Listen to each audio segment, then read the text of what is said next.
It was like, and it just depressed me because it was like, not only is he homeless, but he's got a homeless girlfriend, but the homeless people are finding love. Yeah. Do you mean that's really depressing, Carl, isn't it? Unless they both became smackers together or whatever. No, Carl's found love on the street before, haven't you?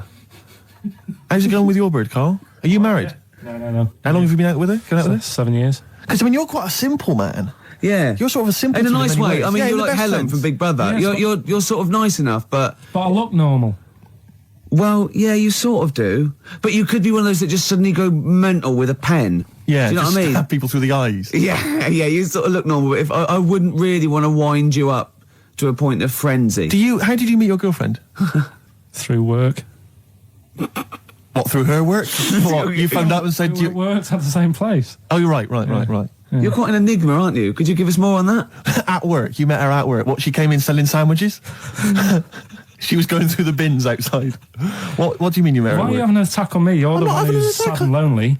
No, he's done you again. Yeah, but what I thought was interesting was I just scratched at him and he just went mental. Yeah, no, it's like a bear caught in a trap. It's funny, isn't it? You'll never learn. Carl. No, I was just interested to find out what the story was, because it might be a really romantic story. Well, it's not.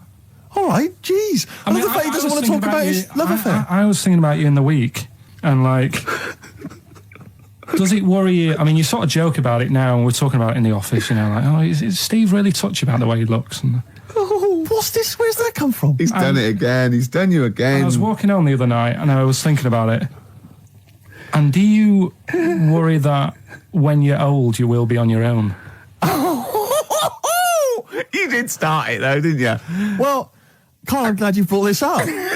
because for me, a lightweight, frothy entertainment show on XFM on a Saturday afternoon is exactly the place where I want to discuss the desperate, lonely future that's inevitably coming my way. Oh, God. I'll tell you what will cheer you up and forget all that. A bit of Embrace. Oh, one of the most hated bands. What are these fellas doing? There's a couple of... It's quite noisy, it's just distracting. Yeah, there's a couple of fellas behind us taking pictures. I don't know why it takes two of them. I think one of them just got, a couple of hours out of the office. Yeah. They're from the... what are you from, X-Mag? X-Ray. X-Ray. What's X-Ray? It's the XFM magazine, Steve. The XFM what? Magazine. And where's that go, is this available in shops? Is it just a giveaway thing? It's kind of giveaway, bit of information on bands. Right. Gigs are coming up. How is it available? Who gets it? It's in top magazines. You're really selling it, Carl. You're obviously a fan of the magazine. It's all right. Yeah. I don't want to make it... This seems now like you've said, let's pretend we don't know what it is. You sell it on air, make it sound... I don't know what it is. Well, I'll show you later. Okay, cool. And if people want a copy of it, they can go to the website and subscribe and you get it for free. That's all right. Yeah. Cool. And you're going to be in it. And we're going to be in it. Centre pages. I don't look my best. I don't dress for radio. And, Well, it's okay, because I'm photogenic, so I'll make up for whatever you... I'll push you forward. White Stripes and their version of Jolene. What did you make of it, Rick? I loved it. Good. I want to ask Carl a question, though, because Carl sometimes in awe of this newfangled world that we live in. What do you think of the scenario? What do you think is going on there? Because it's a bloke singing to a woman, begging her not to take his man. What do you think is going on there? Say again. Well, that's a bloke there singing. Yeah, to his wife Jolene. Right. Were you listening to the lyrics, or? You see, I got mixed What do up you mean? anyway. I thought it was about that one about the person who chucks himself off a bridge. So I was thinking more about that than listening to that one. Right, listen. Well, go on it. Right. Jolene, I'm begging of you, please don't take my man. You flaming locks of auburn hair, even though you can, don't. He's all I've got. You're a beautiful woman. Don't take my man, because I can't compete with you, right? Yeah. What do you think's going on there, though? Because, it's Dolly Parton singing it. We know what's going on. They're fighting over the same man, aren't we? Yeah. What do you think's going on when a bloke's singing it to Jolene? What do you think of the scenario there? That's one of them names, isn't it? That could be a bloke's name. It's like Leslie. Oh, Christ. Okay, sorry, it was a... I wish you'd not asked him that question. It's so exhausting. I love him. Do ants sleep, Carl? Which bird's got a cock? Swan. Okay, nice one. I don't care what he's doing. Well, basically, right, there was a load of hassle because they were using these monkeys in this Alfred's advert. Yes. Right. And what happened? Get to the point. It turned out there wasn't a problem because they were mechanics in the first place. Well, they were monkey mechanics? Yeah. What are you talking about? Mental. What are you talking about? It's not a story. Right, anyway, listen, let's get back on to They were mechanics in the first place. Right, listen. Right, so they're making this documentary. Right? And stumble across a little gang of... Come on! Get on with it, please. Little gang of monkeys. That's the first time I've ever laughed. I'll hear that. I know. Well, brilliant. What do you want, a cake? Come on. Can we play a song? Oh, I don't understand what is wrong with you, you freak. It's making me laugh. Just tell us the story. All right, then. All right. So anyway, right, so there's this documentary being made. They found a little gang of monkeys. Right, play a song. I don't know what's going on here. I apologise. It's just if you were looking forward to monkey. Got to hide your love away. According to the Beatles on XFM 104.9, I'm Ricky Gervais with me, Steve Merchant. Right, Carl, come on. Monkey news. Everyone's composed. The jingle, please. Oh, chimpanzee that monkey news. Excellent. Okay. Right, where were we? We were just start again. There's some people making a documentary. For what? Okay. Making a documentary in the jungle and that. Right. Stumble across a little gang. Okay, come on. All right. A little gang of monkeys. Yeah. Oh, come on. So the camera crew are there filming it. Yes. Everything's going normal. It's all fine. Nothing odd about it. Okay. They're not running a restaurant. They've not got any barber shops. Nothing. No. Just regular monkeys going about their business. Yeah. So anyway, what normally happens is the monkeys sleep with the partner. They already do what? They don't sort of sleep around and that. Once they find the girlfriend or the boyfriend or whatever, yeah, they stick with them, right? Okay. But anyway, they were watching this one, right? And it's going around a bit, sleeping around. Oily. And it was getting fatter. They thought, this is a bit odd. Yeah. Right? So followed it round and see it having it away. Turns out, little prostitute.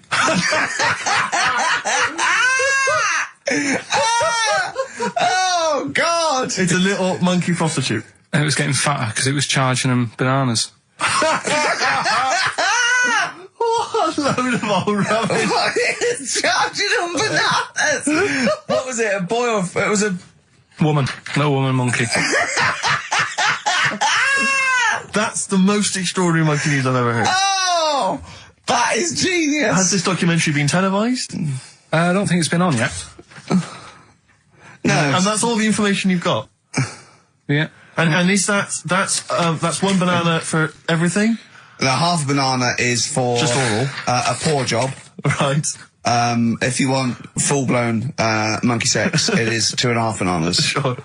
So, Let's just play a song. Okay. let's just play... All right, well, this is our penultimate show, so we're back next week. We're going to make it a barnstormer, I'm sure, lads. I want 100% behind it, 110% next week. All right, none of this giggling, none of this infantile giggling, like two schoolboys. Right. All right, we're going to come back, we're going to have some quality monkey news next week. We're going to have all kinds of treats, I would have thought. Okay. Some great prizes. All right, are we okay? Yeah, We all best show. behind that? Let's make next week the best show ever. Good luck. If you miss it, then you miss out.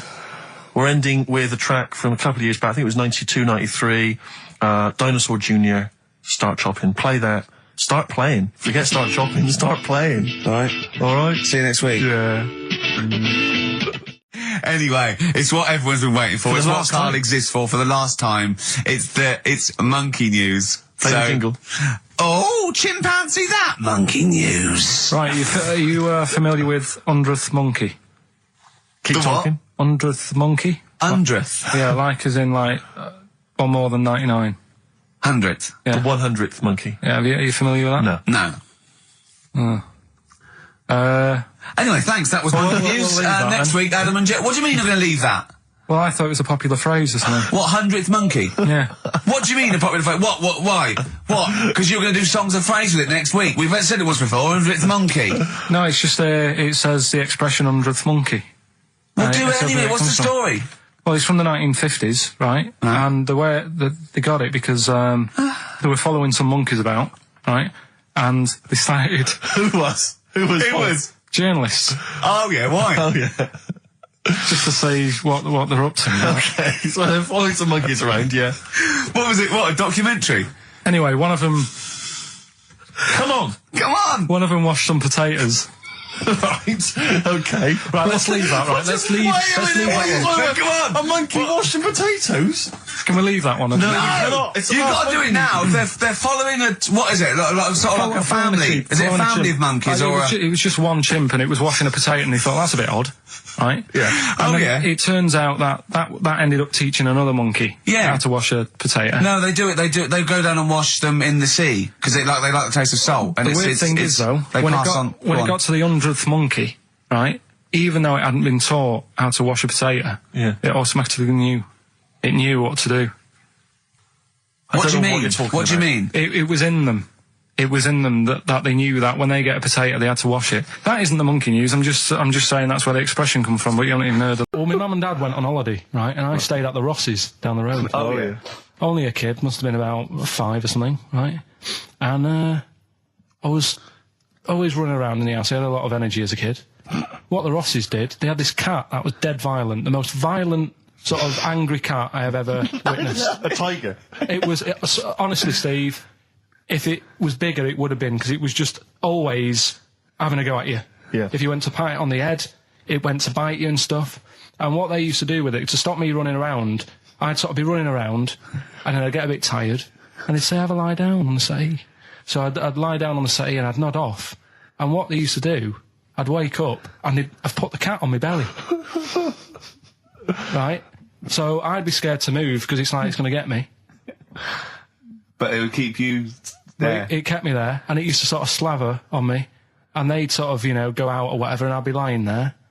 That's not normal, is it? Carl, sorry, were you created by the Brothers Grimm for one of their fairy tales? What kind of a life is that?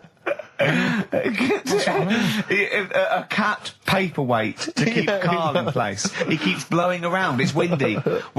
Hickory dickory dock, some lads there just wrote a song called Clocks. The lads are Coldplay. And the song is? Clocks.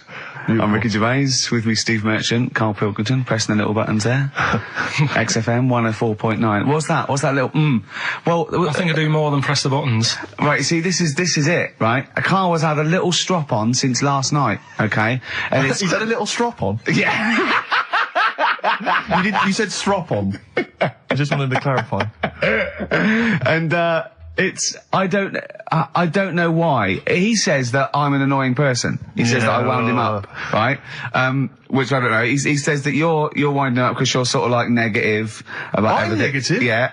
And, but what I think it is because we pointed out that his lateness is unacceptable. Yeah. He said, meet you at 6. He turned up at 20 past. He said, well, someone stopped me in the corridor. I don't care. I've got stuff to do. We had stuff to do. I think we're a bit busier than you, Karl. You've got one job. We've got loads of jobs. I keep telling you that. You've got one job in a little room, a 9 to 5 there, that you don't even get done in 9 to 5. That's why you're late and mucking around all the time. There's loads of work to do. Yeah, one job. No, it's not. It's one job with a lot of other jobs in it. It's like those little Russian dolls you get. Right? Well, it's not, is Have a it? go. Yeah, it is. Yeah. Everyone thinks, he only sits in his studio messing about, making songs a phrase. That's what I do in my free time. Which we've got coming up later. Super slick. I still think 20 minutes late is an outrage, though. Yeah, Carl. 20 minutes late is... Yeah, but I didn't say bang on 6. I said around 6. 6. No, you didn't. You said 6, which means 6. Well, it doesn't. Wait, sorry, it doesn't? If it was a newsreader, I'd say, yeah, you've got to be on time. Do you know what I mean? If it was a 6 o'clock news, I wouldn't want to be late. But it's the fact that I said to you, I'm busy, I've got stuff to do. No, you didn't say that. You said 6 o'clock to sort out tomorrow's show. I didn't. I know what I said. So Yeah, you don't, because I remember you sent me a text. You didn't even, it wasn't even a phone call. You didn't even have the politeness to call. Stephen has stitched him up by being a little bit more precise than him. It was a text and it said, see you around 6 tomorrow, question mark? Around. You just said it. Well, yeah, Around but 6. That doesn't count. That doesn't mean anything. Well, yeah, no, he does. What? So all right, You told me he said 6. Well, he did. I'm paraphrasing. 6 o'clock, Rick. To me, even if it was around 6 o'clock, that would be 5 to 6 or 5 past 6. It would not be 20 minutes after the event, because that is late. Yeah. Well, you've got nothing. You see, you haven't even got an excuse. Yeah, but then I turned up, right, and I said, right, well, let's not argue about this. Let's come up with some good new features. Went for some food. Yeah. And it was the last few days. I didn't take much money with me, and we were in Florida, and we were hungry. And we went for some steak. And we had our dinner and that, and I think it's their equivalent to the Angus Steakhouse. Yeah. Right. And sat down, had the steak, and that's huge, big portions. But anyway, we didn't have much money left, and we had like another 2 days left, so we didn't leave. We didn't have much money for a tip. Do you know how over there they expect it? Yeah, a big tip, yeah. So we left what we could, and I don't know what it was. It might have only been the equivalent to 60 pence. Yeah. But he didn't have to do that much. We didn't have loads of courses because we didn't have much money. So he brought us like the main course and I don't know, a couple of Diet Cokes. And anyway, left him the 60p. Yeah. On the way out, and he comes running over. Excuse me, sir, you can have this back. Because it wasn't enough. I mean, Yeah. it's outrageous. What did you say? I said, all right then. 'Cause well, I needed it. I mean, I thought it was nice to leave them something, but obviously it wasn't enough, so he got us a couple of more. Is it good fun with you on holiday? I mean, do you enjoy yourself? Yeah. Do people go with you on holiday? Caught by the River on XFM 104.9. I'm Ricky Gervais, Steve Merchant, Hello there. Karl Pilkington and everything. No, I'm going to be honest with you. Go on. A little bit hungover, Yeah. didn't feel very well. Yeah. I don't know if I'm hungover or still a bit drunk, but I don't feel... You sound like you're still a bit drunk. Yeah, so But what I'm then worried you about... do every week, so... But what I'm worried about is that the standard will slip. Yeah, Sure. if I'm not right on the ball. And the other thing is I haven't had a lot of time to prepare the show today. Okay. So I don't, I don't really, I don't feel, 100%. yeah, I haven't done the Carl. Right. Look, Have you finished that sentence?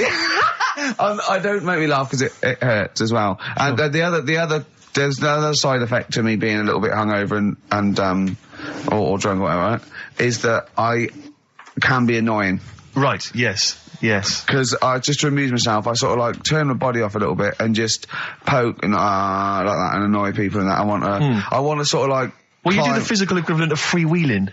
Yeah, Don't yeah. you? You just I sort of want to climb on Carl and go to sleep on him. Yes. Do you know what I mean? Yes. They both annoy him and it'd be comfortable. Yes.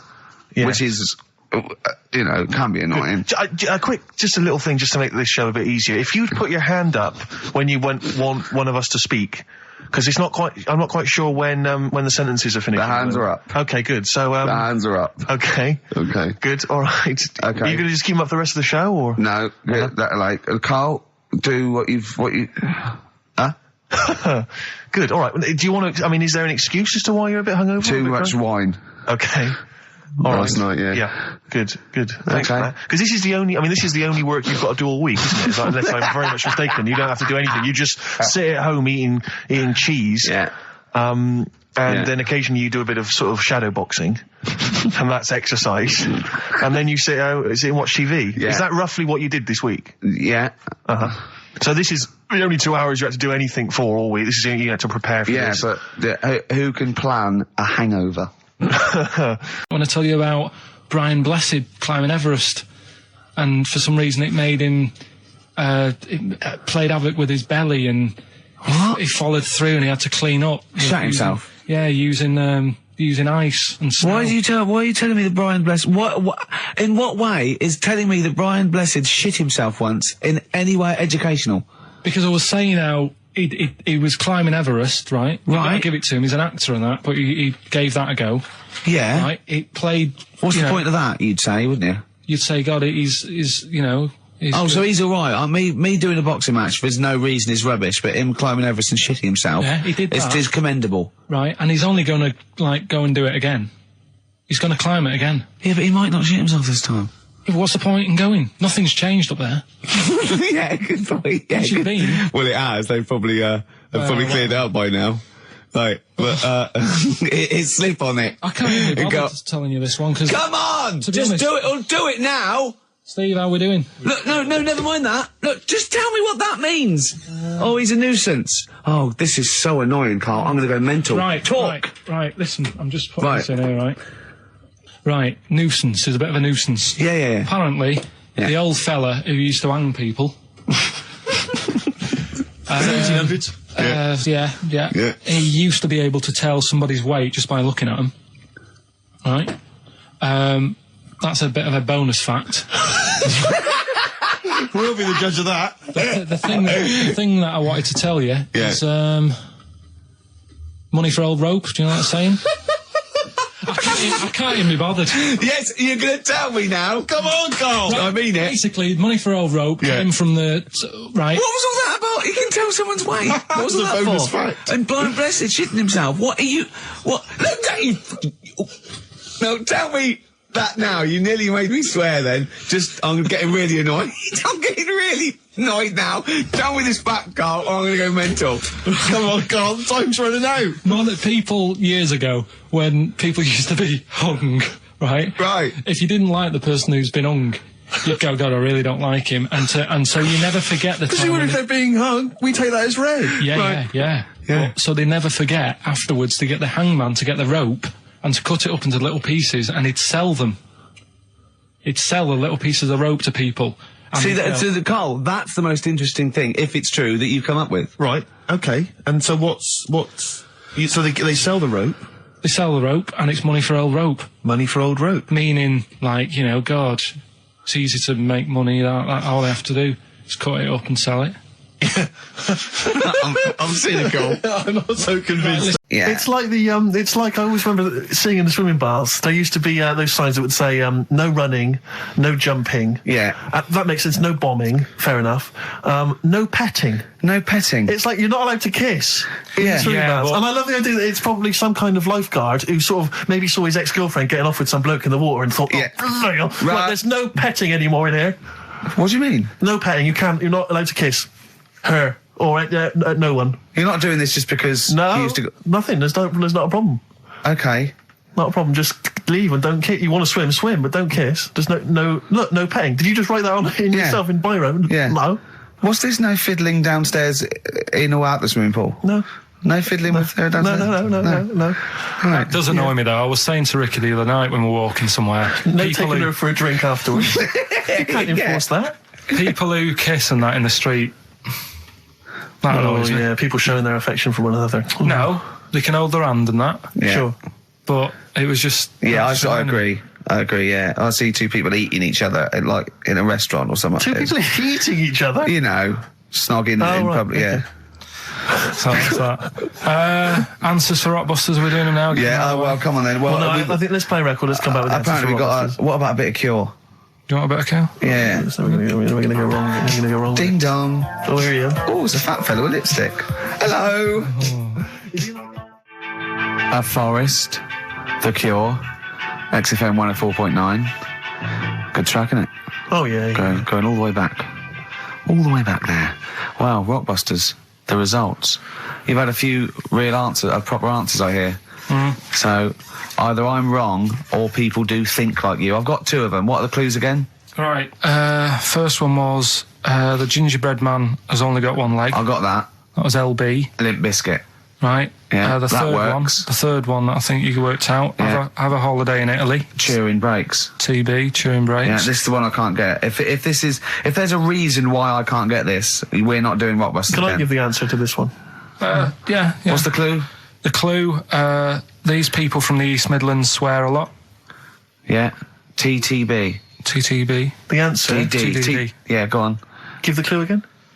These people from the East Midlands swear a lot. Tourette's Trent D'Arby. Right, you're never doing Rockbusters again. Tourette's Trent D'Arby. Right, you're not doing it. You're never doing. You've blown it. You see, you sneak that one in.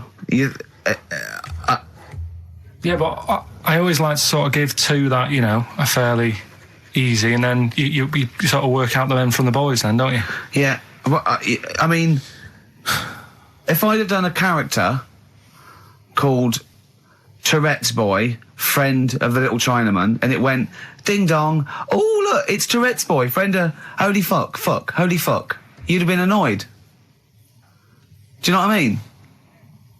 Oh, who's your mate, Tourette's Boy? Holy fuck. You'd have been annoyed, wouldn't you?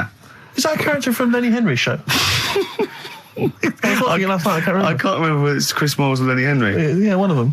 Anyway, the winner, lucky old Richard Perks from Birmingham. He's listening presumably on Sky, and so nice to have him listening. And that's Richard Perks. He's got those answers, all of them right. In fact, most people seem to get Terence Trent D'Arby or Tourette's Trent D'Arby. Well, I think that's offensive. If you want to complain, what's the number?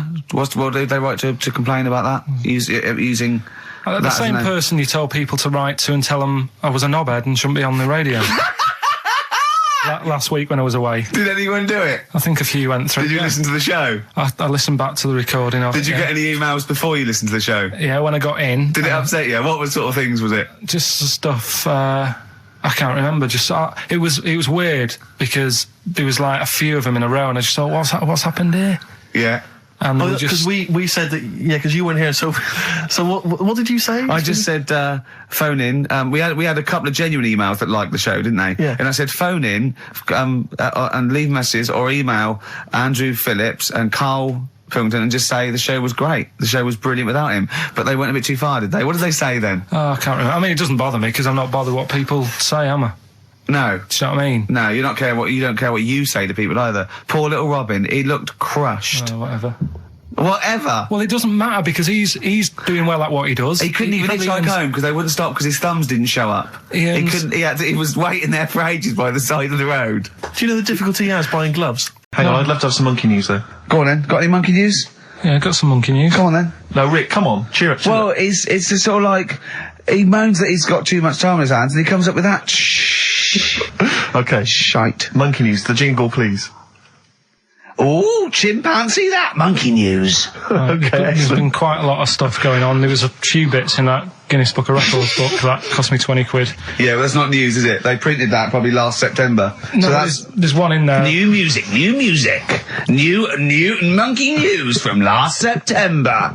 You're a lord. Come on. Waster. Please, Ricky. Monkey news. Right, there was this monkey in a zoo in Brazil. Right. Right. And this little man monkey, little woman monkey. And You're a scientist, aren't you? Go on. And they said the people in charge were like, oh, wouldn't it be good if they had kids? Brilliant. Right. So anyway, the chimps used to stand sort of, they'd have the little caves each, and they used to sort of lean on the fence having a bit of a chat and stuff with each other. Right? With a chat, go on. Well, Just gossiping, yeah, gossiping. The equivalent sort of thing. Yeah. So anyway, they were getting on a storm, and like the zookeepers were like, Did you hear that cheapest chimps this week? I thought it was fascinating. Yeah, just gossiping, I understand. so, what's any monkey news? I don't know, let's tune in. What was some monkey news this week? Come on. It was from last September. so there was stood there having a chat, and the zookeepers were like, I wonder if they're ever gonna, have kids and that. Yeah. Anyway, it went on for ages, this just chatting, no sort of action. Blimey. So what the zookeepers did was, they said, I know, they'll have kids. Are we letting that go? They were just chatting. Are we just letting that go? We're letting it You know go. what I mean? Just doing whatever monkeys do. Okay. Right? So the zookeepers were like, yeah, I wonder when they're gonna, have some kids. Yeah. Anyway, what they decided to do, to sort of do to egg them on, Yeah. bought one of them a suit, one a wedding dress. Right. Keep going. No, I'm not having it. Shut up, Gervais. Fade him down if he's going to interrupt. I want to hear the rest of this. They got married. So they And, got married? Yeah, they got married. Right. What? That's the end of it. This is why I don't. Right. That's the end of monkey news. That's the end of monkey news. Don't do that again. You've got no features left. Why don't you like that? Well, it's not a story. It's about two chimps chatting, which doesn't happen. The zookeeper's going, I wonder if they're going to ever have kids. Egg them on. They got married. That's the end of the story. What are you talking about? Hang on, just calm down. Let me just check that you didn't make a mistake there and didn't lose out. What do you mean you didn't make a mistake? Wait a minute, he may have just left out a fundamental piece of information. What, that the would- story? That would have made it into a story. Let Right. me just check the facts. So they bought them wedding outfits. They were married. Did they propose to each other, or were they just forcibly Don't married? encourage him. Just forced onto And it. then what was the outcome? Once they got married, what happened? They fell in love? Yeah.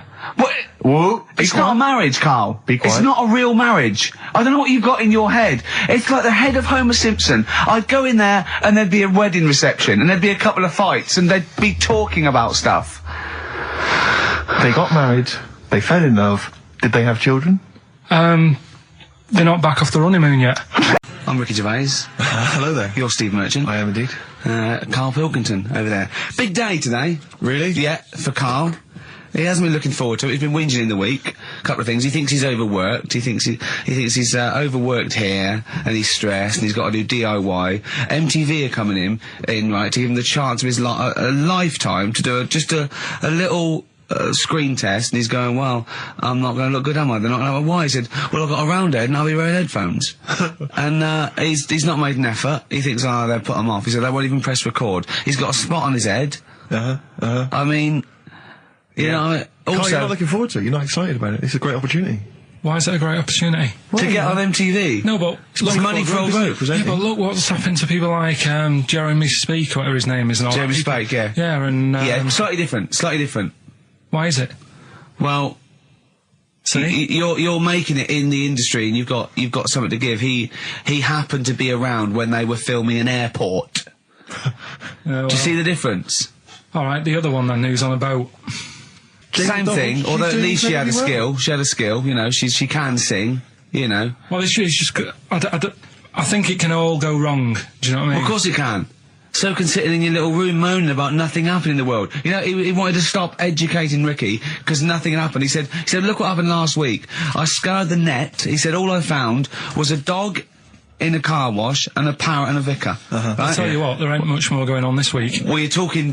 listen, me and Steve, yesterday, we took a day off to prove you wrong, and we've come up with two of the most incredible Extraordinary. things I told you about, and they're amazing. So there are things out there. Always, but just go for truth. Go for truth and science Yeah, and that's what I do, discovery. that's what I do. Don't- Yeah, the yeah. fact is stranger than fiction. You don't have to revert to sort of yeah. like God and ghosts. I know, yeah. Do you know what I mean? But the funny thing is, you know, like, the last couple of weeks I've been saying there's not much going on. Yeah. I found out when I was looking that there was a day in 1930, right? It was a Good Friday, there was no news, there was nothing going on. They had to put a music video on or something on the telly, because there was nothing going on.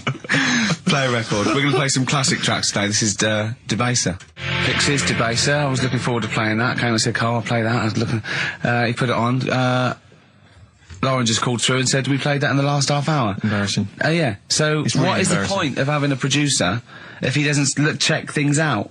So, I mean, it's a good track. I mean, I'm sorry if you heard that twice in the last hour. Go on, So go what on, I'm go on. going to do is What are you gonna say to that? listen to everything all the time. I've been running around. I get in early on a Saturday. You got in about the same time as me. I went out and bought you some biscuits, so you're happy. I put the coffee on. Yeah. I've sorted what prizes we're going to give away. I've been running to the library getting you certain tracks. Yeah. I can't listen all the time. I'm doing my best. Well, I'm not sure it's good enough. I mean, I'm worried when MTV come in, if they've heard this kind of shoddy production, they're going to start to Well, wonder what MTV you're... Is it- play the same songs every 5 Yeah, no, minutes anyway. sorry, are you sort of overworked because you were on Zoe Ball show talking? Oh, hello, what's going on here? Well, I thought he was no, I was in the- exclusively on our show. No, I was in the car. I seem to remember, Rick, he was a nobody Yeah. that got a chance to come on air and talk about that. And guess now what he's getting auditions for MTV. Guess what he was talking about on Zoe's show? Oh, hello. All the jellyfish stuff and all that about Can't getting believe stoned. it. Recycling Yeah. material that you've Yeah. done on this show. I phoned in, right, and I went, stop doing material Zoe's boy. He just hung up on me. That Well, I had a is- job to do. Who do you think you are? Your Look, ego has just gone through Hang the on a roof. minute. What? I had a job to do in the week. They asked me to drive the desk for Zoe, right? They didn't say Zoe, talk. Zoe, if she Yes. talks to you, you can't just ignore her. Yes, you can. you Who can't. is she? Who does she think she is? You made a promise to us, a pact, that you were our kind of... Yeah. Monkey. Yeah. What can I do? If someone takes time off, I've got to do it. It's my job. Yeah, but you don't It's have not to your talk. job. You don't have to use... You're the head of production.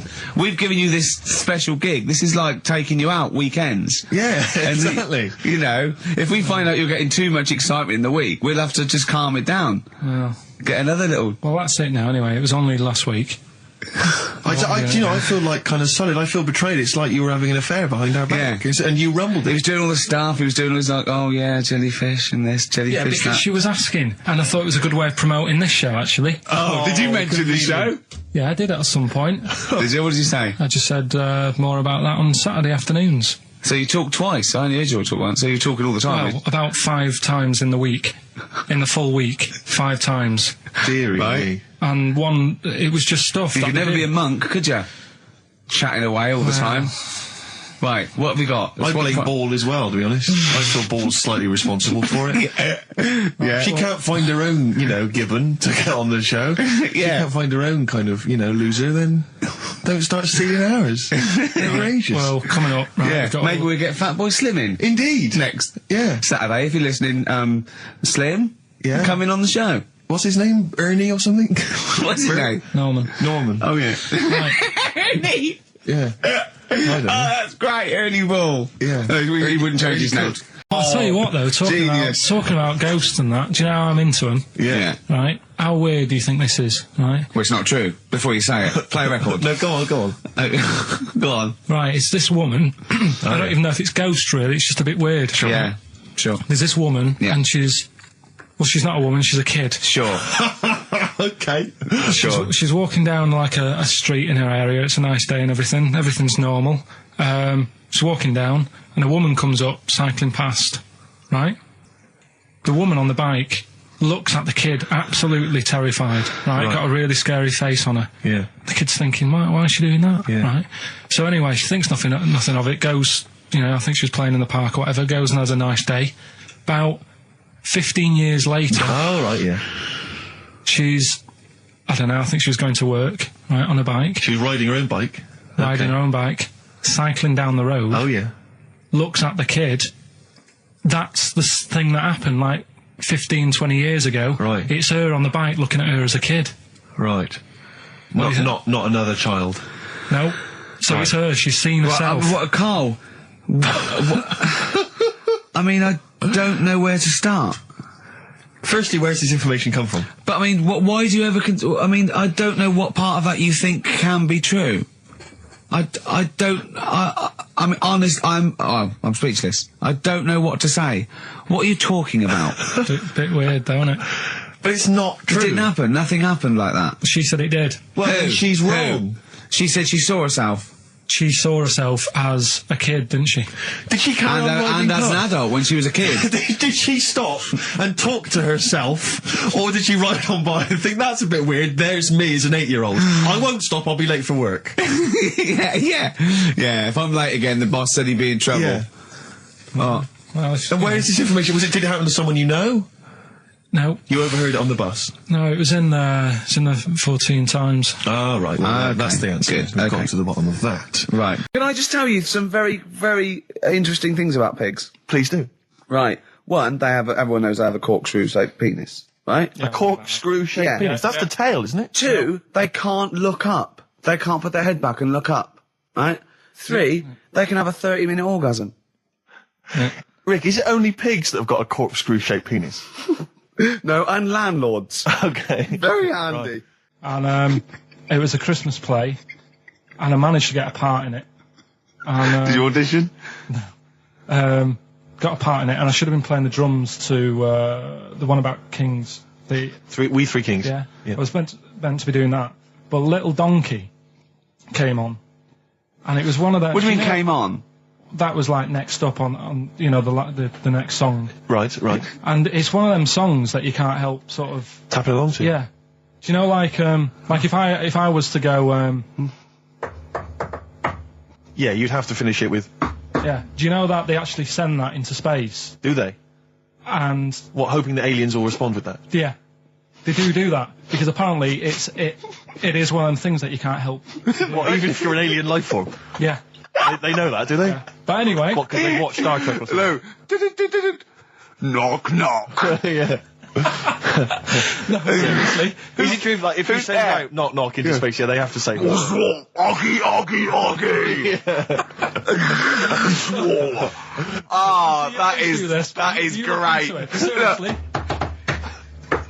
Oh, hold on, what's something out there? What's a little green fellow? That is great. Yeah. So anyway, That is Little Donkey is like one of them tunes that you can't. And I was there, and I had the drumstick, and I thought, oh god, The drumstick. I could feel myself. And anyway, just wanting to do it, yeah. I started going along and playing Little Donkey, which I wasn't meant to do, but it went down such a storm.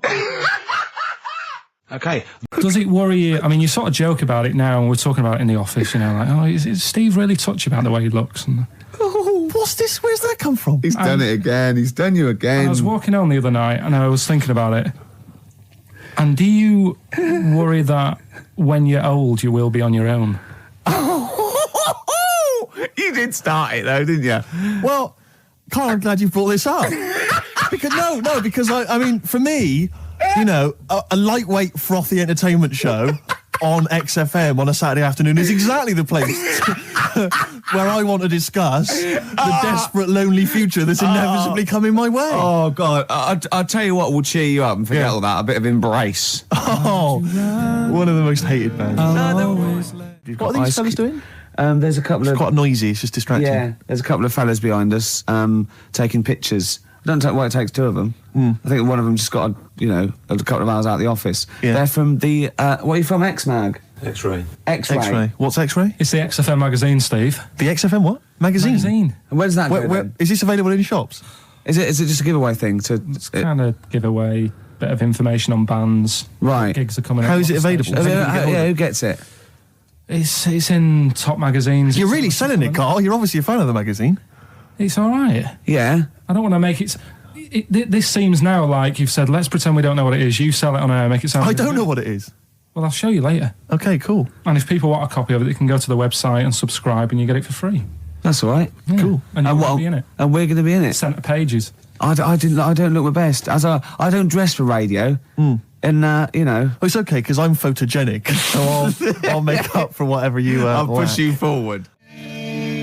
White Stripes and their version of Jolene. What did you make of it, I Rick? loved it. I want to ask Carl a question, though, because Carl sometimes in awe of this newfangled world that we live in. What do you think of the scenario? What do you think is going on there? Because it's a bloke singing to a woman, begging her not to take his man. What do you think's going on there? Say again. Well, that's a bloke there singing. Yeah, And to his wife Jolene. Right. Were you listening to the lyrics, or?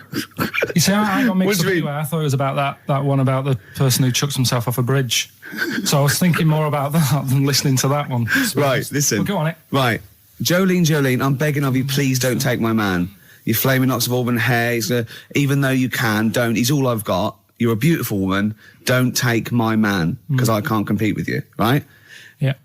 What do you think's going on there, though? Because, it's Dolly Parton singing it. We know what's going on.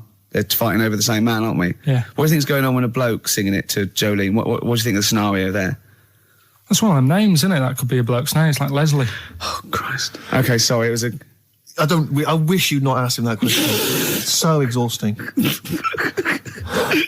I love him. Do I ants, love Carl. do ants sleep, Carl? Which bird's got a cock? Swan. Swan. Okay, nice one. Listen, I want to play that song for various people who've emailed and phoned in saying they want requests. We don't really play requests on the show. We'd like to mention them anyway. Matt Barr, Magic Thighs. That's not Matt Barr's Magic Thighs. No. That's Matt Barr and Magic Thighs. Yeah. Kieran in Dublin, Stuart in Hackney, Lisa and Alison in Crouch End, and Glenn in Crystal Palace, who was phoning up with a nice message earlier. All of you, thanks for listening and thanks for enjoying it. Sorry we didn't play your requests, but tune in next time. It'll be fun. Anyway, I just all I wanted to say, really. Here's tragic.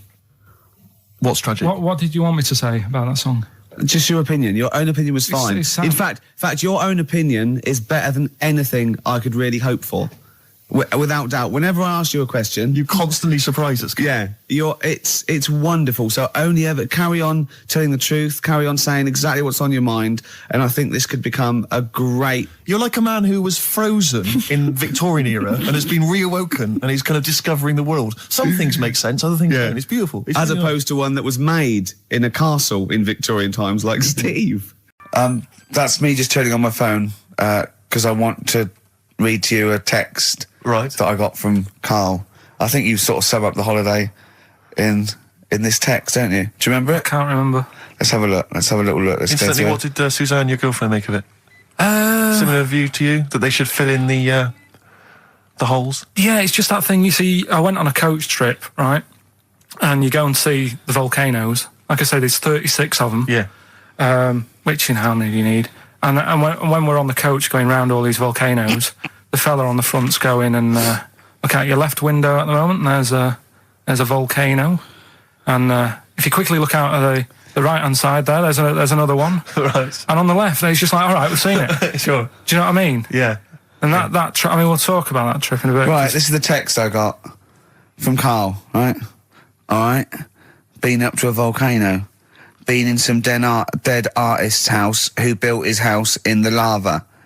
They said they would show me science with volcanoes, but all they did was chuck some water in a hole and it shot up in the air. No dwarves in the canteen, no scousers here, but there is a Swede woman with a big head. She looks effing gormless with a cap on. All right? So a little reference there to... A Swede woman? What's that mean? Do you mean Swedish? Yeah. or she looked like a vegetable. No, I had the Swedish woman. But they've all got sort of quite big bill, aren't they? And I sent him a text. Oh well, it's just good to be on holiday because I'm working. He sent back. So am I. Just been watching Sky News. There is a school for monkeys who want to get a band together. Is that monkey news for later?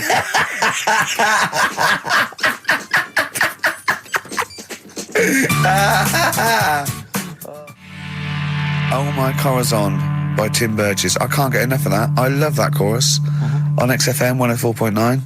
Ricky Gervais, Steve Merchant and little Karl Pilkington. But it was a nice holiday. Yeah, it's all right. It's just, I went there to relax and that. Exactly. Did a little bit of that.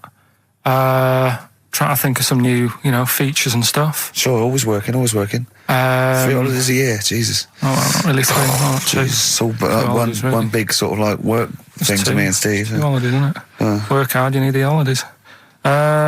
So, yeah, the things that annoyed me was like, you get bored sat around the pool after a couple of days. I'd read my book. Yeah. There wasn't much going on the Not even any crabs to throw sand at, was there? No crabs or anything. They wouldn't bother with Lanzarote, right? So decided to go on a little trip. That's when I saw the volcanoes and that, 36 of them. So we go on the trip, and the thing that annoys me, it does happen every holiday that you go on. If you go on a sort of a package thing, they have these trips, right? And you pay about 40 odd quid, and they give you some wine, to sort of make it feel like you're getting your money's worth.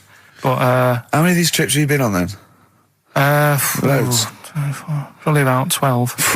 More holidays than I've had. Go on. So anyway, so you're on the coach, right? And they take you for the volcanoes. They took us in the middle of nowhere. Yeah. Right. There's nothing else round there. Sure. It's like I say, it's like Mars, but with holes in the ground. Yeah. Right. And they sort of drop you off, and they go, right, everybody, see you back here in an hour. There's loads of volcanoes for you to look at, and a coffee shop over there. And for a fact, right, you don't need an hour there. You could just say, well, just keep the engine running because I'll have a look in this hole, we'll get back on, give us 5 minutes. Don't need an hour. Absolutely. But that they've got something going. It's a backhander, definitely. What, with the coffee shop? Definitely, yeah. They go there. And they get everyone to have an ice cream and a coffee, and they sit down, have a fag, talking to the bloke. Yeah, and it's like, cousin. Yeah. How much was the coffee? Was it probably about 3 each euros? So I think it was 3.50. Sure. Yeah, which is, I don't know, that's about 2.5 quid. Yeah, they've stitched you up. Well, I remember we were on it was a family trip to France once. We went to Paris. We got a coach coming back from Paris to one of the ferries, one of the ports, Calais or wherever it was. Coach trip. It was quite a long coach trip. And at one point we were thinking, we're on the motorway, this is fine, we're making good progress. Suddenly we came off the motorway. We must have gone like 40 minutes out of our way, end up in this street, completely empty, little French town. And it's pulled up outside this, what appears to be a restaurant. And a guy jumps on, dressed like a Butlins red coat. He's French, but he's putting on a kind of English accent. He goes, hello, thank you very much, top of the morning, good morning, hello, come in, we've got food, drink, go upstairs, we've got rooms if you want to have a rest, or play around, no, it's up to you. And we all had to funnel off this thing into this restaurant, and this one family went, well, we don't want to go in the restaurant, we brought sandwiches, we just want to get to the port, we're not interested. And they said, well, you've got to come in the restaurant. And well, we don't want to come in the restaurant. So the guy said, well, I'll have to lock you in the coach. So this family were locked in the coach while we all traipsed off in, and I could just look, but I looked back and just saw this little kid with his face pressed up against the glass. Take me with you. I want to go in the restaurant. They were just stuck in there. Look, it's 10 past, isn't it? We haven't done a little bit of knob news. No, right? We haven't done knob news, no. But it's been 3 months. It's been 3 months coming. There's this thing. I don't know the full story. I don't know how it happened, right? But little Russian fella. Yeah. He was sort of having sort of emptying his bladder, right? And somehow electrocuted himself. Right. And sort of did a bit of damage. How did he smashed onto some live wires or something? Something like that. So did anyway, it damage to himself or to an electric fire or something? No, to himself. To himself. Yeah. And so the doctor didn't slip and curling tongs went up his arse when he was pissed, because that's happened a lot in we've hospitals. We've all shoved the old curling tongs up the arse when having a piss. Right. So I can't even be bothered. No, go on, we're interested. We're interested. Come on, we're interested. You can't be bothered. You get Mondays off. Do some work. Right, so anyway, so the doctor says, oh, it's not looking good, we'll have to take that off. What? And he's like, Novectomy? Yeah. Really? But the funny thing is, right, Nothing funny about that. they've done, you're doing me head in. Just tell the story. Just doing me head in. Well, you can chill out on Monday. I've only got 15 minutes, but I'm going to talk to you every Saturday. I'm going to get the money's worth out of this, because you get Mondays off. And I can't bear the fact someone's getting away with something like that, because it's terrible. So you're going to stick this out, or you're going to have to work Mondays. So take it on the chin, right? Okay. Just finish the story. Yes. I command you. Just do it. Anyway, so he said, you know, will you be able to sort me a little knob out? A prosthetic Right? No, cock, yeah.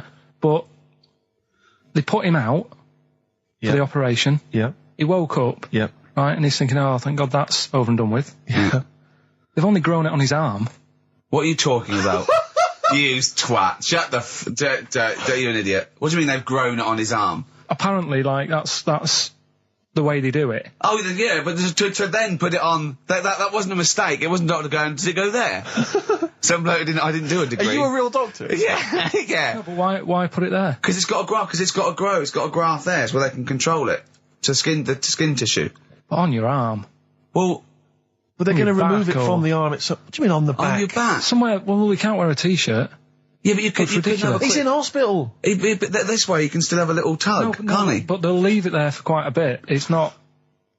Do you know what I mean? It's not going to be like, oh, it's just there for a few days. Yeah. It's there for a bit. That's not good, is it? So he's got a cock on his arm. Yeah, what's up with that? What do you mean, what's up with that? Well, I mean, he could say it's a thumb or something, couldn't he? Yeah. But they remove it. Be good And for attach hitching. it down wouldn't it? below later. If you had a knob instead of a thumb and you went hitchhiking, just tickle it. They can see it like a mile down the road, couldn't they? Boasting. Yeah. If I'd lost my knob, I'd go, oh, I'm not going to have all that stuff. Just whack a pair of tits on me. Do you know what I mean? I think, oh, just forget it. But why not just put it where it should be straight away instead of messing about? Where should it be straight away? You know. On the forehead. Listen, are we doing a competition? Let's play a tune. Come on, Carl, you can't be bothered. Right, Alright, okay, we're going rainbow, to bit of scrap rainbow, this. yeah? And you're gonna... I had a bit of good news this morning. Go on. I was on the tube coming down, and I don't want to sound arrogant, I don't want to sound pushy, but I was at Green Park, and I'm fairly certain, Rick, it's not 100% corroborated, I'm fairly certain that a woman pinched my arse. So what do you think of that? Yes. There's a lot of pickpockets around Green Park, so be careful. No. My wallet was still there. Really? But even if it wasn't, you know, that would have been money well spent. But the wallet was still there. So what do you think of them apples? Eh? So what did she just pinch off? I can't confirm it at this stage, exactly what happened, but it certainly felt like a pinch. I looked round, there was a woman behind me. Right. She was fairly old. I think she's probably in her mid-30s. Right. Kind of reddish hair. Right. I don't know if she's listening. Right. But she knows where I am. And so I don't know how to proceed, really, Rick. I don't know if it's worth putting up some posters around the Green Park area. Well, what you could just do... to try and corroborate it. If you saw a woman pinch the lanky guy's arse, no, please get in you touch. could probably get in contact with British Rail and go back over their CCTV Exactly, thing. CCTV cameras, yeah. And then they could probably zoom in and, you know, sort of identifying sort of birthmarks, or she might have been holding some Then I could hire a private eye. Yeah. Again, money well spent. Well, so there you go. You know, I'm just saying maybe maybe things are looking up. Things It's getting are... towards Christmas. The worm has turned. I mean, you know, it's a little sexy story to get the show going. It is But pretty so what do you make sexy. of that then, Carl? What do you 'Cause I know think, you're Carl? quite damning. What's your answer? Well, I mean, you're quite a tall fella. Sure.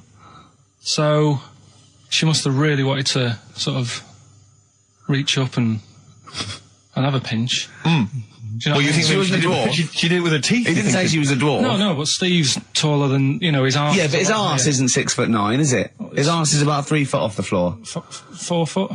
What? 4 foot off the floor?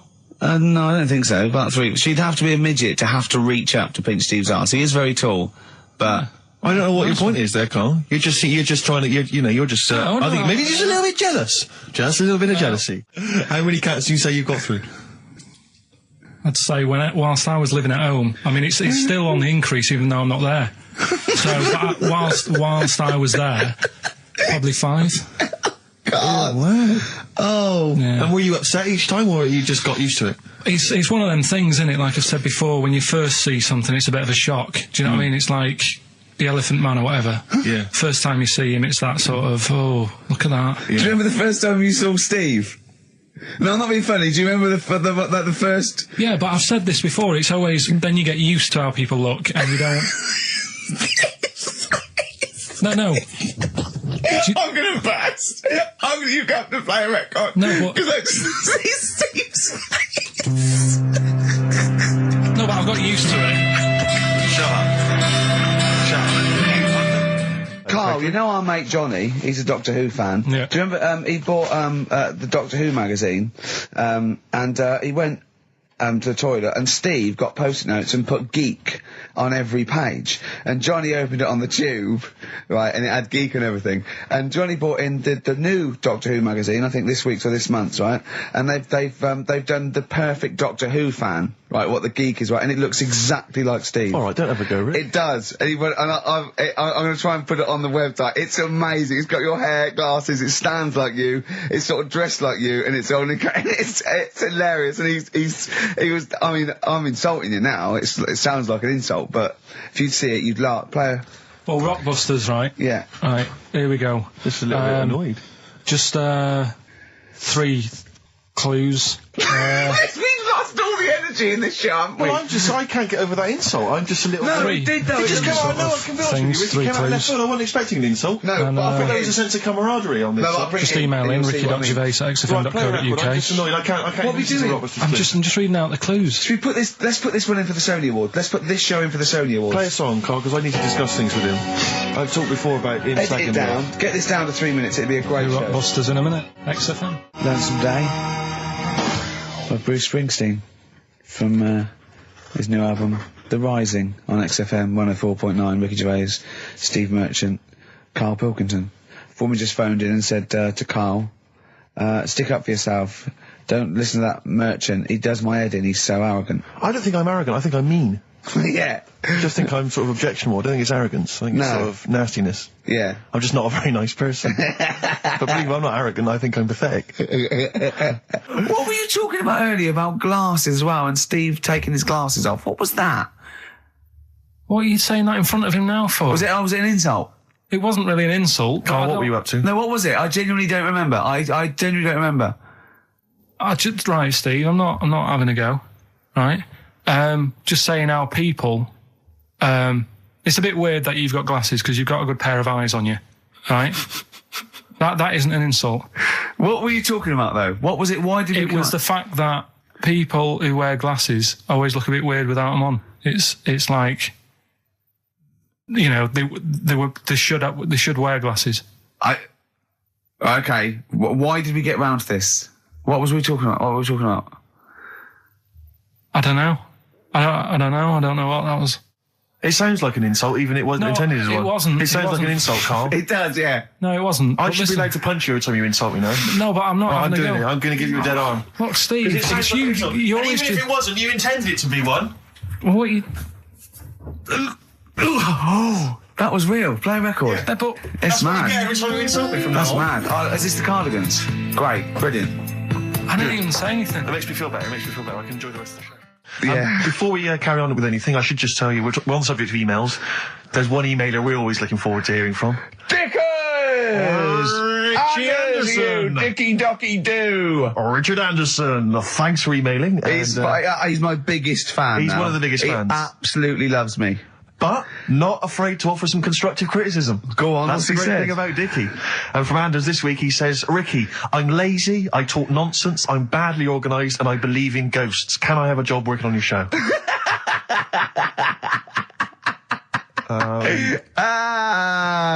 Possibly, Anders. Maybe send in a CV. Or email a CV. He's put a little bit of all of us in that, hasn't he?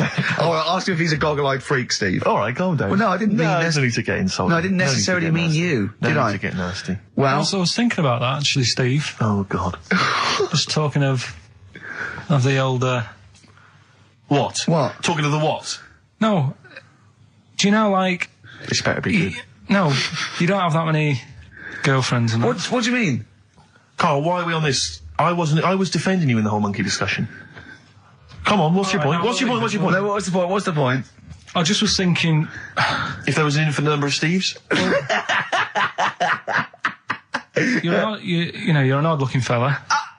Come on, Carl, get to the... No, you know I know quick. that. I've told you that Cut loads to of the quick. times. What do you mean? You know I know that, Well, there's no point pretending anymore. Steve. I'm flabbergasted. But also, you don't like spending money, right? He's mean and weird looking. Valentine's Day. Are you sort of,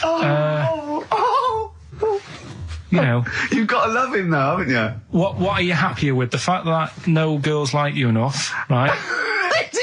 This is really mental. Or are you happy because you don't have to spend any money on a card for someone? A little from column A, a little from column B. Wait, let's have more monkey news. What have we got? No, we've got We've got so much to get into this show. Insults. We don't need the stupidity. insults. I think we've got enough. We don't need the Yeah, insults. there's no more insults. No more What insults. angers me with Carl is you know he's been planning that. No, I haven't. I was thinking about it on the way in because Valentine's Day is coming up and I'm not a big fan of it. Condoms? You bought your girlfriend a box of condoms for Christmas. I don't think you can have a go at me. To be fair. No, but I don't just treat her on Valentine's. I'm always... Do you know what I mean? You don't even treat her on Valentine's. You don't even treat her at Christmas or on her Hang birthday. on. When do you treat her? Hang on a minute. Wait a cotton picking minute there. Oh, why I order. Wait a minute. What's that? Tiffany Dog. I treat your girlfriend better than you, and I've only met her twice. I took her out last night and she enjoyed herself. Where'd you go? Until she had to write the cheque. Where'd you go? Where'd you go? To a chippy. A really... No. Play a record. It was a chippy. No, a really quality one. Right. Oh, God. Under a fiver for two. Oh, nice lots. wrapping. Not newspaper, greaseproof paper. And bread. That's Feeder. Just the way I'm feeling on XFM 104.9. Ricky Gervais, Steve Merchant, Claire Sturgis. Well, he's defying me. He's not calling in. We're going to give out his number and he's not calling in. That's even more annoying. Who does he think he is? I don't know who he thinks he is. I'll tell you I'll tell you who he is. Yeah. He is a little bold Mancunian. Let's never That's let him who he forget that. is. I don't know who he thinks he is, but there's the fact. Just, Carl, call in, because you're annoying me and Steve. He's been slagging you off as well, Steve. Well, go on. What's In he the saying? week, you know, he was slagging you off. I mean, in the week, I was joining in and laughing along, but now I'm thinking but now I'm thinking that you're more on my side than he is. Thanks very much, Rick. I'm glad to see you've come round. He said he was. I was in the pub with him and Johnny. All right, so there's a little audience. Good. And he went, have you seen Men in Black 2? I went, no. He said, have you, Johnny? He went, no. He went, there's a thing in it that looks just like Steve. And I went, what? He went, it's a thing, he's got really gangly arms and bulbous eyes, and it just works really fast in the Aliens registration thing. And I went, all right. I said, we'll bring that up Saturday. Since he's not here, you know, what do you think of that? Well, the reason is that I think the problem I have with is this, that if I was to say things like that about Carl, I'd destroy him. He'd be a broken man after I'd finished with him. Call in, Carl, or Steve's going to say a few things about you. I'm going to get a couple of home truths out there. I can't believe it. I cannot believe it. Yeah, we were, you know, at the time I was joining it, we were having, you know, slagging you off on other things as well. Sure. But now I'm thinking, maybe Maybe you were wrong. Maybe I was taking the mickey out of the wrong person behind their back. If you receive any phone calls from people you don't know, we don't know anything about that. Instantly, we don't know why that is happening. That is just going to be a weird, spooky thing. So, And don't bother telling the story about Men in Black 2 either, because I don't think people will be interested. actually, on the subject of Men in Black 2, What? Have you seen that, Steve? no, I haven't, Carl. Tell me about You it. should see it. Go on. Why? Because there's this thing in it. Go on. Uh, What, a stupid, bald Mancunian tosser? no, weirder than that. There isn't anything weirder than that. Big eyes, it was gangly. Keep talking. And you've got to see it, because you wouldn't believe how the likeness and that. You've got to get the film out tonight. Right. It's not as weird, it had a normal voice, right? He's done you and he's He's not even here! I'll tell you what, mate, it ain't worth coming in next week. Carl, I need the phone number of your girlfriend. Let me explain why. I was lucky enough, once again, to be on your quiz team this week. Ricky... Still to beat me. He's still to beat me with his team, yeah. Second I came. The gang here and some friends, we sometimes go down to a pub quiz in the local area, and I was invited by Carl to be on his team. Twice now I've been on that team. Ricky's always on another team. And what can I say, Carl? Do you mind me saying this now? Because I've analysed the team, and it's very much your team, and you've put the team together. You've recruited some excellent personnel. Your girlfriend's very, very good on the team, as is one of her work colleagues. And you normally bring in, someone like myself. I like to think I've been providing something with the entertainment section. I seem to remember last time I answered at least 6 or 7 questions that other people hadn't got. So I felt I provided something there. Carl, I rather like John Harvey Jones, who used to be called in to sort of troubleshoot companies.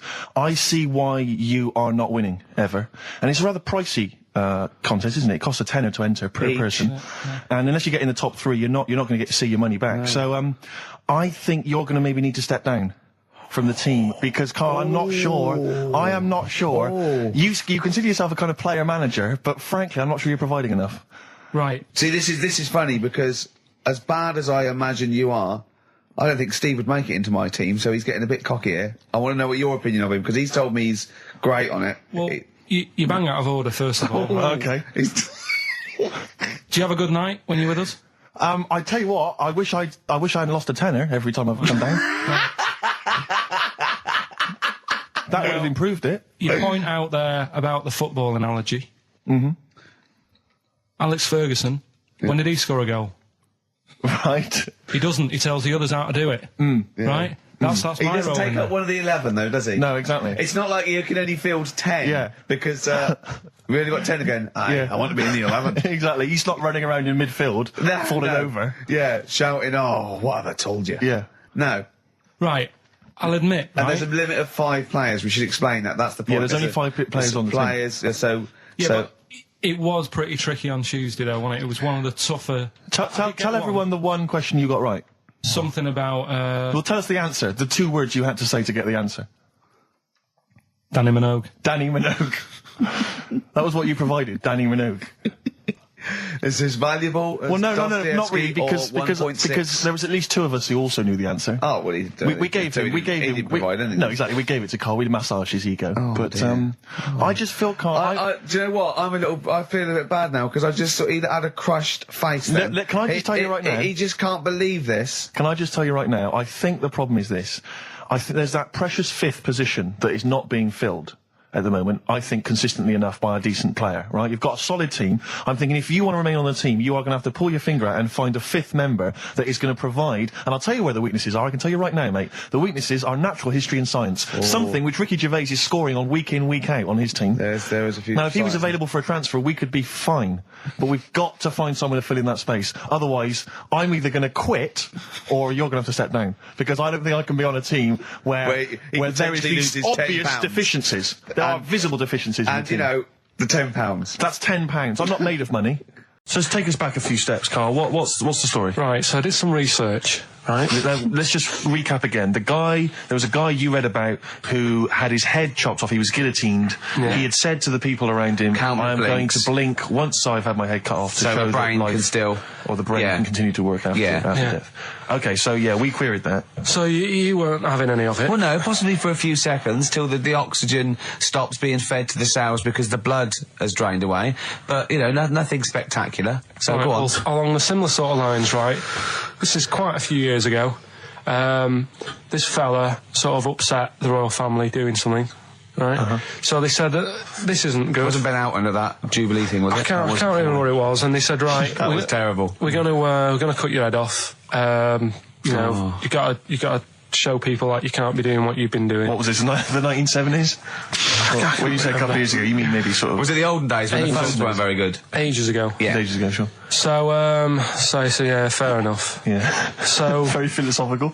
Yeah, imagine that when you wasn't here Take your head off. This was literally ages ago. Yeah, exactly. Yeah, go Simon on. Sharma's History of Britain. Yeah. Oh, So- and even before that, which is yonks before, when it was all mental and different. Sorry, Carl, go on. So he's having his head cough, and he's resigned to it. it's the day before. He's kind of got it into his head now that I'm not going to have my head much longer. Sure. So he said, let's make use of this. Yeah. He said, I wonder how long like the body can stay alive without my head on it, right? So they were like, I don't know. So Hoover. so The jailers? whoever he was asking. These jailers with one eye. Yeah. Get out, punk. So he said, No, wait a minute, I've got an interesting scientific experiment, jailer. Well, Yeah. fair enough. What is it? So he said, what I want to do, right? He said, surely it's my last right. I'm going to be dead tomorrow. Sure. So let's He do a didn't draw test. it out this long, did he? Yeah, he said, let's test this out. He said, do us a favour. He said, it's my last day. What I want you to do is, you're going to cut my head off.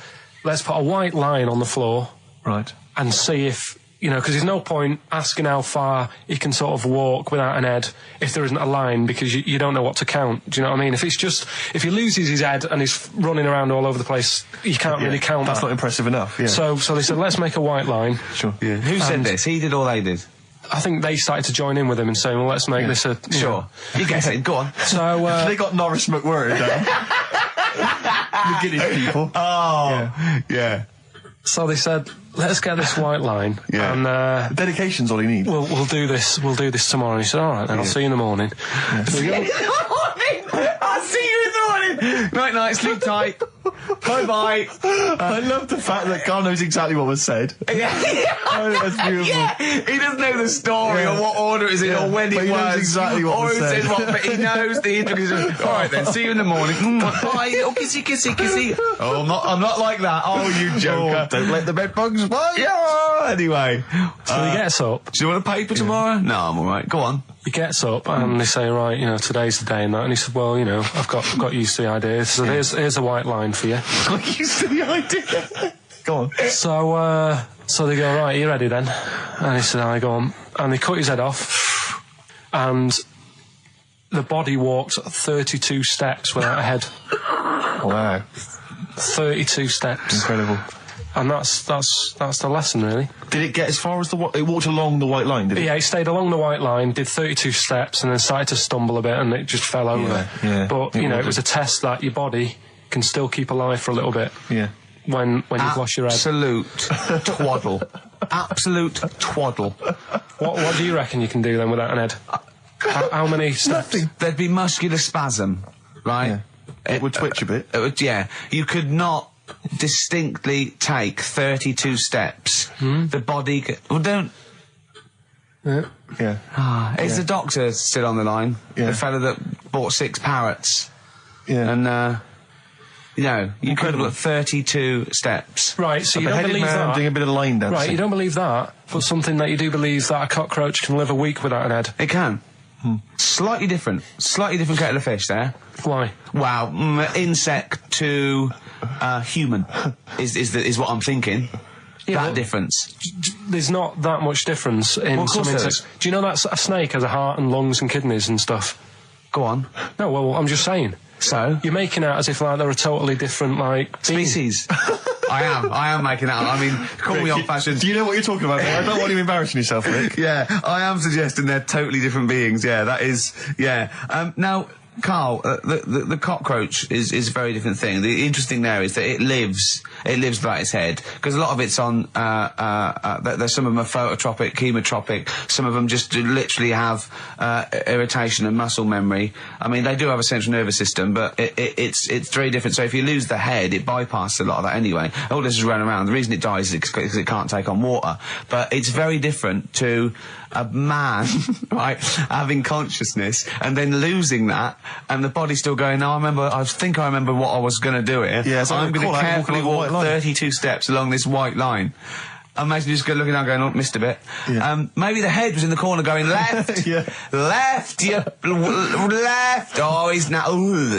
Well, let's just put it out. I mean, if anyone listening has maybe had a relative beheaded, maybe in a horrendous car accident, but they got up, maybe they went for a walk, they had a little chat.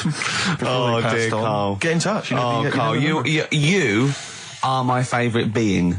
You are my favourite species. Now, you, Carl, may not be particularly different genetically from a cockroach. You are. Why can cockroaches do that? Why whoever made them went? Let's play a record. Do you know what? When I told him this fact, I send him little facts on text messages just to inflame his, interest. I just sent him a cockroach can live 9 days without its head. He texted back, "What's the point of that?" Yeah. What's the point of They're that? not doing experiments. These cockroaches. He's a boring last week to have. And he went, and on top of all that, you're thirsty. So it's the worst week of your life, isn't it? That week without your head. We were talking about MTV, right? And I was feeling a bit nervous, wasn't I? About like, the way I look. Right. And what have you. And then I watched a bit of Celebrity Big Brother and all the fuss that Mark Owen's getting. And he's not that good looking, is he?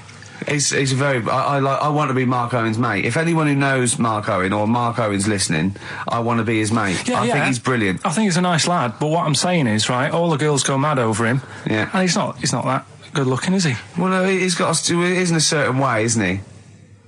That sort of non-threatening. But he's not stunning, is he? Do you know what I mean? No, but no. Well, what's your definition of a stunning? Yeah. Well, who do you like? Someone who you look at and you go, God, they're good Which looking. bloke do you fancy? What bloke do you think's attractive then? So if I was into men, Yeah. in fact, you can still say a bloke's a good looker without fancying him. Who do you think is attractive? Probably. I mean, it depends what you're looking for. No, just looks. Just looks. You think it's different looks as well. Of course, isn't yeah. it? Who did you say was attractive? Who did you say was like stunning in your definition? A good-looking lad. Yeah. Good-looking lad. Oh, look at him over there. He's.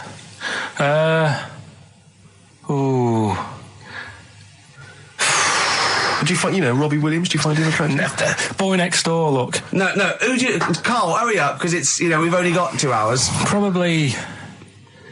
I can't think of one offhand. Mark Owen is pretty good looking then, really. There's not. Just name one bloke that you think's an attractive guy. There must be one bloke that you've either met or that you've, seen in a pub Who do you think on a is poster. attractive? Tell you what. Go on. Tell you what. Works here. Young Alex Zane. Educating Ricky. What have we got? Hairy Chinese kid. Go on. Right, yeah. This is the. I didn't want to do this. What do you think you want to do it? Well, I wanted to give you 3, and I gave you one. It was like the alien man gets a beard or whatever. Yeah. And which was total rubbish. So this one should be better, maybe. Hairy Chinese kid. Right. Well, we've talked about hairy people in the past. True enough. Haven't we? Yeah. The little kids who grew up in woods and hung around with wolves and that. Yeah. Again, you're confusing it. Yeah, they're not. There were some people that were born very hirsute. They were not the people who were brought up with wolves. Yeah. You just put that together in your Homer Simpson type mind. Right. Well, this is like a sort of close to that sort of story. Yeah. But the weird thing is, right, Chinese people aren't that hairy as a nation. No, seriously, that's a well-known fact. They don't have that much body hair and stuff. Okay. So this little kid who was born over there, he was like covered in stuff. Was he? And it was only his nose that wasn't hairy. The rest of his body was caked in hair, right? And his hair sort of. What grew. sort of hair was it? Was thick hair? No, what I mean is, was it sort of like a pony's mane, so he just looked like an Ewok? You know what I mean? Just like hanging down sort of straight, dark hair. In the picture, it looked like it grows from his eyebrow. It grows from his eyebrows quite thick, and then it just goes all the way over his head. You don't think it was just really long eyebrows that he'd done a comb over? No, it was all over his body. It had a picture of like his back and that. Yeah. And Had he styled it? Had he styled it at all? Did he have it in a quiff or? no, it was just hanging everywhere. all over him. Yeah. And they were like, this is a bit weird happening in China, where we're not normally that hairy. That was the scientist speaking there. Yeah. And the local press and that were getting him down, calling him Monkey Boy and all this. Oh. And Thinking Chinese press. what the doctor, Yeah. Oh. They're cruel, aren't they? It's like those game shows. That's Japanese, isn't it? Yeah. That's what, yeah. and the doctor said, Was Carl talking through all that time while we were just like talking to each other then? Because I turned round and I still saw he was talking. Go So on. anyway, the local press came in to see the hairy boy, the monkey yeah, boy. and they were like being tight and taking the mickey out of him, and the doctor said, Showing him nuts. said he's only hairy. Said he's a healthy young kid. The only faults he's got is he's got a little bit of eczema and a boil. And he said everybody should just treat him the same, and I think he grew up a healthy kid. Yeah, so that's the That's the end of the story. That's not a story. why. But I've got nothing. I don't know what to say to that. So someone in China was born slightly hairier than the rest, and he was normal apart from eczema and a boil. That to me isn't a story. But if it is, I've got a million. I mean, it's sort of like bloke from Manchester went a bit bolder than the rest, got a job on radio. He was normal. I mean, that's not a story, is it? Anyway, Educating Ricky. Good, we've settled that then. Go on. the titles that are meant to sort of pull you in. Yeah. We've got what was it? Stocking, Aitken and Waterman. Yeah. You've got It's Not His Fault.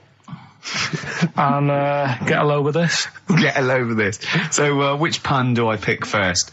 I think I'll go for get a load of this. Get a lobe of this. Yeah, get a load of this. Yeah. Well, that's a story about a girl who she was deaf, right, for 4 years, and it happened quite a bit back this. What year?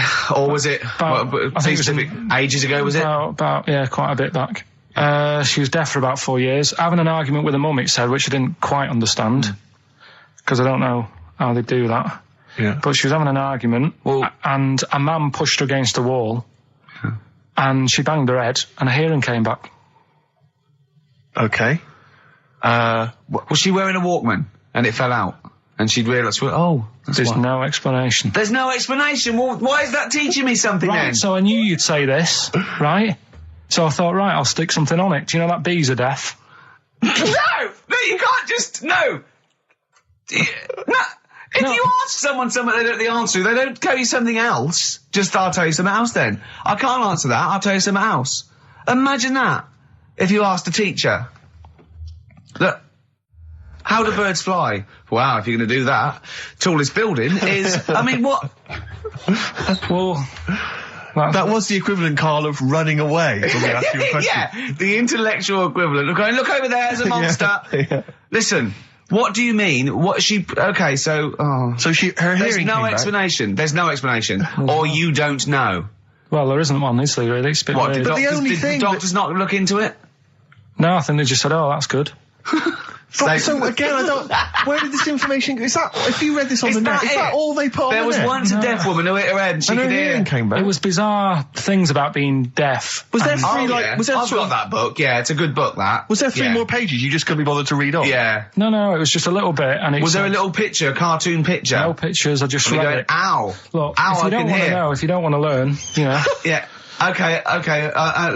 It's not his fault. Let me have It's Not His Fault. You got to save this. This has got to teach me something. It'll be an interesting story. Right, it's not his vault. This fella, What year? Ages ago? Olden times? I'd say in the 70s, Okay. Would you? Any evidence for that? and Does he wear flares in the story? Right. Is that This- your reason? no, it's a bit like Yuri Geller, this fella, right, where yeah. he's electric, He's electric. and if he walks past the telly would fizz. Uh-huh. If he walked past the radio, it all goes like that. Ooh. His hair stuck up all the time, and he'd be having a bath, and everything would be all right, and then the power would sort of switch on in his body, and the electric in his body made him jump out of the bath. So, What do you mean so? What is that so? What does that so mean? You've given us nothing. You've given us nothing. You'd have to at least give us the scientific explanation. Yeah. electric eels have 400 volts in them. Oh, is this the running away again? What was that one called? Yeah, but It's not his vault. But there's a reason not his fault. It's not his fault. I thought it was going to be something about. I think we should do these the other way round. I think you should tell us the story and then we'll hear the pun. It's not his fault. It's not his fault. Right, let's leave it. Play a tune. Forget it. Educating Ricky. Finish. We're not doing it. No, we are. What are you going for? Oh, he can handle it, I think. Don't worry about him. He candle it. He candle it. Okay, let's hear this one. Right, are you familiar with the phrase "burning the candle at both ends"? Yeah. Do you know how it's come about? I know a man who does. I assumed that it was to get more light in the room. How would that work? Well, they'd put it sideways and light both wicks, so out of one candle they could get two. No, go on. No, what it is... It means you're doing too much, you're staying up too much, right. You're not getting enough sleep, and Well, years ago... Yeah. When they didn't have light bulbs and that. Oh yeah, what year is this? Literally ages ago, specifically? Yeah, quite a bit back. Mm-hmm. Okay. Didn't have light bulbs and that, so they used to have candles When in did the light bulb come in? Because I can't remember at the moment. Don't know. Okay, go on. So, yeah, so they've got a light bulb. You wouldn't know. You're a doctor. You're not a historian. Go on. And people who worked a lot of hours. Yeah. How many? Literally lots. They get up early in the morning because they have to be up early. Yeah. And it's dark outside, so they'd light the candle. Sure. And they'd wear it out a bit, and then they'd be getting in late as well. Yeah. And they'd be like, oh, it's dark. I'll have to light the candle again. And they're burning candle at both ends of the day. So that's where the saying comes from, burning the candle at both ends. So, all right, that's a little lesson. Yeah, lesson one. Okay. Can I have? No, you can't. You can't rush into them, Rick. You've got to. I've got to soak in that. You've got to soak that one in. Any questions for Karl off the back of that? What do you think? So people were. I mean, basically, where this comes from is people were literally burning the candle at both ends of the day. Sure. There you go. So we've still got. Go on. I'm committed to this treatment. And I can't wait. This is like Christmas Rick, Eve for me. It's like Christmas. I've got to open another present now. No, I'm afraid we've got to save it. Rick, raw. Nirvana. Amazing. We were just talking. We were getting excited about that. Yeah, weren't we? got an incredible brilliant. voice he has. And growl, drumming, it's brilliant. You know, you're right. The new one from Nirvana. Well, it's time for Educating Ricky Part 2, isn't it? I'm excited, Karl. I'm going to learn so much from this. What's the choices again? What right, you've got left. Still keep phoning your answers to email. Email, sorry, yeah. The answers to Rockbusters. Yeah. Right, okay, Educating Ricky, Part 2. Right.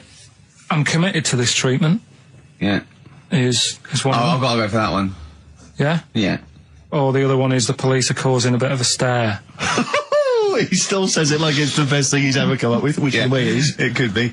Right, go on then. I'm committed to this treatment. Right. Do you know the saying... Is it just sayings now? Are they all sayings? This no, they're not. Okay. No, the other one isn't. Frog in your throat?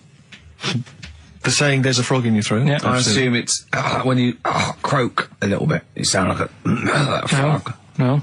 Right. Might seem a bit weird, this one, right? But years ago... Oh, yeah.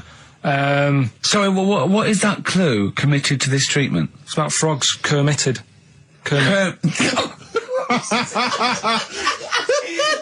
Probably works better with a K and an ER written down. Well, also, if you pronounced it Kermitted, yeah, but not committed. Committed to this treatment! Right, go on then. That's genius. So, yeah. Well, what? You go to the doctors and you go with throat hurting a bit. Right. And what they did ages ago. Ages ago? What year was this approximately? We are going back quite a bit with this one. Oh, okay. Go on. And the doctor would say... did history. Imagine years ago. Go on. And the doctor would say, right, keep your mouth open and you need to look at your tonsils. And the jaw would ache a bit because they weren't as quick back then because they didn't have the technology and stuff and they'd have to, stare at it and study it and stuff. And, they get an achy jaw... Right, keeping their mouth open. Yeah, you get, you eat a Mars bar or whatever. So, they'd sat there, and they used to always close their mouth, and it used to annoy the doctor. Yeah. Right? Oh. So what they did, they used to get a toad, right, and put it in the mouth. Rubbish. Okay, keep talking. Keep talking. And that way, they couldn't close their mouth because either they'd squash it, Right. or apparently you're not allowed to lick a toad's back. So the doctor would have them for breaking the law. No, but it's poisonous, right? A toad's back. You should never lick a toad's back. Or put it in your mouth, really. Oh, just stop for a second. Wait. What? Can I just ask one question? Go on, Can I just go ask on. one question? I've got a few, but go on. Sure. My initial thought is, it sounds like a brilliant bit of sort of medical knowledge there. It's a great idea. Yeah. My only thought is, how does the doctor see past the toad? Yeah. Your tonsils? What's he actually looking at with the mouth open? Surely the toad is Isn't in it the like hopping way. around in the way? It didn't say. Sorry, and my first question is, was this on the internet? Yeah. Yeah, okay. Carl, that is bollocks. That is, I mean... Well, all right then. Let's turn this round. Where does the saying, you got a frog in your throat come from? Probably because you sound a bit croaky. Probably that. Probably because you sound a little bit like a frog when you've got a sore throat. Carl, did you not question it just for a moment when you read it?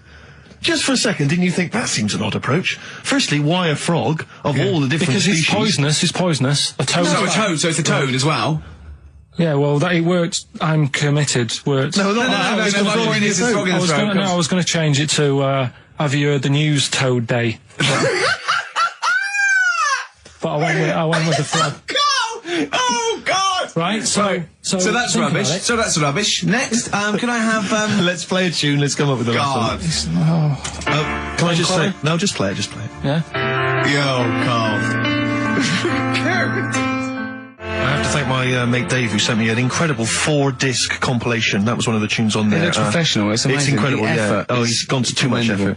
effort. Ben Queller. It's a track called "In Other Words" from his album Shah Shah. Open wide. Oh dear, that's interesting. Oh, here, doctor. Look, you've actually got a frog in your throat. I didn't get there. I put it in there. That's the most ludicrous story I've ever heard, Carl. Why don't you think when you read these things? I think there's always going to be a bit of truth in all of these. I mean, that fella called up, didn't he, and said, I'm not sure about the, putting a frog in your throat if you've got, problems with your tonsils or whatever. But he said years ago, if someone had toothache, they'd get hold of a frog and strap it to the face. Yeah, Sure. So maybe down the line, maybe they did. Maybe they didn't do it for long. I think Caligula made his emperor a horse and emperor as well. But I mean, Well, what about the frog thing with a poisonous back? It's rubbish. that's true. No, the toads have the secretions in the Why? But they didn't put it in people's mouths. No, so well, I'll tell you why. When a badger or a heron tastes the toad, it's horrible. Ugh. The toad might die, but it's for the good of the species, because then think how many toads looking like that a heron could eat in its lifetime. So the fact that one toad sacrificed itself, all those other toads in that heron's manner will be safe. Why? I mean, we've talked about animals a lot on the show, right? Yeah. And when God made a toad, Right. Okay. Well, I'm going to stop you there. I'm going to stop you there. Straight away. Don't. Just let him carry on. right? Okay. Like, there's annoying things out there. Jellyfish is a big problem with me. I don't understand what they do in the sea and stuff. Right. All right, but we'll leave them. God's right? a problem for me, but go on. We won't talk about jellyfish. No. With the toad, right? If it's to protect itself, Yeah. right? Now, So it's not to say, protect itself, it's to protect his species. no, yeah, but that surely, right? If the toad had a choice, if God said, right, what I'm going to do for you, you can have something like a lobster's got claws, big claws to have a fight. Or I can give you something that if someone's having a go at you, you've got to try and persuade them to lick you back as a defence. Yeah. What use is, right, Oh, God's a... Well, I'll tell you why. What is God The up fact to? that there are still toads around is a testament to that defence working. That's all I'm going to say, okay? If the toad had died out, you'd have a point. But they're still around. It works, alright? And don't start slagging God off. He's got a lot on his plate. Basically, I think he took on too much. Particularly in 1 week. Exactly. It was crazy. Danger high bar. Right. Have you done a business degree or anything? Have you? commerce. You did commerce. Where did you do that? What did you do with that? At school, I'd learn how to fill out a cheque, pay a bill, and I think I had a trip round Kellogg's. Did you get an O level or GCSE? We know he didn't. You know, I did. But was there a commerce exam, or was it just a division of Can't maths? remember. What did he fill out a Was it check? a subset of It was maths? an option. It was like, if you want to do it, you can. What was it? Fill out a check. Pay a bill. Pay a bill. Have a visit round Nipped round Kellogg's. Kellogg's, and I saw my sister's boyfriend there at the time. He sorted me out with some variety packs. Really? What was in them? You know, Rice Krispies and Good stuff. Cocoa Pops? Space Dust or whatever it is. Space Nuts. So, sorry, that wasn't Ken Dodd, though. No. That was someone else, was it? That was an aunt. That was it, yeah. That wasn't Special K. Oh, What dear. about this then? Home Secretary David Blunkett admits that muggers rule some streets. Weird this, because when I was out with you... I don't believe it's going to be weird, whatever you say, No, Carl. Go on. when we were in that pub that night and we got talking about muggers and that, the tip is what I tend to do, because I nearly got mugged once. Act You mental. what? You nearly got mugged once? I nearly got mugged. Yeah. But I tried this technique of acting a bit mental. Right, and how did you act mental? Well, this guy wanted me trainers. And I was in Piccadilly Gardens in Manchester. It was quite late one night. And he come up, he said, I want them trainers. I said, you want them? I said, I worked hard for these. He said, how dare you come to me asking? And I got a bit livid. And he looked at me like, oh my God, he's got a right one here. And he left me. Were you acting mental or were you just mental? No, I put it on a bit. Were you not petrified though? Well, you don't think about it, do you, when you're sort of in the eyes of danger? Well, not you. Clearly, you're a brave man. So, what did you say? I just went a bit mad. I just kind of, because he said he wanted the trainers and they were dear ones at the time. And I just said, no, you're not having these. So I've crafted you. I said, I wanted these trainers. Yeah. And, went on to telling how I work at printers and I don't enjoy it. And, I put in all these hours and that and I have to cycle home for about 5 miles. And Did he give you his trainers? Yeah. Did he have a knife or I anything? just left. No, it didn't get that violent. Well, that's very brave of you, Carl. Yeah, it's That's good. good advice, though. Just act mental. See, what's it? Should have tried it the other night. Oh, Liza Minnelli. Yeah. Well, she says, I've worked hard for these diamonds. Yeah. Not easy being the daughter of Judy Garland. You don't know what it's like. You know a lot about paying bills and writing out checks. Don't you? Tell us about Kellogg's. What was it like? What was in the factory? Was it just like squashing bits of corn? And... Pretty boring, really. Just loads of conveyor belts, boxes of cornflakes everywhere. Just what you imagine. Yeah. So is it more, want to this is learn where from you it. might be working? This is where you're likely to work if you Possibly. leave There was school. 2 trips. There was that and the trip to Manchester Evening News.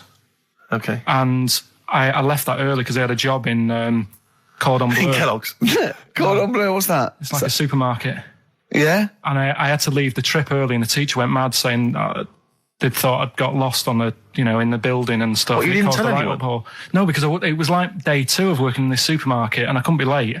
I thought by the time I explain where I've got to go and everything, I'll be even later. Sure. So I just left, and then apparently they were searching the building and everything for me. Oh, I was were you? stuck in a printer. Don't know. Fucking a printer. I don't know. What was the printer's name? You worked at a supermarket called Cordon Bleu.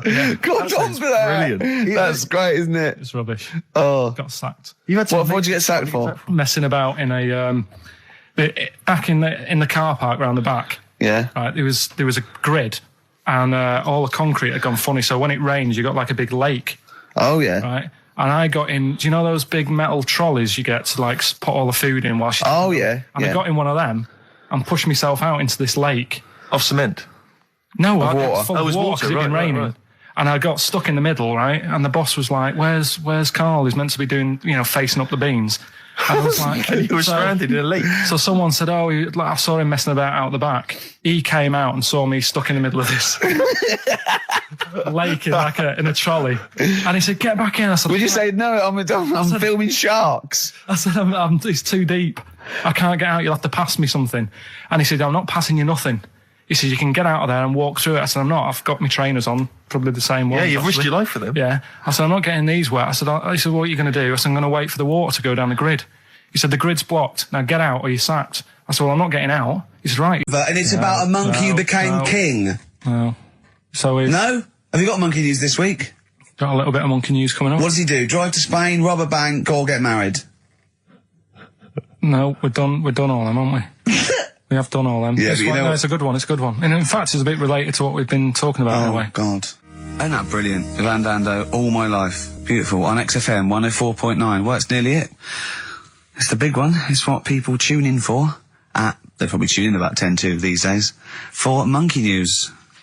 With, Karl Pilkington. Can we hear the jingle? Only 4 to go. Oh, chimpanzee, that Monkey News. Right, this one's about it's been emailed in to me. Right. I haven't really had time to check it out this week. No, you're joking. Been busy. Ooh, I hope it's not stupid. Goes back to 1908, and the person's saying it's a good story and that, and they're surprised they haven't picked up on it yet. Right. The Olympics, right? In 1908 in London. Apparently it was meant to happen in Italy, but it was cancelled. Don't know why. Right, and it happened in London. Anyway, 400 metres. Right, it was meant to... there was a fella who was going to do the run, right, and the favourite to win it was this Bulgarian guy, right? It was like a newcomer. Okay, these are a few things it cannot be. One, he injures himself, so a monkey steps in and wins. 2, he does a drugs test, it turns out that he is a monkey. So if it's either of those... Right, I'm gonna go mad. So anyway, the fella, right, this favourite, everyone's putting the money on him, thinking, yeah, he's gonna do it. Is he hairy? Is this bloke hairy? So anyway, the race happens. Yeah. And everybody's lined up, ready to run. And, everyone's saying, yeah, he's gonna win. And suddenly, a bit of murmuring going on, people going, oh, what's going on here? Right. He's eating a banana.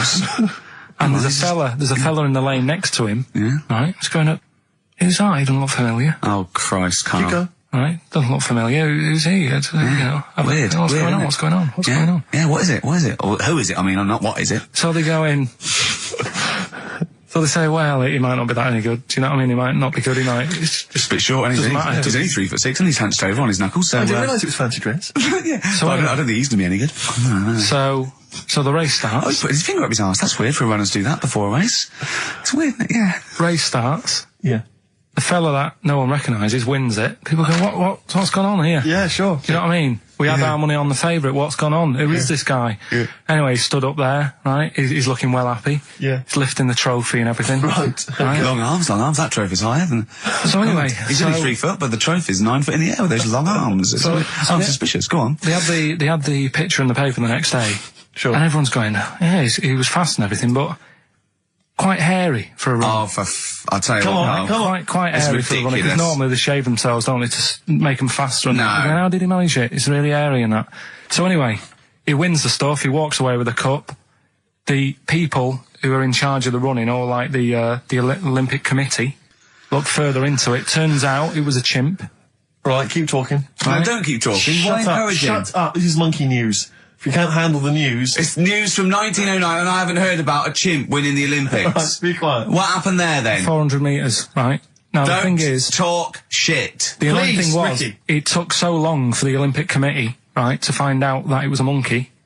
It was going manic. It went into loads of races. It was picking up loads of, like... No, shut up! Right? He became a celebrity. It was doing endorsements on TV. Don't talk shit. It said he managed to win the same race 4 years later in Athens because... How did he get to Athens? But it's a joke. They're winding you up, Carl. Weird.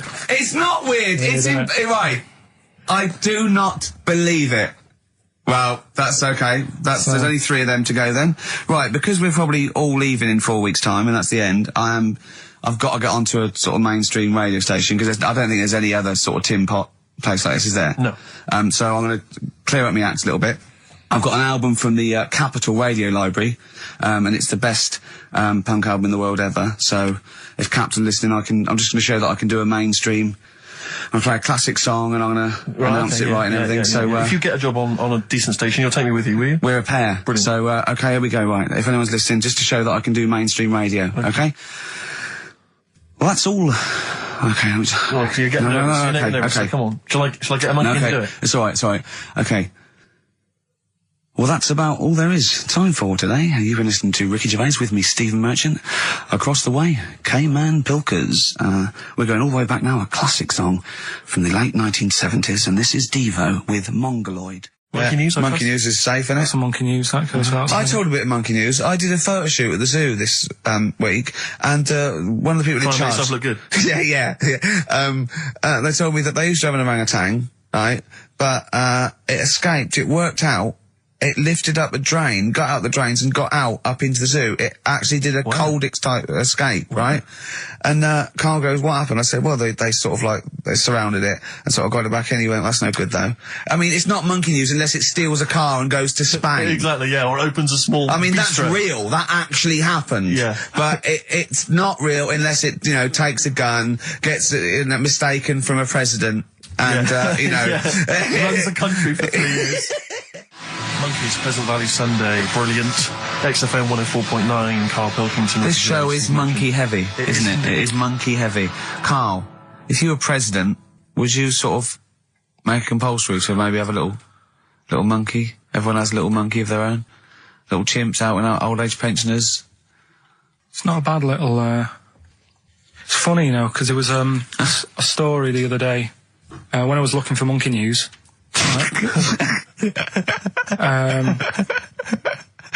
There's a story about a couple who couldn't have any kids, right? There's something wrong with them, but they really wanted a kid. And they got some dodgy email address where they could buy a baby online, right? It was someone who would have a kid, and you could buy it for $3,000 or something, right? Yeah. So anyway, they got one, they got picked, and they're like, brilliant, there's the money. Got the baby and everything, they were loving it. Playing with it and stuff. As it got older, Feeding it. it got airier. Oh, shut the Carl! Turned out they'd been sold a chimp. You maniac, you stupid mank twat. How on Don't earth? talk shit. That is as if... what? didn't know it. Oh, don't talk. Are you mental? You I love the fact stupid... that didn't make it into monkey news. I know, yeah. They It's a bit sad though. We don't like to bring the bought... feature down. Yeah. But And how anyway. long was this into... it got hairier. They're born hairy. They're not born like humans then develop hair, because they go, hold on, we better get the chimp stuff kicking in now, because we're in the jungle. School photograph, they were like, hang on a minute. He looks a bit weird. Oh, you are just the rubbish. Mad, innit? Mad, innit? Imagine, oh, God. Just Anyway. imagine if he was in charge. We did put him in charge of the country. Terrifying. Wouldn't that be amazing? Let him run the country. Just for a week. Or the mayor. What would you do if you were the president or the Lord Mayor of London or the Prime Minister Karl. I wouldn't do it like he's going to be offered it. David Bowie, Sorrow, on XFM 104.9. Nearly there, but, we're working our way up to the grand finale. The bit where Karl spouts absolute nonsense from a dodgy source on the internet about a monkey who did something impossible. Let's cue up the jingle. Hang on. All right. Perfect. Oh, chimpanzee that monkey news. Right. Let's have a look. This one's from some woman, right? Yeah. And she was taking part in the London to Brighton bike ride, right? Lovely day, weather's good and everything. What year? She's just a couple of months ago. She's done all the training, right? Done all the training and stuff. Got a brand new bike for it. Got a little puncher outfit and stuff, all set for the day, right? It's a nice day. She sets off. They all start pedalling and that on the way to Brighton, right? So she knows the route and that. Got a little headphones on, cycling along. Suddenly, Right, okay, I'll stop you now. If a cyclist overtakes her and it's going really fast and it's sort of hunched over, but it's got like lots of cycling gear on and a helmet and goggles, and they can't tell what it is, but they just know it's like a little hairy fella who hasn't bothered shaving his legs, which is weird, isn't it? Because cyclists usually shave their legs, and this bloke had really hairy legs. But and it won. They gave it the medal. It won 3 years running. They gave it the key to the city. It had its own game show, and then someone said, "Hold on, though, this fella's all hunched over, and he's only 3'5", and his arms are longer than his body. It's a chimp. If it goes anywhere near that, we're never doing it again." more monkey news next week. She's cycling So along. anyway, she's cycling along, right? And this tricycle. I couldn't predict that. There's always one element you can never anticipate. Yeah. A kiddie's tricycle with a little kid on it. Little hairy kid with a helmet. Okay, just go on then. Well, the tricycle comes Whizzing past, yeah. thing. Strong legs, you know, chimps. So she's thinking that's, but didn't get a chance to see the thing. Oh, yeah, couldn't quite see the cyclist. Oh, God! You bald mank git. Go on. Yeah, research scientist Karl Pilkington. So anyway, she gets to the end line, right? And they got talking, so it was a nice day, nice race and all that. He said, did you see a little thing on a tricycle? Thing? Well, a person, surely, just a human. Did you see that? No. Did you see that bloke on the tricycle? So anyway, turns out... Tricycle. Yeah! Well, what did she say thing? Well, no, wasn't no suspicious. I mean, what did she say? Did you see that fellow on a tricycle? Anyway, so it turns out... Go on. It was a chimp. You're joking! Right. Well, Christ almighty, there you go. Unbelievable, and it was a chimp all along. So anyway, right, so the woman's like... We're never doing this again. checking out the news, right? There's nothing on it. She checks out XFM Monkey News. Right, okay, I'll stop you there again. Right, if it turns out she doesn't the news, right, and the circus goes, we're looking for our chimp, it used to ride this tricycle, and it escaped with police chasing it. No. So she listened to XFM, see if I'd picked up on the story. Yeah, sure. I didn't have it and stuff. So she got in touch with the organisers of the London to Brighton bike ride, said, look, saw a little hairy fella. Why did she care? Because she wanted to know. She thought it was a bit odd. Well, Turns out it was a chimp. They weren't happy about it. Of course not. Because now the owner of the chimp wants to enter it into the Tour de France. No! Oh, God! I'm gonna die! Oh, God! In 2005. Now, a couple of questions. I trust you'll be able to answer these. One, Oh, God! Steve, help me out. how did it get hold of the tricycle? I don't know. Okay.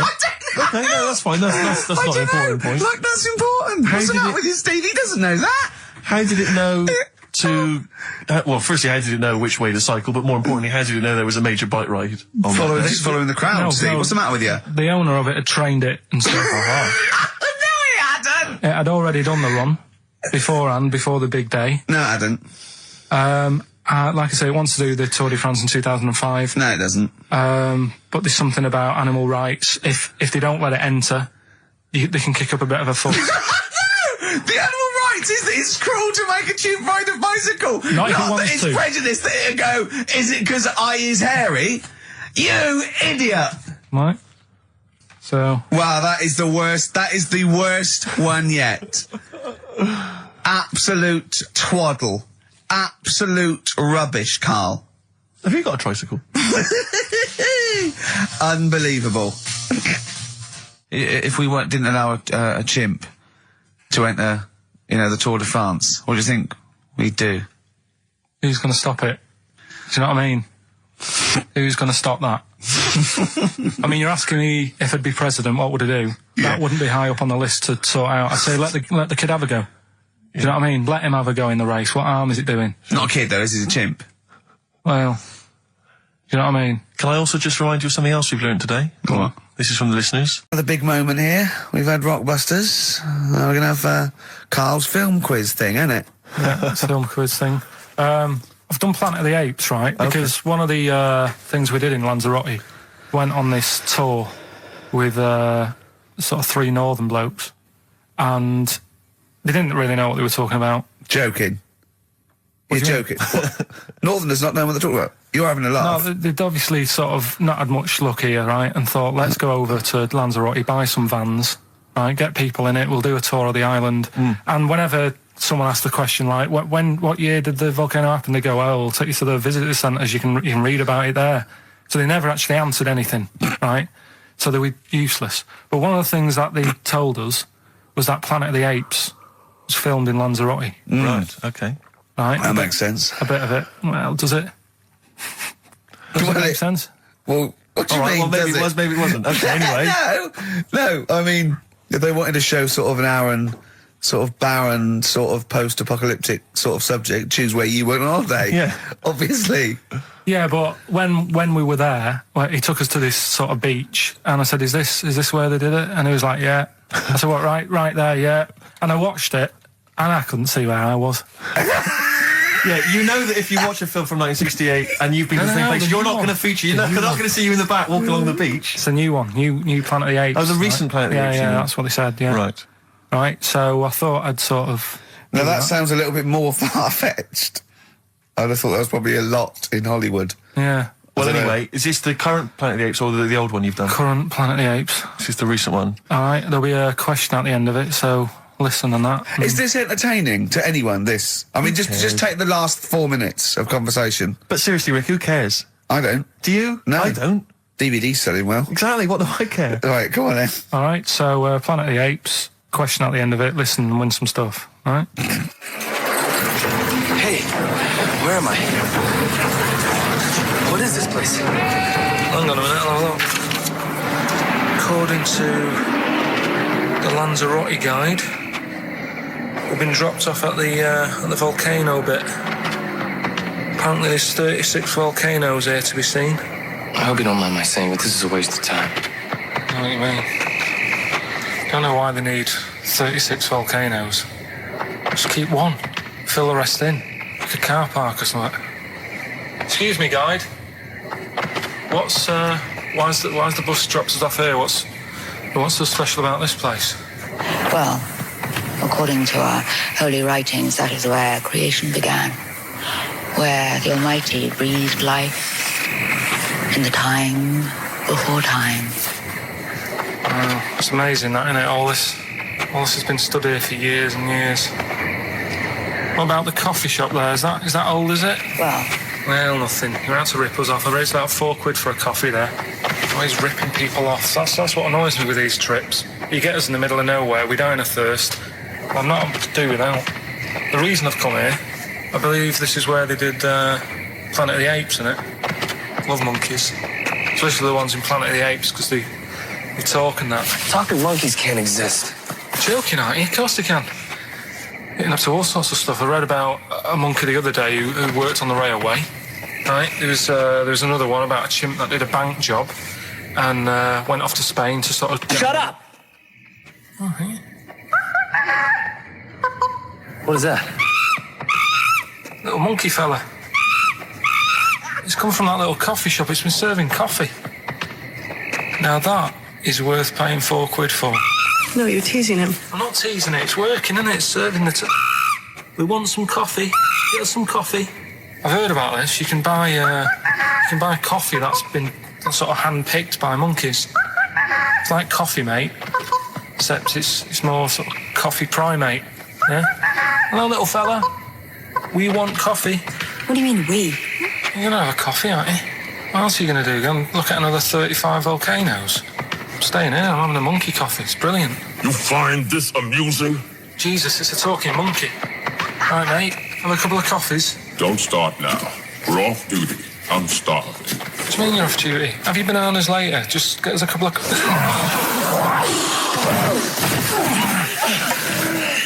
Right. I understand that you're tired and you've probably been on your hands all day. Just forget the coffee. You go and get some lunch. After you've got some coach, you lazy ass. You damn human!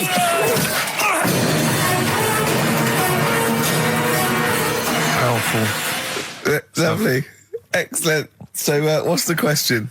If you've been listening to the whole show, how many volcanoes do I think's on the island of Lanzarote? Okay. Yeah. I might have it wrong, what I've been saying, but it's roughly around that. Yeah, so what have you been saying? Yeah. Yeah. Brilliant. Ricky.gervais@xfm.co.uk. You're more likely to win the prize if you leave your address on the email. Yeah. Because otherwise we can't really be bothered to phone people or email them back. So, Good point. Put your address on there and you could win some crap. In a jiffy bag. Carl's theme tune there by Placebo. Special Needs on XFM 104.9. Alright. New Year's resolution, Carl? I don't know. I don't do it. Really. So what about something like, I don't know, start smoking? Do you mind? There must be something. No, it's a waste of time, isn't it? Don't bother with that. Right. You see? Yeah. Me, no, I've never really made any New Year's resolutions. I just be good to people. Just treat everyone as you want to be treated yourself. Give to charity. hate, crime, racism, famine, sexism. I know you're going to keep to all those, except the give to charity. That's me and Carl find that a little bit hard to believe. Never gonna happen. Well, you've always got to break at least one of your New Year's resolutions. Yeah, exactly. Yeah, well, I think I'll be nicer to Carl. What about learn more? I was thinking that. I want to learn more. I'm always teaching you stuff. I've got. I watched. I'll tell you what. Christmas telly was dreadful this year. I don't know if I've hit that age where I think consciously I thought this is worse than usual. Yeah. And I ended up watching Discovery Channel and History Channel again, and I watched 4 episodes in a row of this fantastic documentary, 1418 War, narrated by Dame Judi Dench. And it's brilliant. I just can't get enough of it. I hated history at school, and now I want to know everything. Yeah. And I think that's mine. Learn all the stuff about stuff. I like learning though. I always say that to you. I'm always looking up stuff. When I was on holiday, even though it was sunny outside and they had big holes to look at if I wanted to, I stayed in and watched Discovery there and was watching stuff about scorpions and that. Yeah, what did you learn? Well, nothing, because it was all in Spanish. But I just watched it. What I found odd, right? What I found... Scorpions, I get it. It's only about poison you get with. What I don't understand is with scorpions, right? They have like this sort of weapons, don't they? They have the poison and stuff, right? Yeah. Which can kill a man. Yeah. But there was a couple of little animals and that were its sort of enemy. Yeah. And it stung them, and it didn't kill them. So what's the point? Well, firstly, not all scorpions kill a man. Some of them, This one did, they said. Yeah, well, they range from like bee stings to so much venom it can take down a horse on things like spiders and snakes and scorpions. So it depends. But a scorpion that will kill a man would kill a rabbit. So I don't know what you're talking about. No, there was a snake that it stuck its thing into, and some sort of beaver, and they were just like running about. There's nothing funny about that, so why are we laughing? Well, the snake wasn't running about, was it? Well, it was slithering about a bit. Yeah. What was the beaver doing when the snake... Just sort of, I think it ate it in the end. What? Ate what? Ate the scorpion. Just wandered off. Well, it wasn't a beaver. There you go. There's no way it was a beaver. All right, an otter. This is what you've pieced together from a show in Spanish. Well, I'm just saying though, how come it can't kill something that small, yet there's someone on holiday that's no sort of danger to that scorpion. We're not going to harm it, right? And yet it can kill a man. So you say, but I don't believe it. Shut up, mate. Seriously, this is gobbledygook. Taught you something again, though. That's what I'm saying. No, what have you taught us, though? What is that? What is the fact that's come out of that? A scorpion can kill a man, but the beaver was dancing with a snake, then it ate it. You do that That's all the not time, a fact. though. That's not a fact. Down. New Year's Eve, I taught him something, right, about dead people. No. You know, the things that taught me, I was saying you're talking shite. He says they found out your soul weighs an ounce. Your soul? Yeah. Your soul weighs an ounce. Right, who found this out? I read it. Your arsehole weighs an ounce. Yeah. There's no such thing. A soul weighs an ounce. You're talking drivel. All right. Have you got any monkey news? So what did they do? They weighed someone who was alive, and they will wait for you to die, then weigh you again. There was someone you've lost an ounce. Yeah, it must be your soul shooting off to heaven. It was someone who was really ill, and they said, we can't do anything for you here, but we've got a bit of an idea that we want to do. We've been wanting to do this. Stuck him on some scales. He said, right, you weigh 9 pounds an ounce or whatever, because he was wasting away. He died, 9 pounds. Right? Fine, well, that's proof if proof be needed. Nearly got to wrap it up. I think we've got to do the Rockbusters winner and give someone those lovely prizes. Monkey news, then we're out of here. We'll maybe come back, maybe do some Christmas specials. I don't want to make any promises. Right then, first one. Chewing breaks. Fishing for a dream. That's what we're fishing for, isn't it? We're fishing for a dream today. What's that mean? Poverty. I don't know what I was talking about. It doesn't matter what you're saying, Rick. No one's listening. No one's listening. Well, we've got to finish anyway. Think about the fact that think how small our percentage of listeners is anyway. Anyway. And then you two are on stage at the moment. This is like broadcasting during Christmas dinner. This is the same. It's just on the hospital radio. Yeah. Yeah, exactly. Where everyone's got an iPod for Christmas. Yeah. On the ward. yeah. Well, we've just got. We're going to go through now till past, and I've got to rush off, I'm afraid, to Live 8. Don't apologise, mate. When people see the glam that you're bringing to that event, they don't even care about the people introducing it. Comedians going, ladies and gentlemen, just get on with it. No, I agree. No, I've got a good joint here. 2 blokes will get on with it. Bring on Madonna. But we're going to give it to him, Carl. We're going to go through to the end. We've done everything we have to do. Monkey news. The final monkey news of the year, possibly. It's been a joy, I'd like to say, on behalf of myself, Steve Merchant, and this little bald mank. It's been a pleasure. Yeah, speak for yourself. Yeah. I feel drained today. Do you? Go on. This is the strangest radio show in the world. Yeah. Isn't it? Yeah. Because when we can do that, we can talk about this thing, I feel drained today. Just like he's not, like no one's listening. Because that's the sort of thing you say socially and no one listens. Like just when you're watching up, I feel drained today. It's rhetorical. Yeah. You're not expecting anyone, not even your loved ones, to go, oh really? They just go, that. But to do it live on air, no one's listening. What I mean is just give us a jingle. But the exactly. But the truth is, the contempt we have for our poor listeners is unbelievable. The listeners aren't listening, and we don't want to be here. So it really is one of the most pointless things ever. No, I would have been quite happy to do a full show. But you know what? The flow of it's just. I would love to listen to this back in 10 years. This actual show. Let's keep this forever. Let's keep this show forever. The show we went early. We were bored. It was a day we're trying to save Africa, but we're a little bit annoyed that no one's listening. Yeah, right. Right, once and for all, the final monkey news of the year. Oh, go on. What were we going to say? No, I was just going to say, if you're not into the Live 8 and you're gay, you're not listening, because you're on a walk.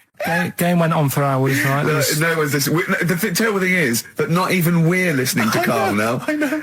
Literally no one is listening to Carl. Insulting. There was a lot of smoking going on. It's going on. A lot of eating and nuts going on. That was a bit weird, because they don't normally get through as many, but for this night. So, come on, let's just play Bruce. Goodbye, everybody. See you maybe at Christmas time. Goodbye. Yeah, Have you ever read the, What changed it? Just calm down a bit. Yeah. So. The chilled out vibes of PIMP probably helped you. Yeah. I think we should just say, give massive props to Adam and Joe, who stood in for us. Oh yeah, stood in for us. Did a great job. Yeah, great, really good. In fact, interesting. I listened to the show. Are they going to get their own show here? I think they should. Yeah, they'll probably get something. Well, there you go. Well, it's interesting, as I was listening to them, they had quite a nice selection of features. They had a couple of good competitions and things. Now, I don't know if, having done them for XFM, is it somehow, they may be kind of under some kind of XFM copyright? Which would mean, as we've got no ideas, maybe we could just hijack some of theirs. Maybe you could look into that. Obviously not Monday, you're not here, but... I was with Joe Cornish last night, went to a little, do at, Jonathan's house, and Joe was there, and he walked in, and I was taken aback by how tall he is. Sure. Because I'd forgotten, and he's about 6'4", but he's unlikely to, you know what I mean by that? It's sort of like some people surprise you. And, he was going, I don't consider, 6'4", big. I said, well, it is pretty big. I said, but I know what you mean. I walk around with Steve Merchant. Yeah. And, he went, how tall's Steve? And I said, 6'7". Yep. And Joe went, oh, that's nearly a disability, isn't it? Do you know, he's absolutely right as far as I'm concerned. No, do you know, I genuinely, since school, I used to go to school with a little disabled fella. Lovely guy. No, I swear to God, lovely guy. And I remember he came in when we got in the sixth form, and he'd basically got, I don't know what the ins and outs of it were, but as far as I could tell, he'd got a car for free.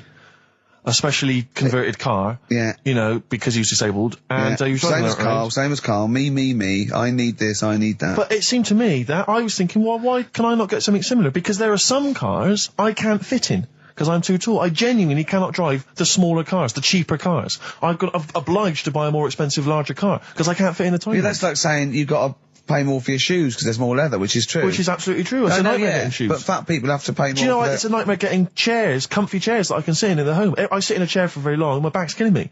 Now, how is that not a disability? But no, I don't see. You don't see people like me whinging. But I think tall people. I read an article that taller people, on average, get higher wages through an advantage, or just because they're taken more seriously than little dumpy fellas. Sure. Do you know what I mean? But I don't think I genuinely don't think there are many benefits of being really tall. People seem to assume there are, but beyond the fact that I can reach things down from a high shelf, I know. I don't think there's any real perks. I've seen you hit your head a few times. That's a disability. I know, I have seen you hit your head a few times, and I think, oh God, that must have hurt. Obviously I'll make sure you're okay and then laugh. Of course. But I know it must be annoying. Thanks, mate. No, but I mean, there's a pub, there's one pub in Soho that he has to go down backwards. Yeah. He has to lean back, it looks like a limbo dancer. Yeah, they've almost got to lower me in on ropes. I always find it amusing. But like, for instance, on the plane, on an aeroplane, I can't get some of the seats. I can't fit in some of the seats. Not in any way. Not the way that I could. Because What are you talking? How is that not a there's disability? some seats that people can't afford because they're poor. It's not a That's disability. irrelevant. Don't go on a plane then, because you're poor. But if you can't afford to go on a plane, you can't afford to go on a plane. You should have studied hard at school. But what annoys me about that is there's a physical disability I was born with. There's a weight allowance, so I might not be allowed loads of bags on, but there might be a big fat pig in the queue who's allowed the same chocolate allowance as me. That's because they've been eating like a bloater. I couldn't stop myself from growing this tall. It wasn't a conscious decision. I didn't think, I'll tell you what, I won't smoke when I'm a teenager. Maybe I'll shoot up. I'll eat healthy. I'll probably add an extra 2 feet. It just kept going. You do eat too healthy. You eat way too many greens. But that's not why I grew to this height. It's a genetic thing, isn't it? Yeah, but if you lived near some sort of pylon or something and just, as I say, smoked from an early age, you wouldn't have been that tall. Don't think when I was a gangly teenager having the piss taken out of me, I wasn't thinking I wish I'd been born near a pylon. Could you, or Chernobyl. Could your mum or dad, could they have banded you like they did with little? Didn't they do that with someone's feet? Well, yeah, concubine. Yeah, yes, I didn't come out this tall, did I? No, but slip it in the how would they bandage him? They'd have to bandage him round the feet and round the top of the head. Yeah, I'd be walking around like a mummy. Yeah, or a bonsai boy. But people didn't really realise I was going to be this tall until I was 14 or 15. You know, you don't realise when you're an 8-year-old. How tall were you when you were about like a gangly, okay, so a typical gangly teenager, 15. How tall were you at 15? I don't know, 6'5" maybe? And I bet you were like a beanpole, weren't you? Well, of course. Yeah. And what sort of glasses did you have? Cool. No, what did you have? I don't know, a monocle. No, I can't remember. Did you wear a bow tie once? I wore a bow tie? I thought I was trying to preempt the styles that might be coming around. I think I've been watching a lot of George Formby films. And I thought it can only be a matter of time before the bow tie comes in. I thought it might be quite kind of urbane and debonair. Yeah. So what that was Robin Day at the height of his fame? I think he might around this time, yeah. Yeah, I wanted to go for that dandy look. I thought that's what the girls would go for. I know, the dandy. Oh dear. So I still want to see you with a pipe and trilby. Yeah. I just think you'd look great walking on the street. Yeah. Oh, I genuinely, I really, it does frustrate me that I don't get any allowances. It doesn't count as a disability. Well, it does count. No, it doesn't. It's not a disability being 6'7". But how can you explain, for instance, travelling on a bus or a coach? There's some seats I can't sit in. The only disadvantage is, people look. I've seen people stare at you, but they stare at me because I've been on the telly. What's that a disability? People being recognised. Yes, but you could avoid that by not being on the telly. It's your choice. This is my point. It's your choice. Yeah, it's the same as the big fat people. It's their choice. It's a different sort of stare, isn't it? I've been there. Yeah. When the sort of stare that you get and the sort of stare. Well, obviously, sorry, Steve, but I'm gonna, follow up this inquiry. What do you mean, Carl? No, so I'm just saying it's more of a stare of fear than, like with you, they go, oh, it's him. Yeah, go on. Whereas with you, it's more like, jeez. Do you know what frustrates me? What? I thought he did deserve having a Monday off. I've changed my tune. Yeah. Sometimes you don't realise this, listeners, but sometimes I'm an intermediary. I do step in when he's winding him up, because Carl gets to the point where he's going to explode. Yeah, and it's Steve's crazy. Okay, Jerv, and I step in, and this is the kind of response I get from Carl. This is the kind of back chat I get Well, I tell you, he's a little user. I'll tell you what, because he's too scared of winding you up, because he knows that you'll just walk out of here and he won't get his Monday off. Absolutely. Play a record, you little oik. Weasel. You're a weasel. Title track from an album called 1972 by Josh Rouse. Well worth listening to. XFM. Yeah. Ads. Yeah. Joe Jackson, Different for Girls on XFM 104.9. Ricky Gervais, Steve Merchant, Karl Pilkington. He's annoying me now because he's got a day off and he's got 2 hours and he's miserable. He's not even doing anything to the show. It really annoys me. Well, hang on, wait a minute. You've forgotten his brilliant film quiz. Yeah. He's contributed that. That he probably did during the week. Well, do you know what I mean? What, are you going to change your attitude, Carl, or what? Or should we just, not bother with this show? Told you. What? Don't annoy me and you'll get the best out of me. Yeah? I told you. I told you, this show is to annoy you. You knew that. But this is what you're going to get. Do you know what I mean? But no, you've got to be good and get the day off, or there's no point for any of us. Right, if you were having an operation, would you annoy the doctor? What? You can't concentrate, can he? Don't wind And him the up. fact that he's a doctor. All of a sudden. Yeah, he's got to press a button and find out what a monkey did in 1932. And he's, Where's the monkey news? It's been a bit quiet, hasn't it? I've been... What, in the keeping an last eye out. 3 months? Okay, there was something that I found last week about one that was in an old people's home. It escaped from some zoo. It was wandering about. It was enjoying itself, and then when it got to the night time, it was like, oh, what am I going to do? And the first place it came across was like this old people's home. Went in there. I think it was there for about a week and a half without anyone realising. No, it did. No, so the helpers and the nurses and the social workers and the matrons and all that, they thought, well, Mr. Sanders looks a bit hairy. But I mean, that happens, you know, it comes out your ear and your nose when you get to about 70. And he stooped over, yeah, of course he has. He got bow legs, yeah. And he eats more fruit, of course he does. Well, that's when they realised. Why? Because someone in the kitchen said, hang on a minute, getting through more bananas than we normally get. Right, do the competition. Do the one thing you've done this week, probably in their time again. You're getting paid for it. You're having Mondays off. Yeah, and you're not into it, so that waste of film, time. That film sounds good. It was like this. Yeah, okay. Come Then. here.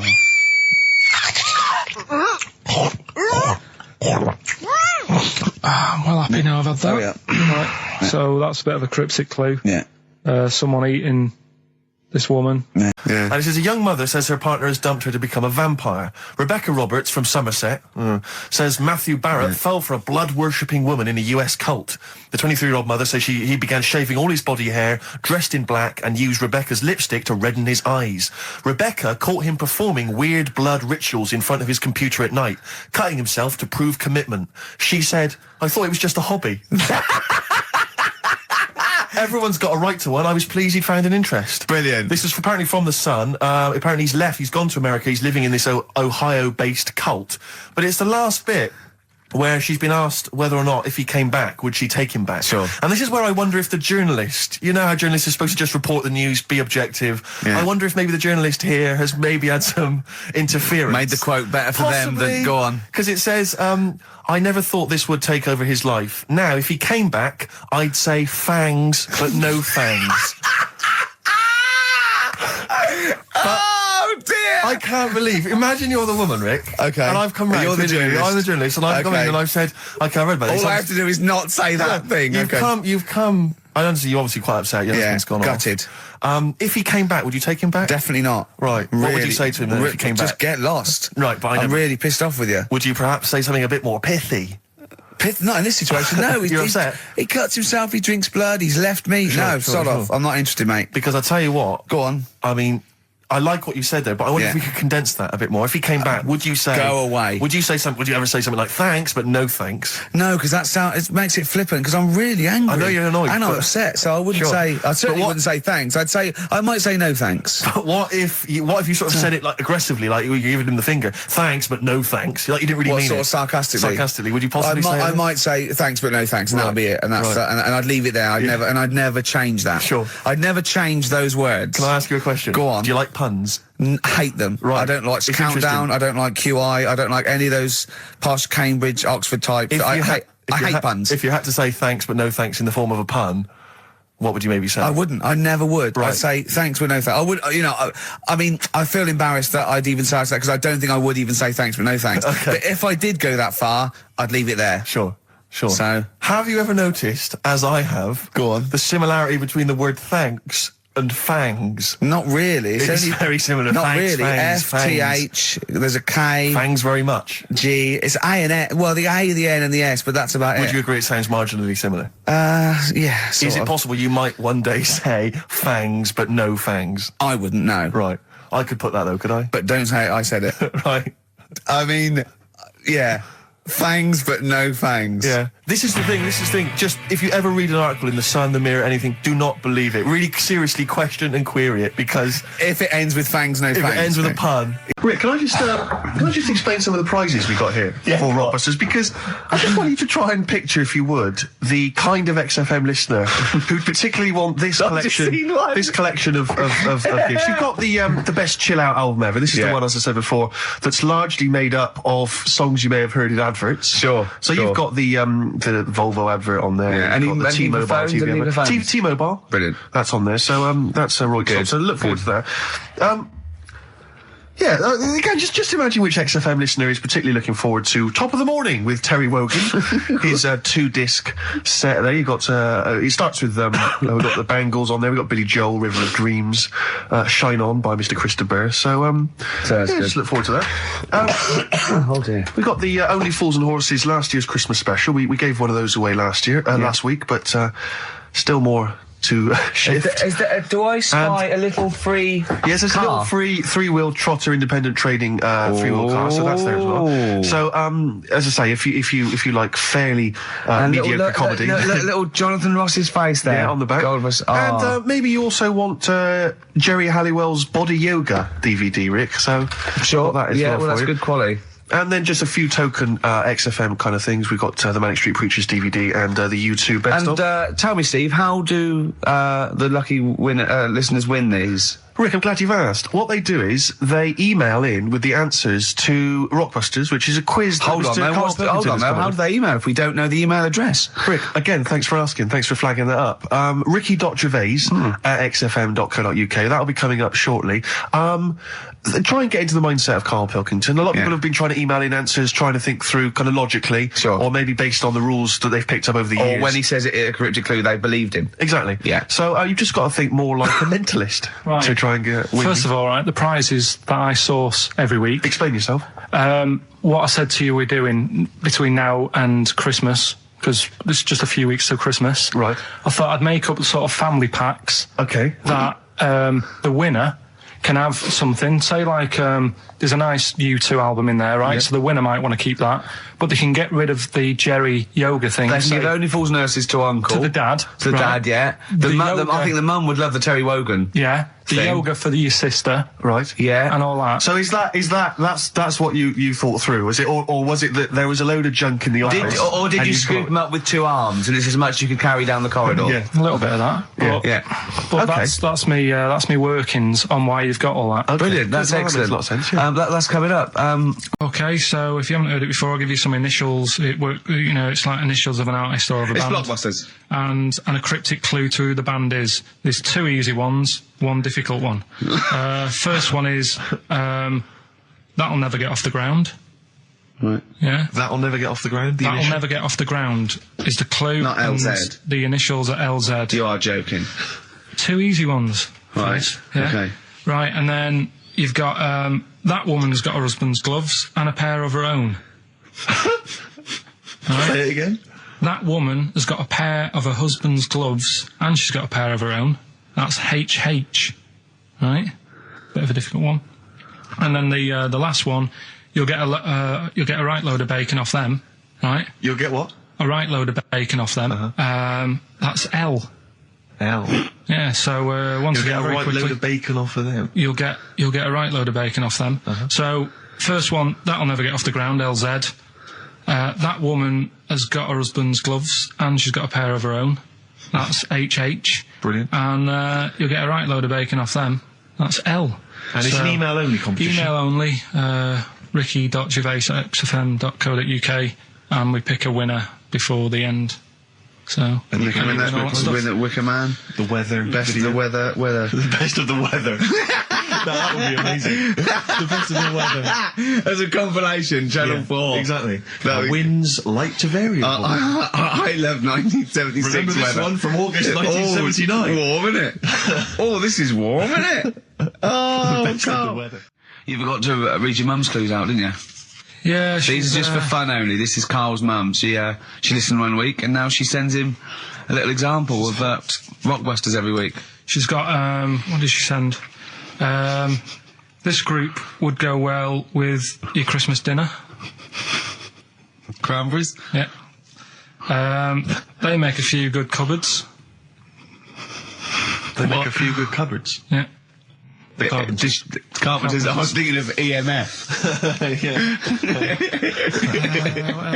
I was thinking B&Q. The B&Qs. This group thinks of lots of things. This group thinks of lots of things. Yeah. Go on. Imagination. I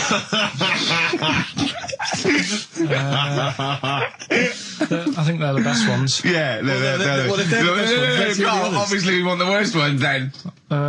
Here's one more. She'd really like Blackpool. She'd really like Blackpool. She'd really like Blackpool. Fairground attraction. Not bad. Yeah. Not bad. Right. That's D. Second one, he'll fit some chocolate to your feet. Can't think of any. I can't think. That's A. And do you think your kid will get that strawberry for me? WP. Right. So Ricky.Gervais at xfm.co.uk. Some great prizes to be won. Yeah. So, well, first of our regular features with Carl, we've got Rockbusters. That's rolling. There's people coming in. They're getting them right. I don't understand it myself. As ever, Rick, you'll be amazed and confounded. So I don't know the answer, and I haven't looked at the answers. I just like that moment. It's like when you go down Christmas and you're excited about a present, and it's like some condoms. Right, Rockbusters then. Ripping it up. It needs some work, that game, but I see it's got a lot of mileage. Right, here we go then. The first one, £42 for a torch. That's a bit pricey. Go on. That was D. Yeah. That was Daylight. Right, I thought Delight, and I thought it doesn't work. Second one. It doesn't work. I actually thought Delight doesn't work. Second one. There's no, wait. Dear Light, it doesn't work. It's Delight. Second one was... No, Carl, it doesn't work. Yeah, but if we're going to continue with this feature, you've got to tweak them a bit, right? People have got it. We've had loads of emails, more than ever. So, do you know what I mean? Let them decide. If they don't like it, they won't email in, but they're loving it. They've Right? all come from the same institution. Go on. He'll fit some chocolate to your feet. That was A. That was Aerosmith. Right? Aerosmith. You've heard of a blacksmith? But a smith is just a workman. It doesn't necessarily... No, you can have anything. You can have a locksmith. A smith doesn't just mean it does shoes. Right. Do you think... Aero Cobbler would have worked. Unfortunately, there isn't a band called Aero Cobbler. Get ready with a winner. Do you think your kid will get that strawberry for me? That's Wilson Pickett. Wilson Pickett. I'll give you that. I have to say that I don't know if these guys have won in the past, but they were the first people to email in. I mean, normally I just give it to anyone, but these guys, literally, you've given the clues, Carl. I'm amazed. Everyone seemed to get Aerosmith. How? Everyone got D-Light. Everyone got Wilson Pickett. I'm absolutely stunned. You know, they deserve it. They deserve the junk prizes, right? So we'll give it to Jonathan and Louise, who, as I say, may have won in the past, but as I say, they were very, very quick. You've got to beat them if you want to win. And they're from Wrexham. Brilliant. So good luck to them. So that's I hope that they then. enjoy Jerry's yoga diet. Back next week then. Yeah. See you later. See ya. Cheers. Carl, what have you got lined up for us as the producer? Right, well, Rockbusters. Been off this week again. Has he? Yeah. Another week off? Another week off, yeah. No, I didn't have a full week off. I had 3 days off because I was working all over Christmas. Yeah. And still didn't stop working, preparing stuff. You've got a nice load of prizes there that I've sorted out. I had to come in especially to sort that out. Yeah. Rockbusters. Did you rifle through the drawers up at Capital Gold instead of down here? Yeah. Rockbusters, we're still doing that. Yeah, you're bigging it up. Yeah. He's bigging it up. Yeah, still doing that. We've got that. Well, it's coming up to 1:30, and so it's time for Rockbusters. It's a structured show. It's a new leaf. This show in the new year is going to be structured. Set pieces, hitting our marks. Do you know what I mean? There'll be time checks, weather checks, quick hold out.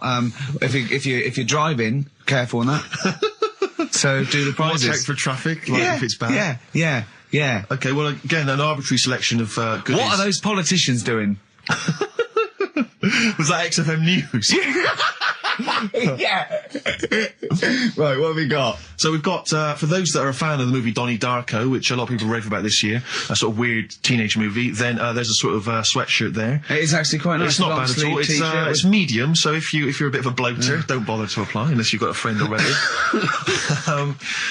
We've also got here a Graham Norton video. Certificate 18. Oh, that's, so please don't phone up don't email in unless you're above the age of 18. Yeah. And that's, I think, the best of his TV show. Yeah. Look forward to that. It's a big stiff video, that, isn't it? It's a big stiff cock of a video. Thanks very much. I meant you meant the bird. Yeah. There's also a fairly mediocre British wartime thriller, Enigma, which a lot of people, it was hyped for a while, but it's actually interminable. I've seen it.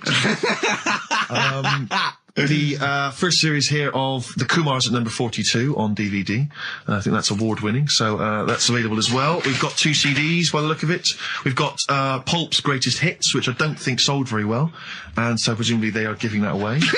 And Johnny Cash's current album, American For the Man Comes Around. There's some good cover versions there. Again, another big sell. A big sell. We're really pushing this. It's quite kooky. Johnny Cash here does covers of things including Personal Jesus. Oh, right. By Depeche Mode. Yeah. We've got Bridge Over Troubled Water, his version of that, Desperado. And anyway, it's not bad. That's probably the best treat in that bunch. Right. And I'm assuming there's some questions there, Carl. Yeah. Right, here we go. If you're a new listener, the way it works, I'll give you a cryptic clue and some initials, and it sort of makes up a band. Yeah. Makes more sense when you hear it, I reckon. Not particularly. Wow, not really. Although people do get it. I just worry about the state of our listeners. Go on. Right, so there's 3 of them. You email in ricky.gervais@xfm.co.uk. It's email only. I repeat, it is email only. We are too lazy to answer the phone. Yeah. Okay, Here we go then. Number 1. There's normally 2 easy ones and a difficult one. Sure. So here we go. Number 1. Don't argue with him. He ain't going to change his mind. Don't argue with him. He ain't going to change his mind. Yeah, that's AA. AA. So that's the first one. He's not going to change his mind. What do you mean, You've just got them written out, haven't you? I'm just thinking about what the answer is, so I don't write the answer down. Don't worry, they get it. Yeah, don't worry. Well, you can't remember it. You came up with it. There's only 3. I know, it's weird, isn't it? No, it's not weird. It's incompetent. Right, the second one, anyway. I hope you get this. I hope you get this. Email in and tell us the answer. This is a shambles. Hang on a minute. Keep going. Go on. He always gets what he wants and doesn't worry about anyone else. P. And you don't know. You don't know that is. I'm sure it'll come to me once I see it on email. What do you mean? Once they get it, you'll agree with them. I'll know if it's the one I had down as the answer. This is brilliant. Imagine Jeremy Paxman doing that. Going, University Challenge. Is that right? Go on. Right, so that's that one. Give us that one again. He always gets what he wants and doesn't worry about anyone else. P. But you're confused. I don't understand how you can be confused. Yeah. What's the final one? The third one, I'll have to put that woman in the oven. And that's AB. All right, quickly give us them again. Right, so the first one, don't argue with him. He ain't going to change his mind. That's AA. He always gets what he wants and doesn't worry about anyone else. That's P. And I'll have to put that woman in the oven. AB. All right. Okay. Ricky.gervais@xfm.co.uk. I'm going to play a classic track now by Neil Young, Alabama. It's beautiful. Neil Young, Alabama. Carl is still confused. He's waiting. He's biting his fingers, waiting for an email to tell him the answer to the clue he made up but can't get. I love that as an experiment. As a I mean, that would confuse psychologists, that you come up with something that you can't get. It's brilliant. Yeah, you came up with the question, you don't know the answer. And you expect them to, but you can't, and you made it up. Look at your face. Play some adverts. XFM.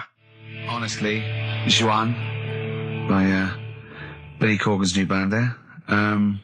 Ex-Smashing Pumpkins. Sounds a bit like them, but I like it. It's all right, not bad. I like it. You would take to know, Rick, incidentally, that someone's got the right answer. So Carl relieved. knows the answer, yeah. Brilliant. Well done, Carl. You're a fool. Right. Right, what are you doing then? Let's have a quick reprise, if we could, of the Rockbusters clues. Yeah, Rockbusters, if you've just tuned in, you've missed it this week. Here's your 3 Well, no, clues. you haven't. That's why we're giving the clues again. Yeah, I know, but if they haven't. Eh? What? Safe, they've been busy. Just give the clues again. First one. God. Don't argue with him, because he isn't going to change his mind. That's AA. Second one, he always gets what he wants and doesn't worry about anyone else. That's P. Yeah. And the third and final one, I might have to put that woman in the oven. AB. Interesting. Are we telling him or still? No. People have still got a chance to win those extraordinary prizes. ricky.gervais@xfm.co.uk. So the answers to this week's Rockbusters. Yeah. Can you give us the clues again in the answers? Yeah. The first one was, don't argue with him. He ain't going to change his mind. The initials there were AA. That's adamant. Yeah. All right. That's good. That's a good one.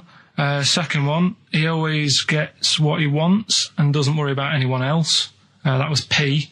That was Pixies. Right? Picks his. It kind of works, yeah. And the third one, I'll let you have that one. I'll have to put that woman in an oven. That was AB. That was Anita Baker. Anita Baker. It's good. Anita Baker. I'll let you have all three today. So you've done well. So do you want to pick a winner, Steve? Well done to Mark Leder from Bow. He wins those fairly mediocre prizes. Enjoy them. Oh, brilliant. Now listen, it's Rockbusters. I've got the prizes here. Rick, I'll be honest with you. I mean, we've given away some shoddy stuff in the past. This is the worst collection. Tat, is it? This is really scraping the bottom of the barrel, Carl. I mean, let's hold on. The how phones many are going more mad. of these can we give away? If you're still phoning, hang up, because we're not going to bother anymore. We're really sorry about that. Maybe email us or something. How many of these can we give away? Look at that. It's only Fools and Horses.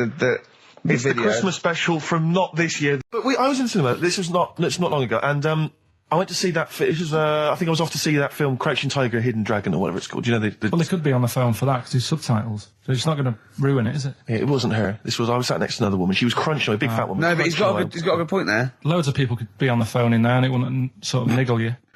Fine. Well, at least we've cleared that. Imagine if that was true. No, because it's like when you go on the tube and read a paper. There's loads of noise, but you can still concentrate, can't you? He's got you. Do you know That's such a great point, isn't it? Right, yeah, because it's so easy to lose yourself in that magic realism world, you know, with all the sound effects and music and surging, exciting noise, and there's a woman clattering on going, yeah, well, I'll probably meet you later, Stan. Should we get some Diamond White in and around by the park? Yeah. Switch off. I do it. Yeah, but we know what you're like. Yeah, you can switch off, Carl. It's like you can turn your ears off. That's the skill you have. It's not the ears, it's the behind the ears. Yeah. It's the process between the ears and the brain that you can switch off, so he can still hear all these things like a cat. But I was in the one, there was this woman sat next to me, she was a big fat one, she was crunching on some popcorn. Again, that's a crime. Why they're selling popcorn in cinemas? I don't understand why the noisiest... She needs to eat regularly. Why the noisiest food in a cinema? Yeah. I don't understand why that's come about. Yeah. It really makes me angry. Yeah. Exactly right. Smoothies. We want smoothies without straws. Exactly. The trailer for that film AI, Artificial Intelligence, came on. Remember that? And the tagline was, David is 11 years old. He weighs 60 pounds. He's 4'6" tall. He has brown hair. His love is real, but he is not. Oh, yeah. And she just went, how old was he again? To her boyfriend. Right? Just ruining it. War film trailer comes on for some Pearl Harbor or something. She goes, yeah, I don't fancy that. Just announcing this, don't fancy that. Too many war films. So then the trailer, then the opening credit comes on for Crouching Tiger. Before that, you know that thing that comes up that says it's signed by the BBFC and it has the kind of certificate and everything, and that certificate to say what age you have to be to see it. That came up, and it said Crouching Tiger, Hidden Dragon, in brackets subtitles. She went, it's not subtitled, is it? I thought this was the most famous foreign film for years. It won Oscars. It was a huge film. Everyone knew it was foreign. She goes, it went, and so the credits begin. It says Crouching Tiger, Hidden Dragon. She went, stupid name for a film. What? She paid to see it. She was with her boyfriend. So then it starts, right? Obviously it's in Japanese or Mandarin or something. She's like, yeah, and they're all talking in Japanese. Japanese or Mandarin. Whatever it is. So they're speaking in this, Japanese language, Oriental language. And she's going, don't they sound stupid? Don't they sound stupid? She was going, and then the subtitles come up, and it's quite a weird kind of strange language they're talking. And she was going, can't make the subtitles out either. It's both gobbledygook. Just wittering on every step of the film. I totally agree with you, but what I like in your telling of it, I know you're getting quite emotional. I'm genuinely livid. But she went Mandarin or Japanese, some Oriental language. Well, I don't know what else. It's a strange language. It's a strange language.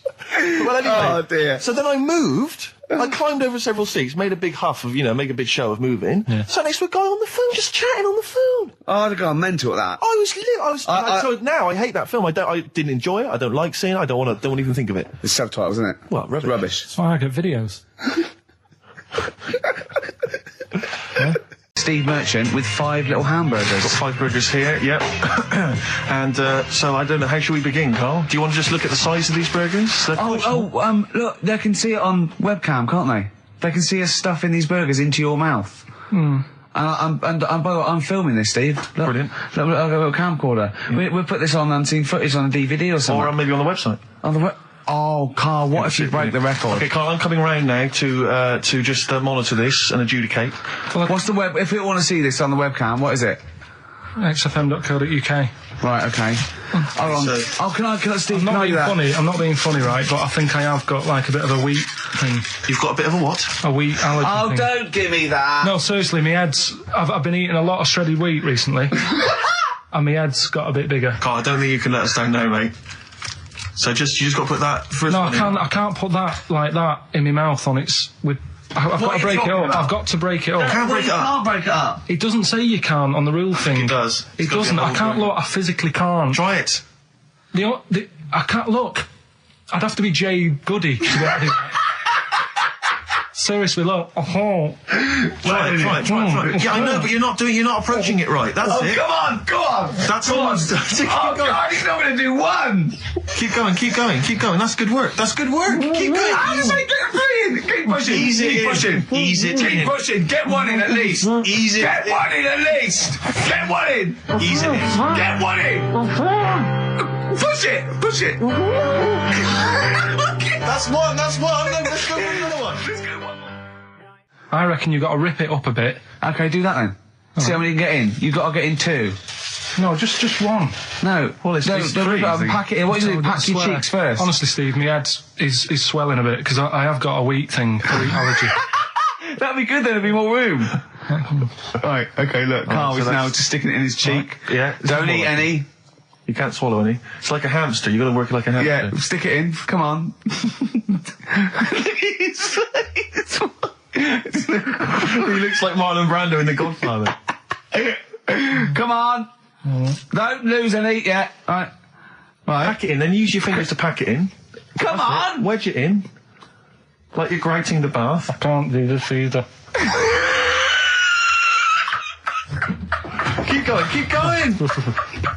Keep going, don't give up so early. This is part of the problem. You just give up, Carl, too quickly. You failed again. It's like your history O level. Come on, Carl. Come on. Do something well. Succeed at something. Push it in. You've got nearly a half a burger there. Oh, I'll come round there. You're chewing. Don't chew. I've got a bit of food. I don't know what he said, but... Is that a whole one? No, it's not. I can see bits left. Come on, Carl. Come on, keep working on it. We keep working on it. But there's so much space in your mouth, I can see it. He's going red. Okay, we're doing another one. We're doing another one. That one then. We're doing a... Oh, are you alright? Are you going to be sick? Are you alright? Alright. Oh God, should we play a record? He's making my eyes water now. Okay, I'll find a different one for you. Find a different one for What him. about most grapes eaten in 3 minutes? I'll go. Do you want to do that? Grapes are easy, aren't they? That's easy. Great. Come on, grapes are easy. Come on, don't make him laugh. He's choking. He's choking. Oh, Carl. Quick! Keep going, Carl. Come on! What happened? Did you just throw up? No! Don't make him laugh! Oh, come on! We can make wine.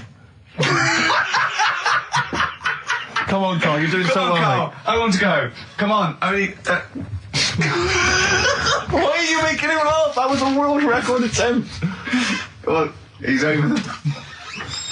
Keep going. Come on. You got 25 seconds. Come on. Oh, I think that was a shame actually because you were doing well, but something went wrong. I know, and I think those are bigger grapes than the ones I've seen before. They're quite big grapes. Look at his face. He looks so despondent. Come on, Carl. 8 seconds. Just a few more. 5. Come on. What's the matter? 2. 1. It's all over, Carl. It's all over. Better count how many you did. You can get good at this. We can get good at this over the weeks. I think that was a fairly pitiful attempt, actually. I really thought you had a... It's interesting, actually. These are harder records than you might think. Yeah, I know. 6, 8, 10... How do you feel after that record-breaking attempt? Not happy with that. What are you not happy about? The fella who did it, was he in hospital and just had loads of grapes? I was bored. I'm sure he wasn't producing a radio programme, that's for sure. Well, to be fair, neither are you. What was tricky about it? What did you find hard? I think having Ricky standing over me, sort of shouting, "Go on!" isn't normal. No. But that wasn't... He hasn't eaten any! Hold on, that's 50, you have to. That's quite a poor attempt then, by the seam of it. Would you think about trying to maybe do that again in a couple of weeks? Would you do some practice and try that again? No, leave it. Leave it to the experts. And I noticed a tricky point, maybe sort of when you had about 50 seconds to go, you seemed to be spewing things into the bin. What was that? Again, mainly Ricky standing over me, so... 88. He's got 88 left. Okay, so what's the mental arithmetic there? Because we put how many in? It was 150 in the thing, wasn't it? What did I say? What did I say I had left? Well, I'm not doing it again, 88. so... You had 88 left. So it's 62. God, you're only at 62. What's the matter with you, Carl? There's people start you at 62. That is rubbish. That's disappointment. Let's leave so that. you failed on 2 world record attempts there. 62, and the record's that is rubbish. What were you doing? Oh, yeah, but like I said, I've got a small throat. I can't drink a drink quick. Ever since the Mr. Freeze Pops when I was 6, that I nearly choked on, I nearly died on, I can't go back. It'd be like asking, I don't know, someone who got run over to play Frogger or something. Let's have something new, something fresh. Well, I've been looking around, right, on the internet for stuff. Yeah. On the internet? Yeah. Your Bible, where you get all your information about the world and the universe and morality from. And you know, like, how I always say to you, I don't really read that much of it, I just read the headline. Perfect. Right? Yeah. Anna Nova have sort of nicked that idea to grab you. Nicked what idea? Well, to sort of get to the meat straight away at the top. Do you know what I mean? The headline to the story and everything. What? Right, these are stories. But the headlines already existed. That was why you thought that was a good idea. Not like this, though. All right. Headline. Well, these are all headlines, right? Vibrating shoes could stop elderly falling. Do you know what I mean? Oh, God. You don't Vibrating shoes could stop elderly falling. Yeah, that's the story. You don't need to read on. That's what I'm saying. Well, right? could you read that anyway? Can't be bothered. Read on anyway. Well, you have a look at that in a bit, right? All right. Okay, so this is frustrating radio if you're sitting at home. No, well, it's not on. They've turned it off. If you want to know more, you know where to go. That's what I'm saying. That's what they should do in the news. Get the news done in a minute. There's a good story about Iraq. Right. Bong. Right, Look it up. Look it up on the internet. Right. Anna Nova. Give us another bong. Bong. Family sick of living on Butthole Road. Oh, brilliant. Bong. Man wears same shoes for 60 years. Oh, bong. This isn't that good. Some fella pulls a train with his teeth. And in lighter news. I remember that. General Donald, this one isn't very good. And the last one, man fails to break clothes pegs on face record. She's always good. Well, that's the one I did read on about. I love that out of all those. That's the one he read on about. Go on then. Just why is that news? He fails to make a record. So did I today. I know, yeah. I failed the long jump record today. Yeah. Didn't even take part. No, I was rubbish. But what are the rules on world records and that? I don't know if there are rules. There are certain things you can't. I mean, it's the Guinness Book of Records, isn't it, really, that's the arbiter, isn't it? Yeah, but is there anything, if you said you wanted to do it, would they say, well, you can't do that? Yeah, they've stopped some gluttony records, obviously things that are in danger. It's anything that's illegal. Yeah, anything that's immoral. Yeah, like that American serial killer that just got discovered. Yeah. Having killed 47 women. I don't think he can make that into the Guinness Book of Records. No, because people would be trying to beat it, won't they? But there was some other story about a fella eating watches and that. That can't be good for you. So why don't they say, look, don't do that, do something else? He wanted to stay regular. Do you know what I mean, though? Look at Carl. I love that look at Carl. Carl is looking back and forth. You know when you sort of you go to a cat and it looks back and forth between two people? That's very much like Carl's looking at us now. Or when, like, a child sees a midget or something in the street. They're just transfixed, aren't they? And the parents go, don't stare. When we were pushing Ash, yesterday, our producer's in a wheelchair, and we were pushing him through the BBC. He's not a midget, we should make that. No, he's not a little midget. He's not tall. But we were pushing him through the BBC, and this little kid just came up and just stood in front of him and looked at him. Yeah. I just laughed. It was funny. Do you do that? I imagine you get caught staring at things. Do you go up to people with problems and go, Mummy, is that a monster? Well, I was telling you one about when I used to go with my dad in the taxi. Oh, yeah. What Tell us happened? this story. Well, your father was a taxi driver? My dad he had loads of jobs, which he did back then, and they don't do that anymore, do they, people? They don't have loads of of stuff. Sure. But at one point, he had a black cab, and I used to go with him. Used to get a beer crate and put it in the front of the black cab, and sort of sit just next to the meter. And anyway, we got this call, and like the guy on the end of the radio said, "Oh, you've got your son with you, haven't you?" So he said, "Yeah." So it's just like, we've got to pick up at number 11 Village Lane or whatever. And I said, all right. And it was this woman. It was like a woman version of the Elephant Man. Wow, the Elephant Woman. Yeah, it looked like... it was really strange because I was in the front of the cab, and when you're a kid, if something looks odd, you're a bit scared of it, aren't you? Yeah. And my dad was like, look, be all right. And we're driving towards her. Look, don't worry, son, I've got loads of buns. And just to I'll just throw one down the street if it's right after it. You're being mean, right? I am a little bit, So how old were you, 18? No, I was about 12 or something like that, 11, 12. And as we got closer to her, it looked like she was holding like a bag of spuds on her shoulder. For a snack. Right. And her head was all a bit mangled and messy and that. And my dad said, whatever you do, don't stare at her face. Yeah.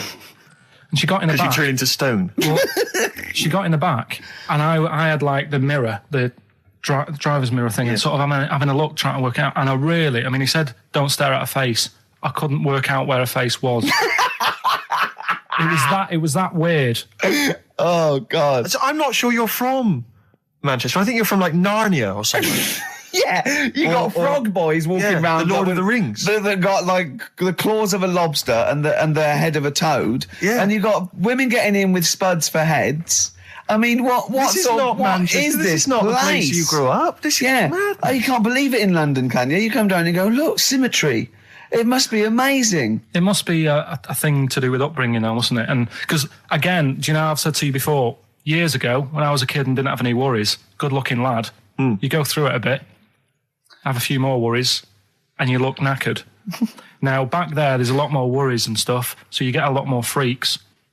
Whereas in London, everyone's like happy, aren't they? I love the fact that stress can cause your fingers to fuse and your heads to grow. No, but if she must have been really stressed to have a head. Yeah. She was she an accountant or something? You know what I mean? But what did she do? What did she say? Where was she going, by the way? She couldn't speak. London Zoo, please. I think she was going to like to the fair. Shop. Seriously, honest to God. On my mum's life, she was. Because at the end of the day, that's a good thing with animals. They don't judge you, do they? She's not an animal. She's a human being. She's not actually an elephant. No, but you know the elephant man was not actually an elephant. You understand that? He's got no elephant genes in him at all. No. That was just a cruel name people gave him. Yeah. No, it's the name of the disease, isn't it? Elephantitis. Look, so listen. So this woman, why was she going to a pet shop? She was going to a pet shop. To find her husband. Is this true? No, it is true, yeah. Oh, God. I'm not taking the mickey because it must be really bad for you. Of course it is. Carl, I'm going on to you today about cutting myself shaving. Yeah. I was going on about that. To think that she's probably not alive now, but to think... But you're saying that you're going to say this is a worse problem than a little cut shaving, aren't you? Yeah. Yeah. Do you know what I mean? I think you're right. Carl, there's a couple of key questions I need to ask. One, if she couldn't talk, how did she tell your father where to drive it? Did she have it written on a note? Did she point with her nose? Yeah. Right, this has got silly. Pick your song. But also, finally, where did you say she lived again? It was like in a village, a little small village. Right. Just hidden out of the way. All I'm saying is we could maybe get like some sort of book some coaches, get a coach party up there to have a look at her. Take some photos. And now You can make some lemonade. The offspring of a woman and some spuds. Yeah. I think we've discussed the news before. I don't understand the impulse at all. I do find it bizarre. I mean, there's a picture there of 3 men nude in a pub. Yeah. Just having a chat. Yeah. Just having a chat. Oh, look at Carl carrying But around what's those pictures. I mean, okay, fair enough, walking around outside, but indoors? In a pub? Nude? Well, it must be a nudist on a pair of pub. shorts. That must be a nudist holiday, I assume, as opposed to like the local. There is, though, isn't there? There was a thing in Bazaar magazine the other week where there was a picture of some people. They've got an airline of their own now. What, nudists? Nudes. Nude airline? So you can get on there. And your holiday starts as soon as you get on. Sure. And, but what's the point? Well, I'd be worried just about banging against things. You know. So to speak. Yeah, my shoes and things. Or spilling when the waitress comes along. The air might she spill hot coffee? Yeah, it's a good point. Would she have to be nude? Would the stewardesses have to be nude? I don't know. But that bit as well, where they walk down the aisle and they have to check if you've buckled up. Yeah.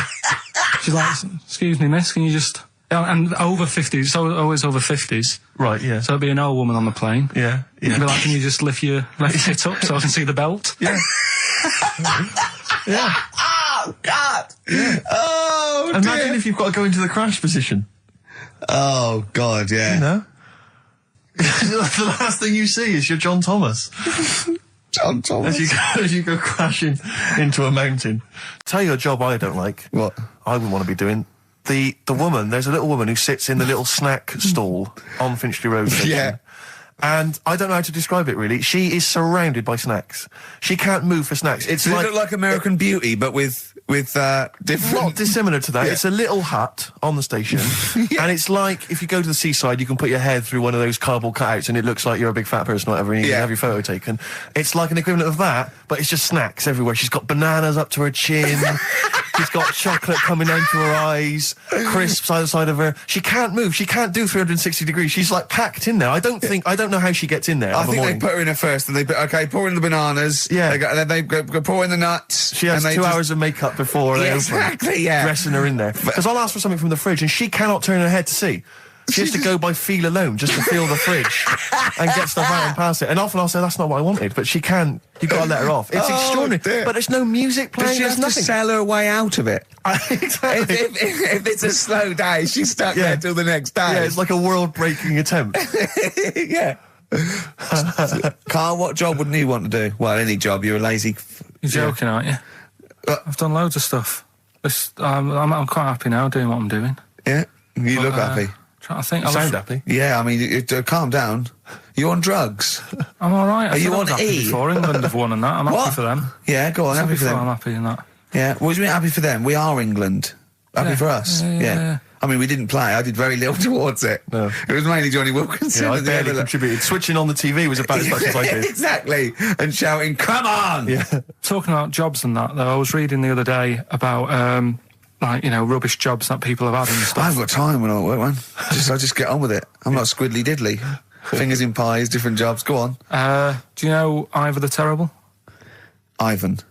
His Russian. Yeah, that was the Welsh fella. It was bloody awful, but not as bad as his Russian cousin, Ivan. Yeah. Go on. He had a fella doing some work for him. Right, this fella built his house. Yeah. After it was done, right, the terrible fella was like, fella Ivan. He was going, "Oh, it's brilliant. You've done a good job there. Yeah. I don't want you to build another one like that." Took his eyes out. Just stopped him making an house like that. One? Blimey. That's bad, isn't it? Why didn't he take away his trowel? Then he could have seen, but he couldn't have built a house without a trowel. You can't build a house without a trowel. Yeah. I suppose he probably later thought that, once he'd been nicknamed Ivan the Terrible. Yeah. He thought, why? Because you gouge people's eyes out. Yeah, but I didn't want to build another house. I know, but... Take his trowel away. What would I have been then? Ivan the Crafty at most. Exactly, yeah. Ivan the Jealous, Ivan the spoilt brat. But Gouge someone's eyes. Terrible, That is bloody terrible. I'm surprised you're not called Ivan the... Do you know what I mean? Yeah, you're going to go down in history like with Vlad the Impaler. Yeah. He's mainly remembered for impaling people. Yeah, he did a lot of other stuff. Did a load of great charity work he did. The impaling is the thing that's really gone down in history. When were you reading about Ivan the Terrible? No, it's just or little Ivor stories. the Terrible is the thing you remembered from this informative article. No, it was just little bits like that. Talking about him, there was a thing about someone who worked for that fella who painted the ceiling. Sistine Chapel. Yeah, there was a thing. A woman who worked for him in his house, and I love how you assimilate information when it's just bordering on the academic, or just the interesting and true. It's wonderful. Ivor the Terrible gouged someone's eyes out 'cause built him an house. That fella who painted that ceiling had a woman work for him. Imagine if you wrote that down in an essay. Imagine if you wrote that in a school essay.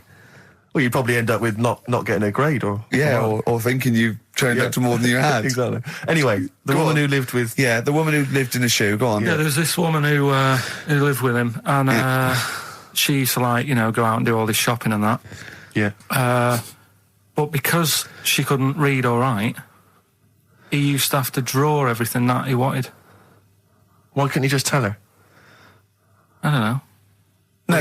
No, wait. That's an excellent point. Could she talk? Yeah, but if it's a big list and that, loads of different coloured paints. But why and couldn't stuff. she draw on a piece of paper? Why did he have to do it? Because he's a better drawer, isn't he? That's the point. That's it. That is. We were just looking for the logic of the story. You found it. You've done it. Play a record. So then I was thinking, imagine going to the doctors and he's saying, yeah, everything's all right, your heart's good and everything, but your art's good. What, your Larry's or your heart, you're in good form and whatever. Sure. Yeah, it's good news. I had Giano in earlier. He's not looking good. Yeah. Fast swaller. But you're all right. But your hands need to come off. Right. Blimey. But that's bad. I get a second opinion initially. But I better good news, I've got a nice pair of feet I can sort you out with. Yeah. And he puts them on, and then I was thinking, right, first of all, washing up, what would that be like? But Steve! that'd be tricky. Yeah. And then the second thing was, it'd probably ruin the sort of the shape of your jumper. Because you have to keep putting the feet through there. Yeah. And then I thought, but I could still cycle in. Okay. To work. You could run in. Well, that's the thing. You'd be really fast. Well, that's what I was thinking. I thought I could still cycle because I could balance, and then I thought, but the only thing is I probably couldn't pull the brakes. Because of the little short things. Yeah. And then, like you, I thought, but then again, you're running in half the time. So that's what was going on in last night. Right. That's what I was thinking about. Sure. Did you? How long did this take? Well, how long does it take to wash up? Right, because I imagine you just being there for all night. Probably 25 minutes. How long did the little Chinese fella dance for in his pants? He's always doing it. Last night he was at it for 10 minutes. Yeah.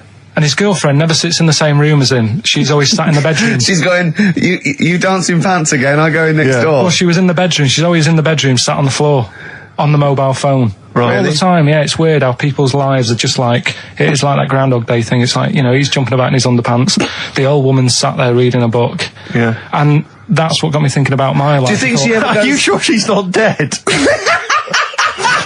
Every time you look down there, she's just flicking through she's just reading this book. The pages never turn. She never seems to finish it. She never moves from her chair. Are you sure the Chinese Her girl's cats going? are dead around her. I'm going into next door again. That little round-headed the fella's smell. looking in. He's looking in at me. The bouncer goes, "Don't worry, love. I'll go and beat him up." But he's always true. getting ready. That's true. They see you staring at him, washing up, going, "I could have feet here," and they get scared. The old woman's dead. Pilkington, Carl, you went to Lanzarote. Yeah. People said don't go to Lanzarote. They told you it was Lanzarote. They told you, were they right or wrong? They were right, yeah. Really? Yeah, it's a bit ropey, yeah. Is it? Why? Just out there. If it wasn't for the volcano they had, it'd been knackered. That's their big draw, is it? That's it, basically. That's all they've got going for them. When you landed, was it really hot? Were you quite excited? You were thinking this is okay? It was warm. It was, we can't complain about the weather. The weather was all right. Sure. You know what I mean? That's what I went for. But it'd be nice if if there just was something else. Yeah. What did you do all day then? Did you read your ritual book? No, I didn't read that. I read that book. Do you know the book that I bought and all the chapters were messed up? Oh, yeah. I bought a better version of that. All right. And I read that. Excellent. And then... Did it make more sense in order? Yeah, a lot easier to follow. Yeah. And then we went and had a look at the volcanoes and that. They've got 36 of them to look at. How many did you look at before you realised that pretty much, you've seen one volcano, you've seen them all? Probably about 6 or 7. Really? Yeah. And then when you got to the 8th, you thought, now I know what this is going to be, Suzanne. This is going to be like a mountain with a hole in the top. Yeah. Really? But it happened years ago as well. It's like, just keep a couple, fill the rest in, tidy it up. Fill the rest in? Yeah, no, Well, getting some builders. No, seriously though. Okay, 4 million tonnes of concrete, please. They're an absolute death trap. Yeah, what do you mean fill them in? Do you know what a volcano is? It's just a hole, isn't it? That's happened. Well, it's more than the hole. It's more a portal to the magma in the centre of the earth. Back in 1730 it happened, and they still haven't sorted it out. Well, when you say it happened, volcanoes were made a lot longer ago than 1730. No, but the one that did Lanzarote in. Right. Sort it out. What would you suggest? Well, how can they fill it in? It's joined. It's all joined. No, but what I'm saying is... the big plates of the earth are all joined. All the magma's joined. With the trade centre thing, that happened. They cleaned it up, sorted it out, they've moved on. That's what I'm saying. Whereas Lanzarote have just gone, leave it. It happened back in 1730. You misunderstand me. How, in the name of God, can you fill in a volcano? You ignorant twit. No, but it's not just the holes. They've actually left the lava everywhere. That's what I mean. It's not just the big holes. There's lava everywhere. But it's molten rock. They can't just pick it up like they're like a carpet. Put it in the holes. The holes are there ready. Just push it all in. I'm working through a load of animals, right, that I'm finding out whether we need them or not, right? Right. Because, like, jellyfish, to me, I'm a bit puzzled by them. I don't really know why we need jellyfish, and I spoke to some expert. Turtles eat them. What? Turtles eat them. Yeah, I know, but do we need turtles? Do you know what I mean? It goes on and on, doesn't it? We need humans. Well, I mean, I might get to that bit, but I need to sort out the animals first. I've got a lot on. So the thing is, I've left the jellyfish. We know we need them, right? So octopus. Yeah. Right, I know they're pretty brainy. Incredibly brainy. A story that I heard, I don't know if it's true, but there was some science lab somewhere, right? Yeah. Where they had some octopus in it, and they had some crabs. Yeah. And at night, the octopus was like getting a bit bored on its own in the dark and that, and they sort of come alive in the dark, don't they? Yeah. They like the dark. Yeah. And the octopus had its eye on the crabs, and at night when it's dark, it was getting out of its little cage, crawling along the floor, getting in the crab's cage, getting them out and eating them. I don't doubt it. We put jam jars with the lids on with crabs in, and they'll open the jam jar and... You're joking? Yeah. Even I sometimes struggle with them. Yeah, we don't do it... you don't do it really, really tight, but... Oh, right, so they're not that clever then? Well, they would. If they were strong enough, they'd open it, but they're just not that strong. Oh, that's mad. Right, I also know that if they get hungry, they eat their own legs. Yeah. Yeah? Yeah. They're deaf. No, I don't know. I don't really know. Yeah, They don't live very long. They can squash themselves into small jugs. Oh, yeah, they can go in a demi-john through the narrow neck and that. Why do they need to do that? Because they're the sort of crevices and holes that they're hunting for crabs and things through. So, would they be better if they were smaller? Do you know what I mean? I don't know. I really don't know. Yeah. But octopus then, if Noah said to you, we're having a clear out. Yeah. We've got too many animals to look after and that in the sea, taking up too much room. Right. Do we need them? I think there's other less useful things in the sea than octopus. Limpets, they could go. Limpets? Yeah, they just sit on a rock and do nothing for 50 years. But they're not getting in the way then. How big are they? Oh, not very big. Yeah, you see, I might come round to them, but I never think, I'm sick of seeing these limpets. Whereas octopus, crawling about, opening jam jars and that. You'd never see them though, they're really rare. Wow. We get 2 or 3 caught a year, it's quite amazing. Do we need them? Yeah. Yeah? Yeah. Well, we'll just have to keep him then.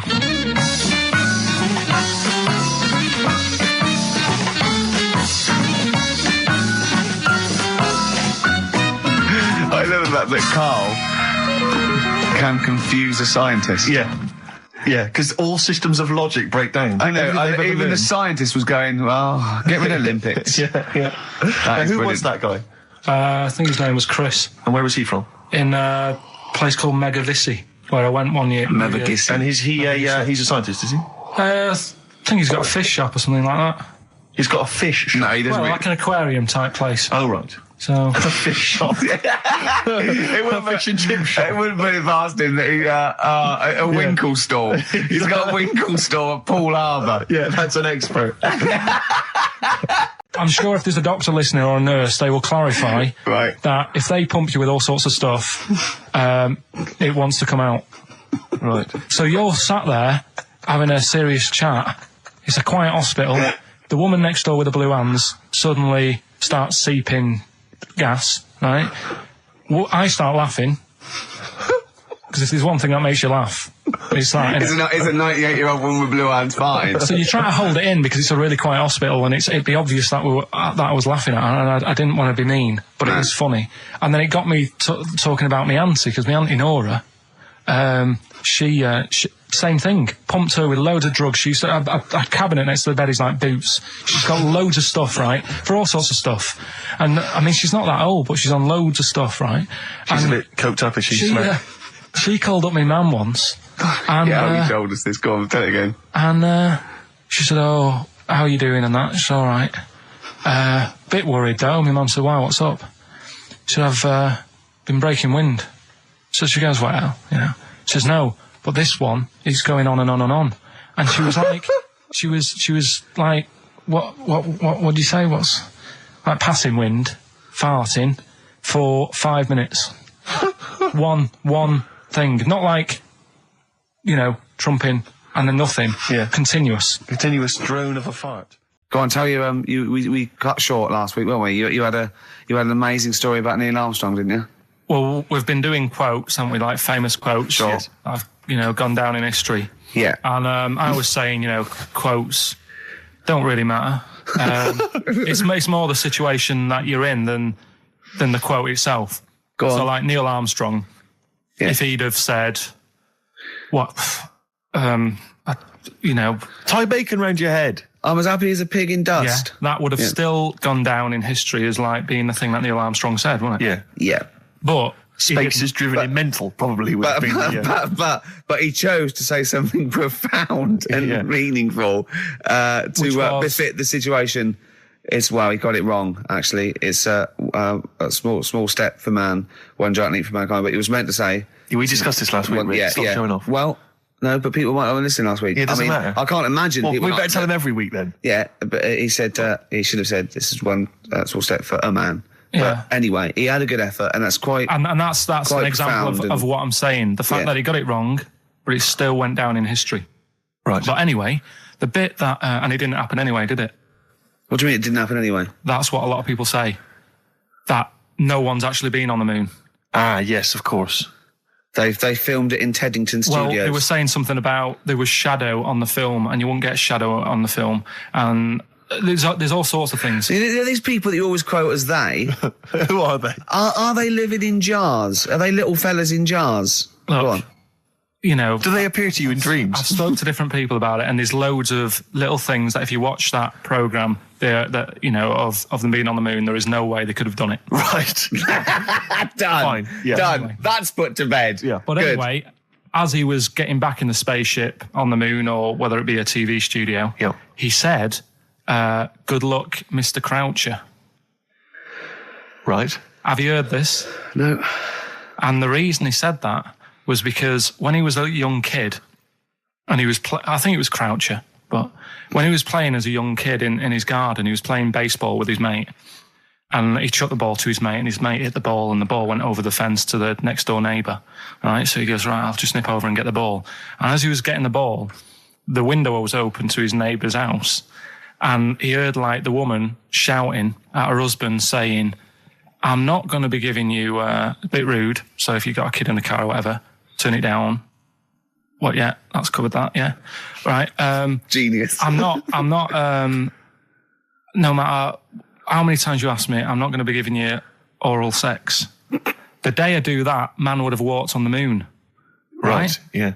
He grows up, he gets on the moon, and he remembers all that story. And as he gets back in the spaceship, he says, "Good luck, Mr. Croucher."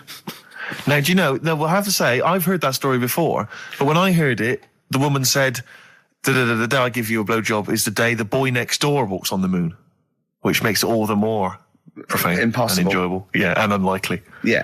But yeah, no, I've heard the same story, Carl. Yeah.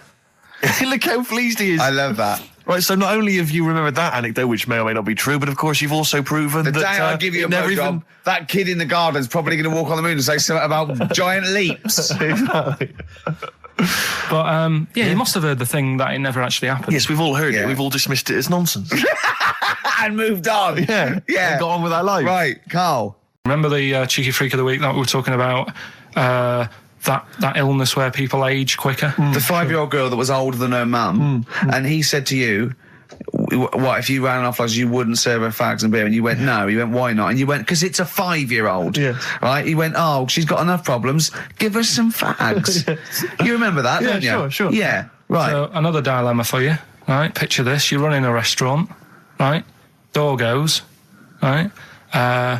Few people, most of them look normal. You notice the woman at the back, crawling on all fours. Top half is woman, right? This is real. Yes. This isn't like a comic or anything. This is on, Yeah, on the internet. I've seen it. They're called dog people, and her legs just come straight down. They're like little twin legs at the back, and so they walk on all fours because it's easier. Dog people, right? Yeah, You've not got dog people. They're human beings All right. with deformed back legs, so they walk. It's easier for them to get around like that because they can't stand up because they can't stabilise, and also it comes straight out of their hips. Right. So you're running a restaurant. It's a busy night. You haven't really got time for any hassle. She comes in. Would you serve her? The premise being what? That he doesn't serve dogs. Because the restaurants don't allow animals in. Right.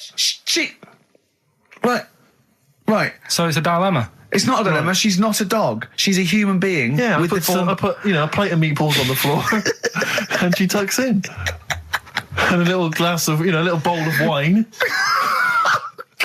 next to it. He turns round. There's the woman older than. Get away from that plant.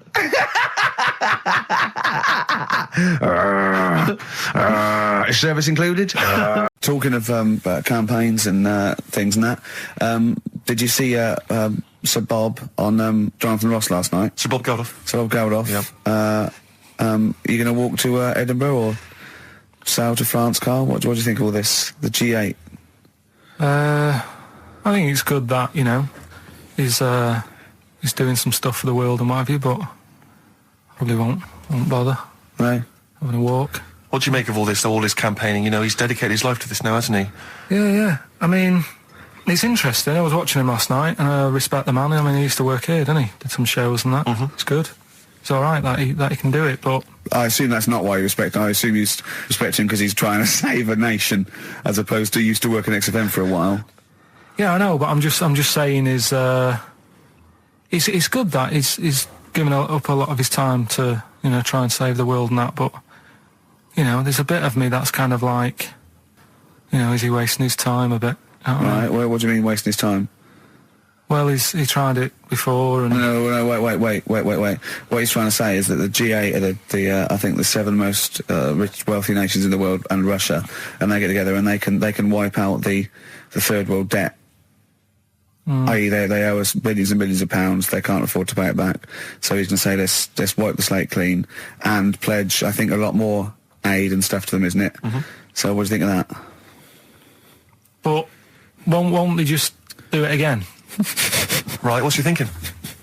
No, I just mean... I knew I had a little diamond in the rough here. I mean, obviously, I admit, I brought this up because I really wanted to know what Carl thought of it. Sure. Yeah, I had ulterior motives. It wasn't just for awareness, for the very worthy cause. It was because I know... Look at him looking at me.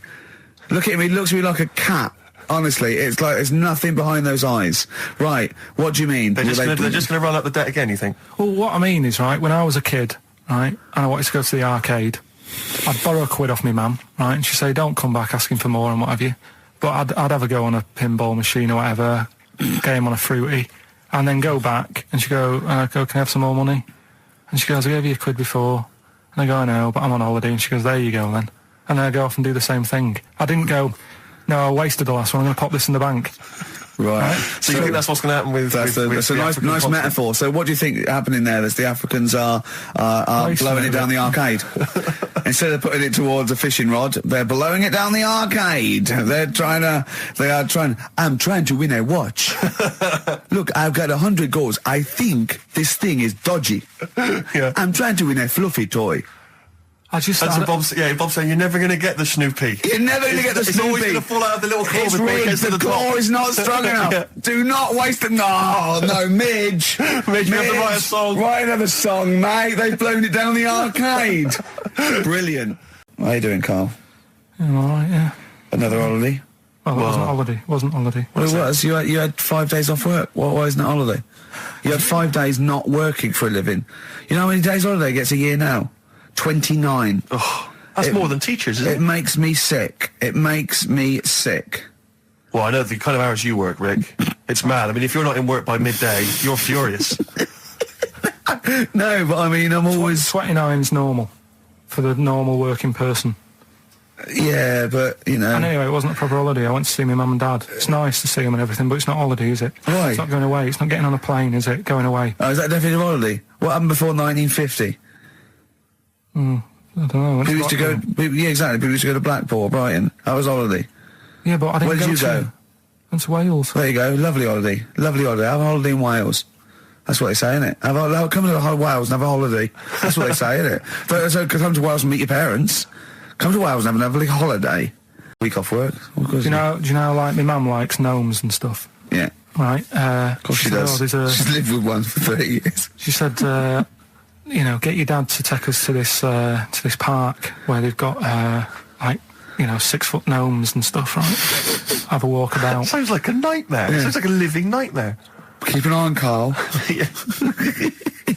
So anyway, he stood still for 2 minutes. Someone bought him. No. You can't buy them and that. It's like a little exhibition thing, yeah. Right?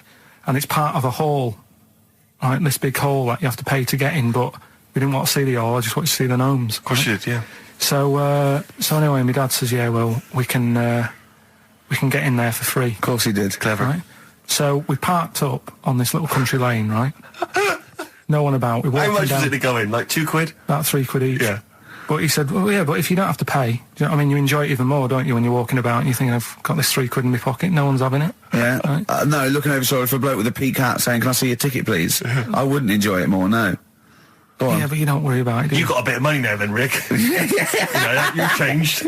So anyway, so we had to walk across about 4 fields. For £3? Right. And what happened was, we're walking through all these fields and what have you, big grass and muddy bits and all that, because it'd been raining, and climbing over fences and stuff. And we're in this field, right? And I look to my right, and there's about 30 cows all staring at us, right? And Suzanne started to panic a bit. She said, we shouldn't be here. Dad says, of course we can. We're allowed to go wherever we want. You know, all this land, it's ramblers' rights and all that stuff. Yeah. And take a cow if you want, unattended. Serves him right for leaving him in the field unattended. I'm having one. Yeah. And keep us fed for a week. Anyway, these cows start surrounding us. Surrounding us. Oh, brilliant. Oh, no. Face off. And Suzanne's panicking, going, this isn't right. We're not going to make it to the fence in time. They're moving faster than us, and they started sort of running a bit. Wow. And it's like some kind of bovine West Side Story. A gang of cows coming at you. Don't worry about it and stuff. But my dad had to sort of stand there and wave a stick at him. Of course. And we got away, but Suzanne was having a bit of a sweat on. Got away. Saying, we could have got killed. Sure. And my dad saying, no, it never happens. And I just wondered if it does, if there's a risk of... Yeah, it is rare, but there's been a couple of cases of being trampled by cows. They're not aggressive. They sort of run through you. Well, they're aggressive if they've got a calf. They do have kids. What? They had kids with them. Kids, yeah. That's a goat you're thinking of. Yeah. Maybe they were trying to sneak into the gnome thing, and they were worried that, like, if too many people did it, they thought some cows, we can just sneak in. They were trying to, no one's expecting cows. And the cows were going, walk upright like you're a human. Don't walk upright. They thought you'd blow their cover. Yeah. Yeah, people have been killed by cows before. Yeah, that was like the highlight. What I really want to talk about was Ricky's white suit. Oh yeah. Okay. Well, listen. Classic. Well, let me explain. Wow. Never mind all that. One, it's actually I bought it for a photo shoot because I'm doing this thing. I've got a DVD coming out in October, and I'm doing a spoof of the front cover of Thriller. So I bought a white suit, and I got it right. And I thought, well, I might as well wear that then now and get it dry clean. I thought you blagged and it. I thought when I put it on, I thought I looked a bit like Sean Connery as James Bond. Apparently, I looked like Tattoo from Fantasy Island. The little midget guy. Yeah. Sure. Which was, I did watch it back, and there are some resemblances. At one point, I did plan, which was I don't know why. Yeah. I thought. Well, when he suggested he was going to wear it, I said that's crazy. I said it's madness because I knew it would come back and haunt him. I got away with it though. Well, did you? No. I mean, what was it I said to you? We were talking about it, and he said, "Oh no!" He said, "What are you wearing it with? A sort of white shirt and a white tie." I went, "No. I wear a black tie." He said, "Right." He went, "You should do it with the white shirt and the white tie." He went, do the whole Randall Hopkirk thing, and I went, well, "That's what I'm worried about." He went, "What? You're worried people think you're a ghost?" I mean, pathetic. I didn't think it was a good idea. I just love the way that if you're a celebrity, somehow you're allowed to wear nonsense, outrageous clothes because it's kind of expected of you because you're. But it wasn't mental. It wasn't like Graham Norton going in curtains or Jonathan Ross dressing up as Lawrence Bowen. It was just a white suit. But it's just that thing of I am. It's cheeky Ricky Gervais. You look what I'm wearing. I was worried there was going to be chocolate mousse though, or Johnny Vegas was going to greet me and throw up immediately. Yeah. It was sort of like I had to keep away from people. And what you're sitting on. But I tell you what, I think it worked with Anne Robinson, didn't it? Do you think she winked at you when you went. She liked you. She just can't stop that.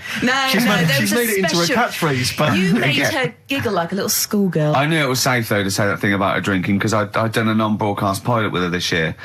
For a friend was the producer, and it's a new show called Look Who's Coming to Dinner, and the premise is I choose sort of 6 heroes that are alive, and so I knew it was all right, so I didn't just go out there and start insulting this poor middle-aged woman. I sort of knew she could take a joke. She's all right. She's obviously she's not really like that. So yeah. No, but I loved the way she just giggled like a little girl. Would you ever do any of those? Absolutely not.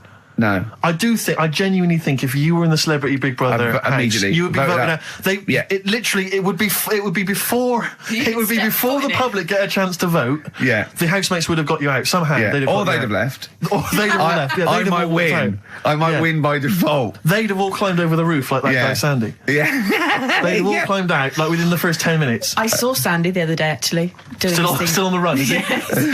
Just climbing over. Sandy. Get off my roof.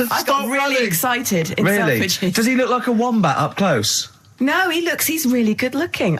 Shut up. No, seriously. I saw him in the hat section at Selfridges because he's a personal shopper telling them they look gorgeous. Jane went there specifically to meet Sandy. No, just did she? Yeah. I got really excited. Is he working there? Yeah, he's a personal shopper. Yeah. Really? Yeah. Does he sign autographs and stuff? I'm sure No, he calls himself Alex now. What? Eh? Yeah, he's not allowed to call him Sandy. Selfridges wouldn't. What should we say and get him sacked? Get him voted out of the Selfridges household. Why is he a personal shopper? Yeah.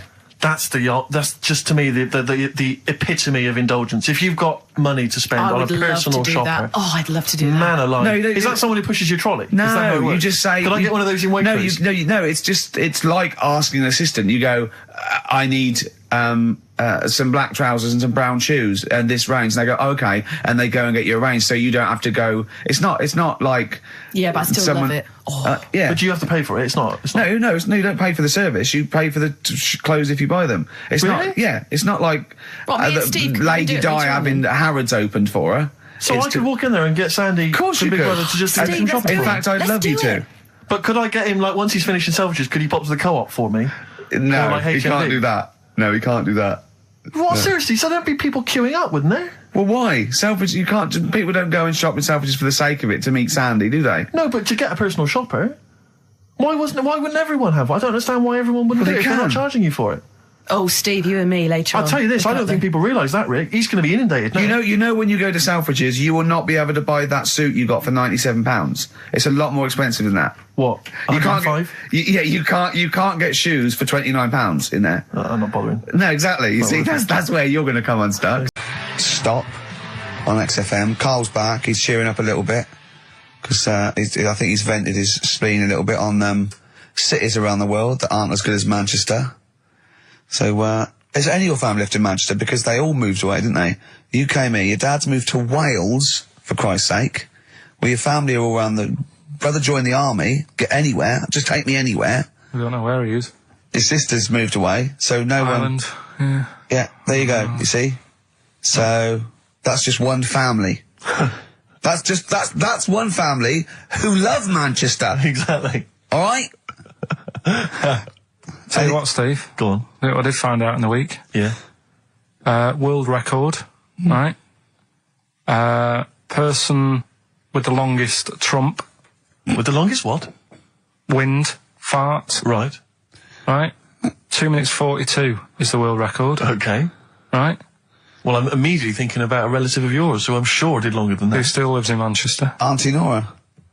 Now, Auntie Nora did it for how long? 5 Reportedly, minutes, wasn't it? Starfighter for 5 minutes. But, unfortunately, she was the only person in the room. Whereas I think, which one's alive, Ross or Norris McWhirter? I don't know, actually. He has to be there. Yeah, I think he actually has to He'd be have present. to be there. Would you want to be there? Well, he'd have sort of equipment, looking at his watch, going, finish? You go, yeah. He goes, well, that was 4 minutes. Did she go from like a size 10 to a size 6? Did she show some old dresses? Like a hovercraft. Exactly. In a big dress. Yeah. Just slightly off. Yeah. So, it has to be invigilated. But again, you know, how was the Guinness Book of World Records one invigilated? I mean, who was supervising that? Who was He said, I can fart for 2 minutes. They went, well, we've got to see this. Went round. And, he just probably let it rip. It's probably circular breathing. He's probably sort of sucking in air and swallowing it as he's going. And it's a continuous one, isn't it? It's not like... Yeah. I mean, they said, you know, that's how Nora's happened. Me Auntie Nora. She had a little bit of wind. It went on for like 2.5 minutes. Sure. That's when she called me ma'am. As it was still going on. And said, there's something not right here. I'm leaking. She said, oh, can you send your dad round? You know, my dad. Yeah. Sent to me ma'am. With a cork. And, with a lighter. Yeah. I think this would be the best one I ever. want to show the kids something. He said, I'll be there in a bit, get the windows open. But what it was down to, because I was talking to Is my she mum the and one dad with the about split it. tennis ball? Yeah. We're not talking about that again. I was talking to my mum and dad about it, saying, you know, why do you think it happened and that? And it's because she never chucks food away, right? And she'll sort of mash it all up. And she's got all these ice cream tubs in the fridge that are just full Cabbage of, like, water. old, mashed up food. Really? And she prepares everything. Right, she doesn't work, she's retired now, she's got nothing to do all day, but everything's got to be ready Still for her. calls in sick. Do you know what I mean? Everything's got to be done. Even though, if you're going round to her house and you're going there for tea, it's like, what time are you coming? And it's like, well, I don't know, maybe 5, maybe 6. Yeah, you're Well, no, late, I need because to you're late know, when I you need have to to meet know. us at 5 or 6. Do you know what I mean? That's what... So, when you say she mashes up food, she literally takes the remnants of a dinner, could be sort of some... Anything. And just smashes it all up into a... Yeah. And then what does she do with it? Put it in the fridge, and she's got in the fridge, it's like January, February, March, she's got all these ice cream boxes that are just full of... But she doesn't... She reheats it and eats it. Oh, then she, puts I it in thought a she was pan. just keeping it as a souvenir of each meal she'd had. No, put it in a pan, warm it up. Oh, and that's what it grotesque. is, it's just... A lot of vegetation, is it? Yeah. Why does it only happen once, or does she save it up once a year, just let it go? I don't know. Well, she is mad, she's... Yeah, she sounds potty. She doesn't answer the phone anymore in case there's a burglar. Checking if she's in. It's like, well, answer it and then they'll know you are in and they won't come round. Yeah. Mental. Well, they can't be sure then, can they? What do you mean? Well, if there's no, well, maybe it's someone just... They are in, but they're hiding. Whereas if Auntie Nora goes, it's Auntie Nora, we can she'll be farting. We can sneak in when she does a loud one. Because we'll be aware of the telly. What's stopping it? It's got a valance round it. It's got caught on the cat. So have we got a recap on Rockbusters? No, just do has anyone got the right answers? Has anyone got the right answers? Let me just check here.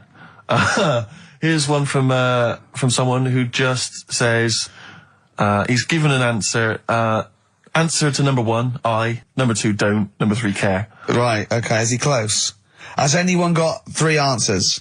I can't find one with 3 answers. So, again, you've done something wrong, Carl. No, no. This isn't radio. Play a record. There you go. Someone's got it. Give it to them. Fine. Okay, give us the clues again. We'll give the answers straight away. Yeah. No fanning around. Yeah, Right. it's really pointless. Number 1. Yeah. All the police cars are on fire. BS. BS. Yeah. What was that? I can think of something. Go on. Blazing Squad. Brilliant. Okay. The director of 28 Days Later is shouting about sleeping outside. Yeah. That's Dan Yell Bedingfield. Right? Danielle We're never- Bedingfield. Right, we'll never let him do this again. I told you I washed my hands of it. I know, but I Why just did you thought... let him? Why do you... Because he was grumpy. But this is what happens. Look what's happened. Danielle Bedingfield. That's what happened. The director of... So Danny Boyle, so Dan, right, all that for Dan, but shouting about being... Dan Yell Bedingfield, right? What's the last one? He wants to be a sailor. Why is that? Yeah? Beyonce. What does that mean? Beyonce. Who wants to be on the sea. Play a record. You're never doing it again. You just signed your death warrant. What have we done? You're never doing Rockbusters again. And if Monkey News is back, they would ban that as well. We've and we're unleashed it. serious this time. So Joe in Catford. Stuff off to you. Oh, I can't believe what we've done. He's even doing the shout out. There you won. Well done on that. What have we done, Rick? What have we done? World Party, is it like today? Still to come. We've got Monkey News, is that right? Yeah. Yeah, we're guaranteed Monkey News. But I tell you what, I know, I can look, the look in your eye. You know tells what I me want? everything. Just play some. Adverts. There's a little sailor fella. He wants to, join the Navy. Why? Beyonce. Knowles. Is his surname? Yeah. Midshipman Knowles.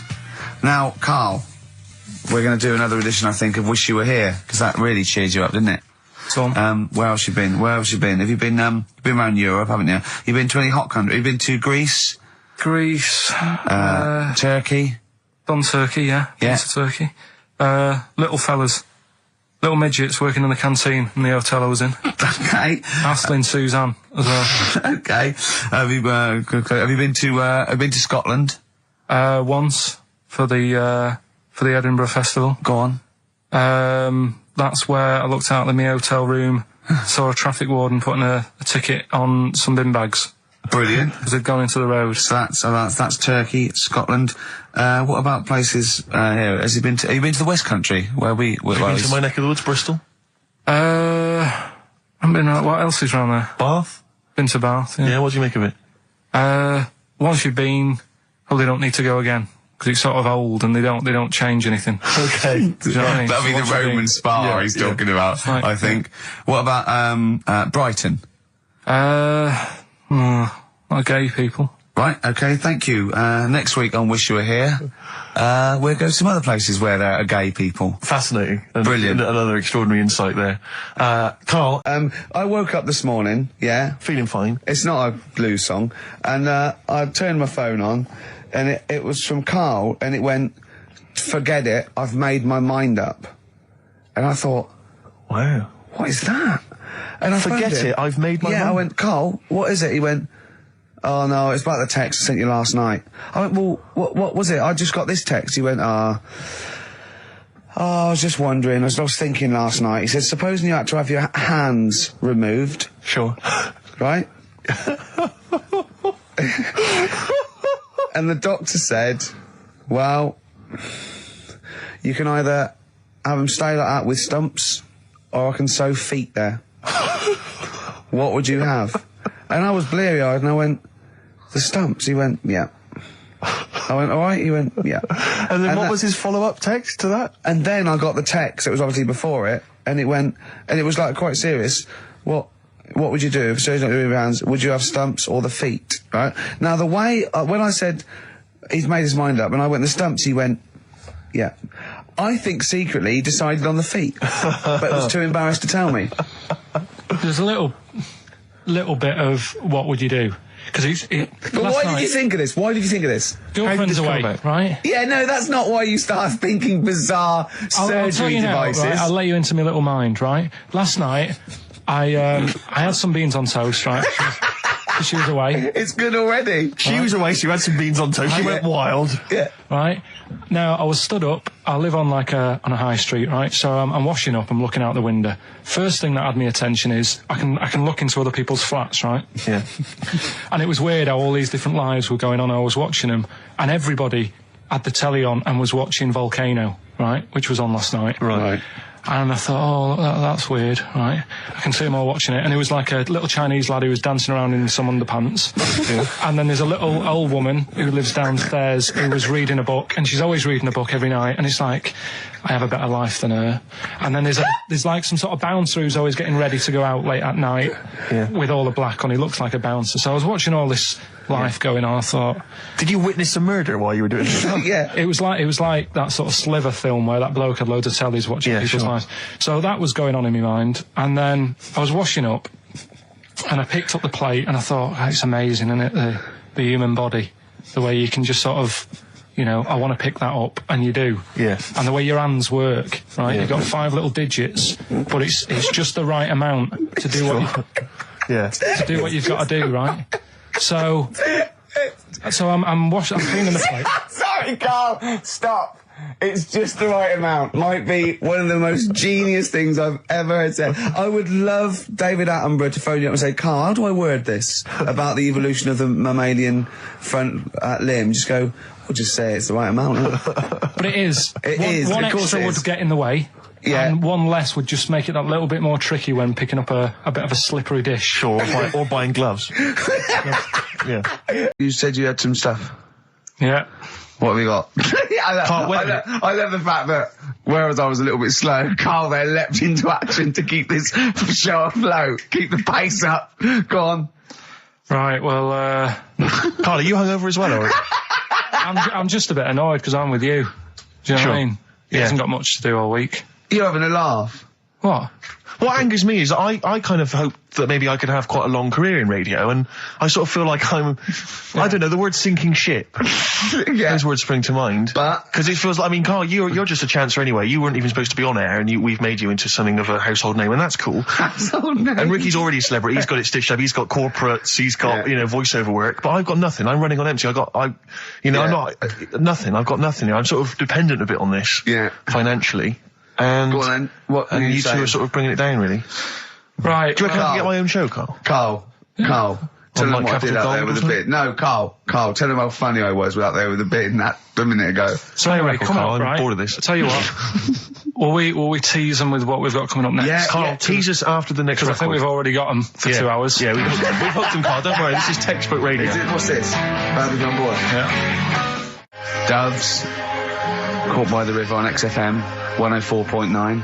I'm Ricky Gervais, with me Steve Merchant and Karl Pilkington, doing the button stuff. Actually becoming a little bit of a producer. Carl, he's put a bit of work in, hasn't he? He's come up with a few games, and we made him. He's getting a bit stressed when we shout at him because the mics don't work or it's hanging off. It was too hot in here. He couldn't get the thing working last week. I mean, I really would throw this studio away and get a real one. Yeah. Well, I'd get one of those ones you can buy for like tenner from Argos. Argos, yeah, like Bon Tempe. My first studio. my first with a little broadcasting picture studio. of Carl on it. Yeah. Exactly. That'd be great product placement. What have you got this week for us, Carl? Because again, we've put I said I would put. I'm not hungover, but I've put nothing into Rick, have you done any work for this week's show? No. None whatsoever? No. Okay, Carl, what have you got? What have you got? Quick. Keep them. It's 5 past. They're turning over already. They're finding other things. There's melon stew. There's everything. Well, go on. We've got after the success of last week, Rockbusters. Okay. We're doing that again. Sorry, were you on the same show as us? I thought it went all right last week. Yeah. Okay. Good. Right, so we'll be doing that. Got some nice prizes, which. What prize? What arbitrary films have you got? Have you got? Don't tell them yet. Don't. No, I'll tell you what. If it's Children of the Corn 2, then can I enter this competition? There you go. No. What is that? He's got some different prizes. Maybe I should just tease the audience with those a bit later, Rick, because there's some exciting stuff there. It's going to be amazing. Yeah. Right, so I don't want to give too much away, Rick, but one of them is a copy of The Office on DVD. Is anything like maybe Burt Reynolds' straight-to-video film? Are there any of those in there? Sadly, nothing quite as classy. Fist. Yeah. Right. So we've got that lot to give away. Yeah. We've got Go on. educating Ricky. Where teachers because you taught me that people used to eat tomatoes off lead plates in the land of Narnia last week, which was good. possibly. Yeah. No, what Is was- it only tomatoes they ate off the lead plates, by the way? Why didn't they think other fruits and vegetables were poisonous? No, it wasn't. It was because tomatoes had acid in them. That was the problem. You see, you don't listen, right? Well, lots of fruits have acid in them. Yeah, but they didn't eat them back then. they didn't have bloody kiwi fruit and stuff. Don't did they, say back then? bloody. You're a producer. You'll start saying shit and cock and stuff. You start saying bloody. Tits. Play the. Hang on, right, and... Go on, play keep him hooked, right? Yeah. We've still got a song with a story in it. Yeah.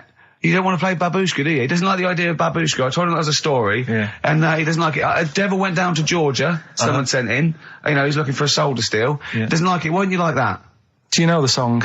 Not particularly. Right, it's a song about a lad who goes into a pub on a normal night. And it's in sort of the deep south of America, New Orleans, something like that. It's, you know, it's not the old Kent Road. Right, okay. Go on. Goes into a pub. There's a devil in there who's getting a bit cocky. He's had a bit to drink and he's saying, do you want to sort of gamble your soul away with me and we'll see who's best at playing the violin? Yeah. And I think the lad wins in the end, but it's not real enough. I don't know if Dickie's still listening. If he is, obviously email in ricky.gervais@xfm.co.uk and tell us what you've been doing, how you've been keeping busy and stuff. Yeah. Nice to hear from him. Chris Campling hasn't called, has he, either? Yeah, The one that thinks that not only is this whole show scripted, imagine that, right? But that Carl is a character created by us. Yeah. He's actually an actor. Oh, if only we Look could at take that. credit for A that. shaved monkey we got. I'll tell you, you're going to go along later to the Live 8 gig and you're probably going to see some bands that are going to make an effort to entertain you, but if you want entertainment, Rick, you know it. Go on. There's only one person to book. Go on. Me. If you have perhaps something to do, because I'm obviously a top DJ on the radio, but where I really come into my own is DJing in any kind of club environment. Well, you told me you were DJing, I didn't go to it, DJing at a party, and you said the place was rocking. The place was roaring. And I loved it. Carl just said he was there and they weren't. Well, that's nonsense, Carl, They because weren't, you know so- very well that when I put on a tune, they'd cheer. Yeah, but it was late on in the night. They would have done that, whatever you put on. That's nonsense. No, they were happy and everything. I'm not saying they weren't having a good time. It was your party. It was all right, but they weren't going mental like you're sort of making up. They were definitely going mental. When I put on the Proclaimers, they could not believe their luck. They would have walked 1,000 miles. Was it good though? Were they really? What were they doing? They were dancing, were they? Dancing and that, but they weren't sort of cheering, going, more and all that at the end. What are you talking about? Oh, Take On Me wow. came on, the big cheer went up. Oh, I don't know who to believe. I've been there, done it, Steve. I've been the DJ as well. Oh, it might be jealousy. It might I think be there's like professional jealousy there. Yeah. I think it's because my fortunes are on the up and these are on the down. You know, we all know famously that he had Pilkers making music. his Didn't DJ happen. outfit. Didn't happen. I did enough. I just wanted to do enough to pay for the equipment, and I did. And that was that. But I don't like crowds, do I? But you're safe, aren't you? You're behind the little thing with the flashing lights. But there's still a lot of people and that forced fun. Don't like that. Forced It's fun. not forced fun. They haven't got to dance if they don't want to dance. Yeah, don't like it. What do you mean your fortunes are on the up? Anyway, DJing. Where were Well, you? I'll tell you, I was hired. Well, I say hired. I did it as a favour to a friend. His wedding the other week. And I got there, I was thinking, because everyone had their little role to play, and then people were doing a good job. I love you taking it seriously. And I going to a spent wedding. ages putting together some CDs, special selection CDs. I love that. Because what I did was I burned them on iTunes. Did you turn up with your own headphones round your neck? Own headphones, wearing a suit, but headphones. Metal case. Didn't need it. Just had them all in one small box. Brilliant. Boom. I thought this is good stuff. I got some classics here. Give me an example. Give me an example of that, like the first hour, the warm-up hour. Rick, I'm coming straight in with Frankie Valli, Oh What a Night. Brilliant track. I mean, when those beats start at the beginning, who's not getting on the dance floor? Wait a minute, what's this following up? Go on. It's the Jacksons. What, I Want You Back? I Want You Back. Brilliant. It sounds good at the moment, Carl. Yeah. So I'm thinking, at least I'm gonna roar this, because they laid on a good spread. The ceremony was nice, food was nice. I'm thinking this is going to be the piece de resistance. Yeah. Alarm bell started ringing. Why? When I realised there was a marquee outside. Of course, it's a balmy summer evening. I'm stuck inside on the dance floor, so I'm thinking I'm going to be struggling here to get them in. Even with flavours like this, I thought I'd struggle, Rick. So I'm sat there in my suit. I'm sat behind this little DJ console. I've got all the big numbers. There's one or two people making some token effort, but frankly, most people are outside everywhere. That time. I was livid. Of course, they couldn't hear it out there. So I was playing to an empty room, really, and I was furious. I was absolutely furious. Because, I mean, what is, you know, they're wasting my time. They're wasting, now I could have just stuck the CD on and gone out. They're wasting Frankie Vallis. Frankie Vallis They're time. wasting the Jackson 5's They're time. wasting, you know, D-Light's time. Yeah, yeah. And, so I'm sat there, and there's a couple of people making a cursory effort. Mainly when they come to get a drink from the bar, they might have a little quick, you know, couple of twos. You shout, we don't want your Not lot. interested. All of you or no all one. of you or no one at all. And, then there's a microphone set up because people have been doing speeches. This little girl gets on the mic, right? It's being funneled through the speaker system. So every time I put my headphones on, Miss Dynamite, was it? It wasn't sadly Miss Dynamite, although she decided to have a little go at MCing. She was screeching a little head How off. old is she? Oh, I don't know, 8 or 9. At their most annoying. When children are at their most annoying, because they got a bit of confidence there. They're a bit cocky. They're not shy anymore. They're a bit arrogant. Yeah. She's screeching her head off, so I'm playing, you know. And she doesn't know it. Your face! I'm playing into the groove. No one's getting into the groove because she's going mental. She's just going, what's this? What's this? I don't know what this is. Play something I know.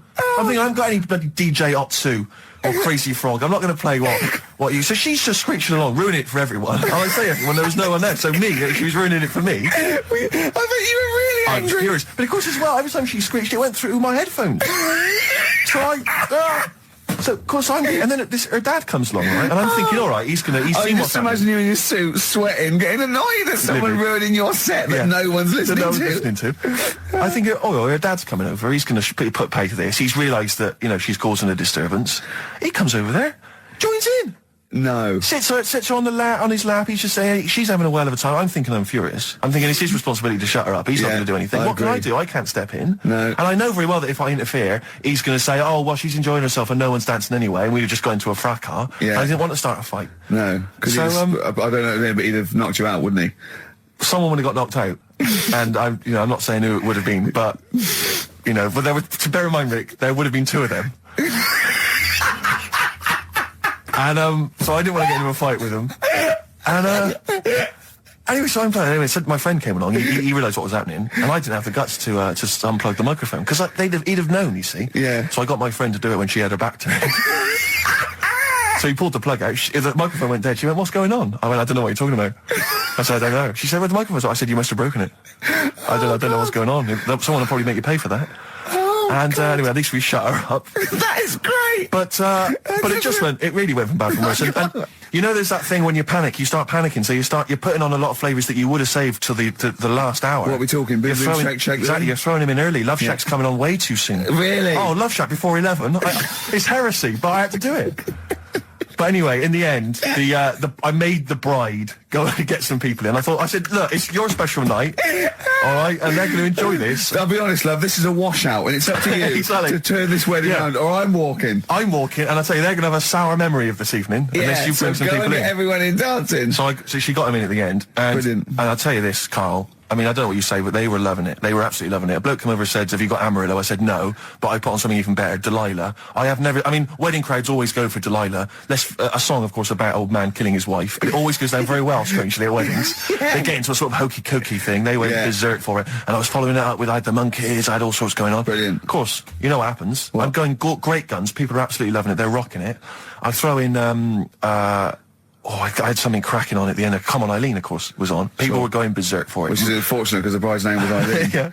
Yeah. And then the bride pipes up. I'm throwing the bouquet.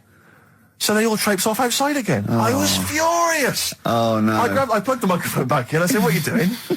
We got, but they went out there. And, of course, you can't get them back once they've done that because all the women are running around. I got the thing. And then they got to wave everyone off, throw the confetti. They ruined your day. I was having a great time and they ruined it. She ruined your special day. She ruined my special night. Oh, no. It's on her head. What would you put on about now, Carl?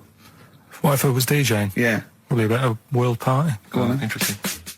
Put the message in the box, put the message in the car, drive the car around the world, and I'm imagining, Rick, that message is make poverty history.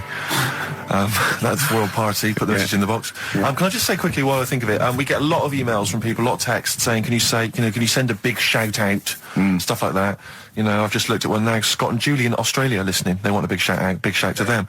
But there's so many people that do it, and I'm obviously... just want to say, sorry we never get to your emails. We're very, very lazy. We never really get to look through them. But we obviously do appreciate you emailing in, texting in, stuff like that. And that Sainsbury's are bringing in square tins. Is that a true? concern for you? Is that true?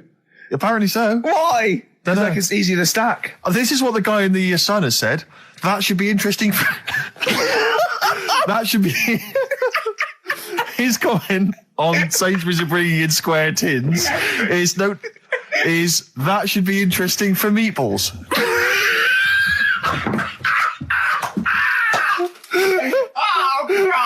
Ricky's just collapsed on the floor. Let's just play a song, Carl. I don't think even you can top that. Cooper Temple Claws. Who needs enemies? Good question, lads. Nobody. This is XFM 104.9. I'm Ricky Gervais. Oh, they should print a little book of those. They're great. Oh, how you can relate any song or artist to anything else. Easy. Joyful. Easy. Well, yeah, so me and Carl went out for a beer, and it was great, wasn't it? Yeah, I enjoyed myself. We started yeah, off, good. and you met my mate Robin, didn't you? Yeah. And some of the stories. Do you want to tell Steve some things about Robin that you Robin, learned? do you know him well? Yes. Well, do you know about his worm problem as a kid? Go on. Right. He, what I can remember is he had worms as a kid. Not sure how you get him. He never answered me. He was getting a bit touchy about it. Right. This is like the second time I met him. And I think he was a bit annoyed that Ricky told me about his problem. What Yes. now? Straight away, you not being there, instinctively, what do you think went on with this story about worms? My suspicion is rather like when you told a group of people that Robin had once suckled milk from a cow's udder. Yeah. Did he mention that as well? Yeah. Yeah. My suspicion is that, like the cow story, the worm story is not true. But And why would he get so sort of uppity about it? Well, Because it's not true. Imagine if that wasn't the first time he'd done it. Imagine if he did that every single time he was with somebody for the first time and Robin was just met them. He will tell that story to anyone. But they do say there's no smoke without fire. Robin. I also told him that the way Robin cured these worms was because the doctor told his mother, right, to hold a piece of ham or cheese near Robin's anus so the worms would come out for the food, and he believed it. I'll tell you why, though. I said to Robin used to sit on Spam to try and get the worms out, and he believed it. But Steve, right, do you remember that story about 3 or 4 years ago where there was some bloke in the army? He went away to somewhere, Vietnam or whatever. He was messing about in the woods. Messing about in the woods? Shouldn't he have been fighting? Whatever. Yeah. Right, and he walked through some lake, and I think he'd cut his toe or something on something, and some worm of some sort crawled in the gash. Yeah. And it was in his body, and the doctor said, we've got to get this out of your body. So what they did was, they said, right, the thinnest part or something of your body that things can crawl through is on the top of your head. So they wrapped where the skull is. So they wrapped some bacon. No, they didn't. They did. That's right. Everyone... So he's gone in via the toe. So what we do is, I'll tell you what, that worm's probably heading straight for the head. We'll put a bit of bacon on it. The thinnest part of the body is the skull. Of course it's not the thinnest part of the body. It's where your brain case is, isn't it? It's the skull. There was a reason for it. And it was like they stuck some bacon on his head. And as ever, the vital piece of information, i.e. the reason, Carl seems to have forgotten. Because the worm was in his body, and they said everyone likes the smell of bacon.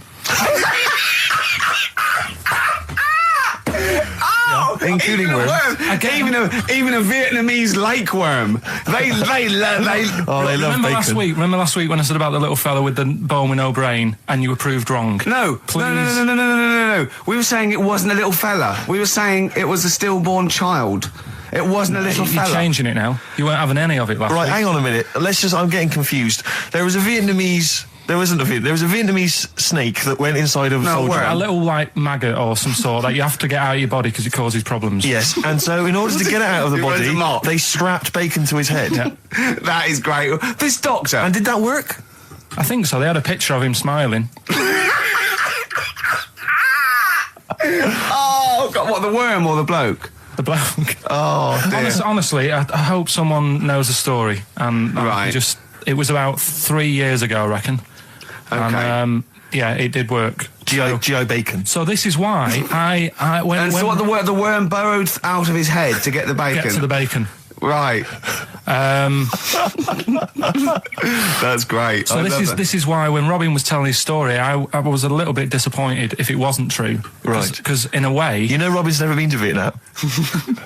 No, but what do you really think that Robin, well, as Robin said at the time, Carl, why would I sit on ham, then tell Ricky Gervais?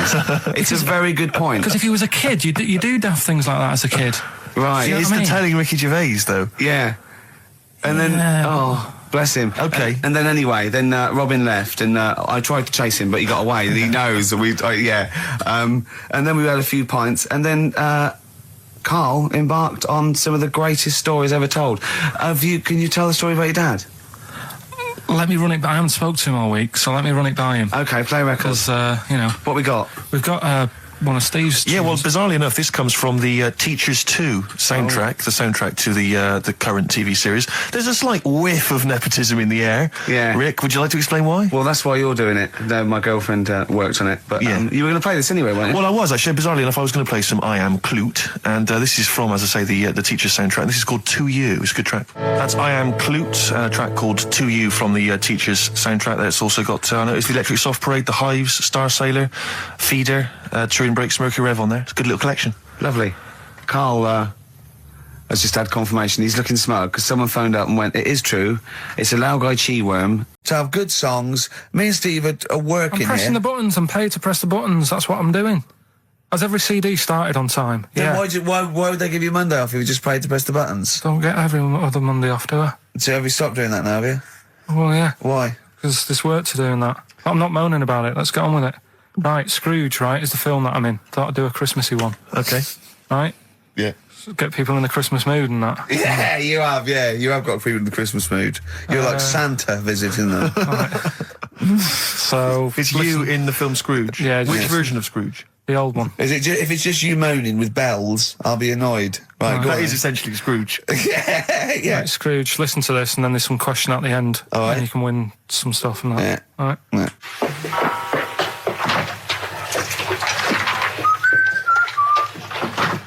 You're late.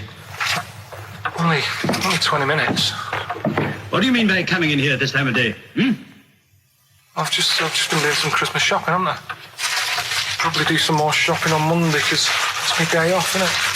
Yes, I know it is. You don't have to tell me. Do you want to see what I've bought Suzanne? No, thank you. I don't mind showing you. It's only a Christmas present, isn't it? Just bought some more condoms. Why? Well, I bought some last year. Got 2 boxes. They all got used, so... I'm very glad to hear it. How much do I pay you? Why are you asking? So the presents I buy has got nothing to do with what I earn. Like I say, if I won the lottery, I wouldn't go mental on her. Do you know what I mean? I probably wouldn't even tell her, because I think she'd want to travel around the world and all that, and I'm not into that, to be honest, so I'd probably keep it quiet. Why? Well, once you've been around the world, where do you go next year? Each to their own, though, innit? You know what I mean? Well, what do you want? What for Christmas? Not that fussed, really. And you, it's just as well I'm not that fussed, because do you know I do some work at XFM? Do you know what they're giving me for Christmas present? Nothing? No, might as well have been nothing. 2 CDs. That's it. I was well fed up. I'm sure you will. They give you a list of about 30 albums and you get to pick 2 off the list. So I've gone through Kings of Leon album and the best of Bob Marley. Mr. Marley has been dead these 7 years. In fact, he died 7 years ago this very day. Did he? Do you know what sort of donuts Bob Marley likes? It's not my business. No, it's not a proper question. It's an old Peter Kay joke. He likes the ones with jam in. Do you get it? Garlic bread. It's good, isn't it? Excellent. Oh, Carl, well done. Carl in Scrooge there. The only man more mean and depressed generally than Ebenezer Scrooge. Oh, dear. Oh. What's the question, Carl? Well, if people have been listening from the start, right, what albums am I getting? Yeah. Is that good? Mm-hmm. Good, yeah. What albums am I getting from for working for this place for 6 years? All right. Ricky.Gervais at xfm.co.uk. Do you want to apologise once more for anyone you might have offended over the year? Yeah, like I say, I never upset anyone. We're just chatting about stuff. It's just chatting. It's from the heart. You see something, you say, "Oh, it looks a bit like so and so," or "Isn't it a bit?" You're not really, you don't really try and hurt anyone's feelings, do you? But I think most people know that. And I've got to apologise for laughing at anything you say. I actually can't help it. Again, it's not vindictive, but when Carl comes out with some of the things he says, it's impossible for me not to laugh or react. So, have a Merry Christmas, everyone. Well, before that, Rick, is there some final, for the year, Monkey News? Tell you what, let's play a good song. Okay. Right, we'll have a bit of Monkey News, and then that's it. A bit of Amy Mann, then. Perfect. Yep. Brilliant, this one. I bought in Metal Christmas, is that all right? That's my only request from this show, that we do play Paul Di'Anno's version of Santa Claus is Coming to Town. The rest of it's over to you. Yeah, we're going to play some Christmas tunes, we're going to play some, our favourite hits of the year, but mainly, this is the rock programme. This is the rock programme. What worries me, Rick, is there's a lot of people who listen to our show and they're not regular XFM listeners. They just kind of crawl They're out not regular people. Stupid on a Saturday afternoon, put the show on. So they might not be familiar with Well, Ian Canfield is a young man. He's been in he's about 14. He's been in radio. It's weird, he's 14, but he's been in radio for 15 and a half years. He was weaned on the milk of Avant. Yeah. Right? And he's going to be the new rock god, aren't you? Well, I'm trying. Yeah. No DJ Canfield. Just go, yeah. Right? And over the 2 hours, I want to work out the 4 pillars of rock, right? I want 4 names, 4 pillars of rock, right? Huge rock pillars. And then I want the king who stands astride them like the archangel of metal. So we'll be asking Ian, every few minutes we'll be asking, right, who's your first pillar of rock? And then, keeping the one that stands astride them. Okay? And how many do we need? Well, we need 5 names then, don't we? The 4 pillars of rock and who stands astride them. Right, okay. Like the Overlord with these Axe Attack albums. Yeah. Yeah. This is Oasis. Christmas. Oasis doing their version of Merry Christmas, everyone. It's Christmas. It seems only appropriate that we play the occasional Christmas tune. There aren't many decent ones. We will be playing the greatest, not just Christmas, one of the greatest songs of all time, but certainly the greatest Christmas tune of all time, Fairy Tale in New York. Is that going to be the version done by, what's his name, out of Boyzone? Has he done one? Yeah. Because he's lived the hard rock and roll life. What's his name? What is his name? Ronan Keating? Yeah. He wasn't bad on Room 101, actually. I think he's lightened up a little bit. Good luck to him. Yeah. Yeah, I do as well. Yeah. A lot of people ask me, Canfield, I'm sure you can you've probably got experiences of your own that you might want to talk about, but people ask me what Ricky's like in real life. And I don't want to get grotesque. It's Christmas, people are listening, people are eating sandwiches, but he has a flatulence problem. I don't know if you're aware of this. It's not a problem. Right. Well, it is for us. Yeah. You may not. Yeah. I think the problem with Ricky is Ricky hates to miss out on anything. He's terrified that there's going to be something going on that he's missing out on, a conversation, a joke, someone falling over, and he daren't spend any time in the lavatory because it's too any period of time he spends in there, he could be missing out on some fun. So he kind of tries to get his lavatory, occupying time down to a minimum, an absolute minimum. Plenty of pissing. There's loads of that, but none of the other activity. Really, I mean, you keep that. Really, it's like you're in, you're out, and sometimes I don't think you've done the full job, Rick. Yeah. And today, I tell you this, my eyes were bleeding. It's intense. It's just a word of warning because the kitchen at XFM is out of bounds now. No one's going in there until the new year. A to J in the library. A to J in the record library. I'll tell you this, I don't know if Tony Blackburn's in the building. His wig will fall off. But seriously, not that he wears a wig. He doesn't wear a wig. But if he's going down now, maybe he wants to play some Beach Boys. I mean, seriously, forget I'm a celebrity, get me out of here. Forget you might have survived in the jungle, Tony. But you go down there, mate. Tony, would you rather eat a plate of maggots or go and get Beach Boys? Exactly. Saying A to J. Oh, pot pickers. Exactly. Jesus Christ. It is absolutely extraordinary down there. Oh, so I'll just be warned. But it's Christmas. Yeah. It's Christmas. Why would Blackburn be listening to this? I don't know. He's probably doing a bit of Christmas shopping. Sure. And he's out and about with probably got his little, personal stereo on. Yeah. And he goes, "Oh, I'll listen to the boys at XFM." Exactly. And he, Canfield, what do you think of it so far? Yeah. Yeah? Yeah. It's not Vance, is it? Okay, who is secured as one of the pillars of rock? I'll tell you what, I want some ads, and after that, the Fairy Tale of New York. Oh. XFM.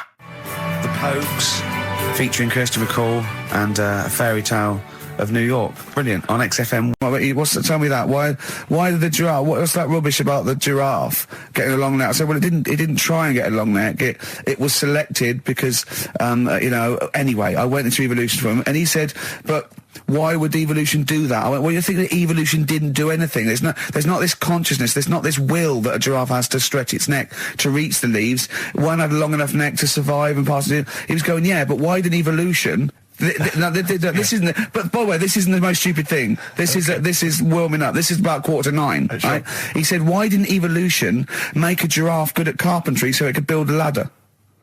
Right. Yeah. Okay. No. All right. Okay. So he's thinking around it. He's trying to pick holes in evolution. Yeah.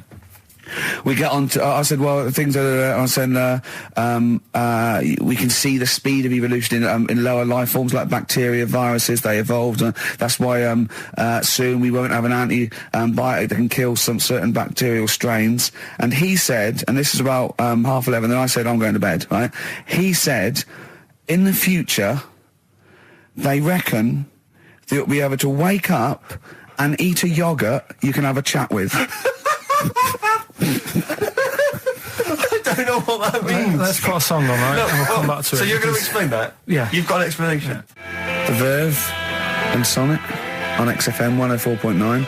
I'm Ricky Gervais, with me Steve Merchant and Karl Pilkington. So let's just get this right. What did Karl say? He's just specifically giving those words again. He said, they reckon, and I said, I'm going to bed. He went, no, really? I said, no, I'm going to bed, Karl. There's no point now, because, it's just like you're talking gobbledygook. You know what I mean? I might as well talk to a pot plant. Yeah. He said, in the future, they reckon, I don't know who they are. Sure. I don't know, people who post things on the internet that he reads. I think the Telegraph.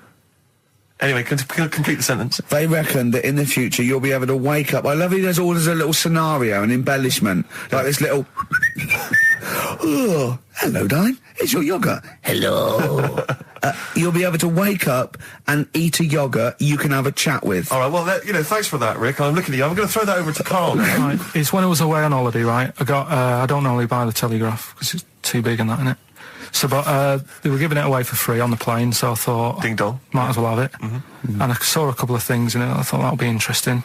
I saw this thing about the future, and it was talking about evolution and what have you, right, which I always find weird, because I always think that maybe we've sort of done it wrong anyway. Do you know what I mean? I sometimes think you can't evolve. By definition, evolution can't get things wrong. Things change, that it's not successful, it can't pass on its genetic material, but if you're around, it's working. If you're around, it's working. Slugs are as evolved as they need to be. Slugs are as evolved as you and me. That's true enough. Yeah. No disrespect, but it works. It works. Sorry, they're but around. anyway, what's your point, Karl? No, I mean, I think we probably would have been better off staying as a fish. Just because there's more water than land, isn't there? Right. And you wouldn't drown. This is why I went to bed. No, I can imagine. I'm thinking of dozing off now. No, but it went... do you know what I mean? From... What was it? It was bacteria, it was fish, mermaid, man, onwards and what have you. So anyway... Oh God! No, there are a few knowledge gaps in your theory of evolution. You generally got it right though. So but I mean, basically, it went bacteria, fish, mermaid, man. What's next is the big question. So it was telling you all about this and what have you, and saying how we shouldn't have interfered, because maybe if we wouldn't have invented planes and what have you, maybe we'd be able to fly and what have you if we really needed to and stuff like that. Okay. So we've interfered with evolution, you see. Right. But then it was saying, well, what's the future got? Well, yes, in one way we have interfered with evolution. Yeah, the evolution of the human being in society is changing. It's no longer based on the strongest or the fittest, because medical science can keep us alive long enough. People can pass on their genetic material where without this civilization they wouldn't have been able to. So yeah, there are different parameters, there are different pressures, there are different things that say whether we're going to pass on our genetic material or not. Okay, so in that sense you're right. And that, Rick, as far as I'm aware, has led to a yoghurt that you can eat and have a conversation with. So this is what it was saying. It was just saying, you know, we're living in mad times and that. You know, there's a lot of weird stuff going on. One of which is... And the fellow was just saying, you know, with computers and stuff like that, the way it is, we'll be able to wake up... Go on. Have a chat with your yoghurt and have something to eat. What do you mean, have a chat with your yoghurt? Because of the amount of... I mean, you have them yoghurts already, those friendly yoghurts. Those bacteria-friendly ones, so this is just a really friendly one. Yeah, they don't... Oh, God! I'm my best! Do you know what, sometimes, Carl, I think that we're having a chat with a yoghurt. Do you know what I mean? There can't be any difference. Yeah, but then I'm always reminded that would be more entertaining. That would be more informative. God! XFM. Carl, you haven't told us about your holiday yet. You were meant to do it last week and you didn't. You started on this, but we didn't have time because we had to do monkey news about a monkey who was a director who cared about lighting and stuff. Is there more monkey news this week? Is it as... okay. Is it real monkey news? Did it happen, or is it mostly embellishment in your round little head? It's proper stuff. Yeah. Okay. Good. So holiday. Where did you go on holiday? Sardinia. Good. Yeah, it's all right. Yeah. Nice food and that. It's important, isn't it? Yeah. And nice beaches and what have you. Excellent. Always like a nice long beach to walk down. Yeah. But so we're having a nice walk, right? You know how nudists do me head in. Sure. Right. Not a problem though, is it? It's not like being scared of spiders where they might jump out under the kitchen sink at you. You know what I mean? It's not a big problem having your head done in by nudists. Yeah, but it just annoys me. It sort of ruins the day a little bit because it makes me feel uncomfortable. Right. Take your clothes off if you feel uncomfortable.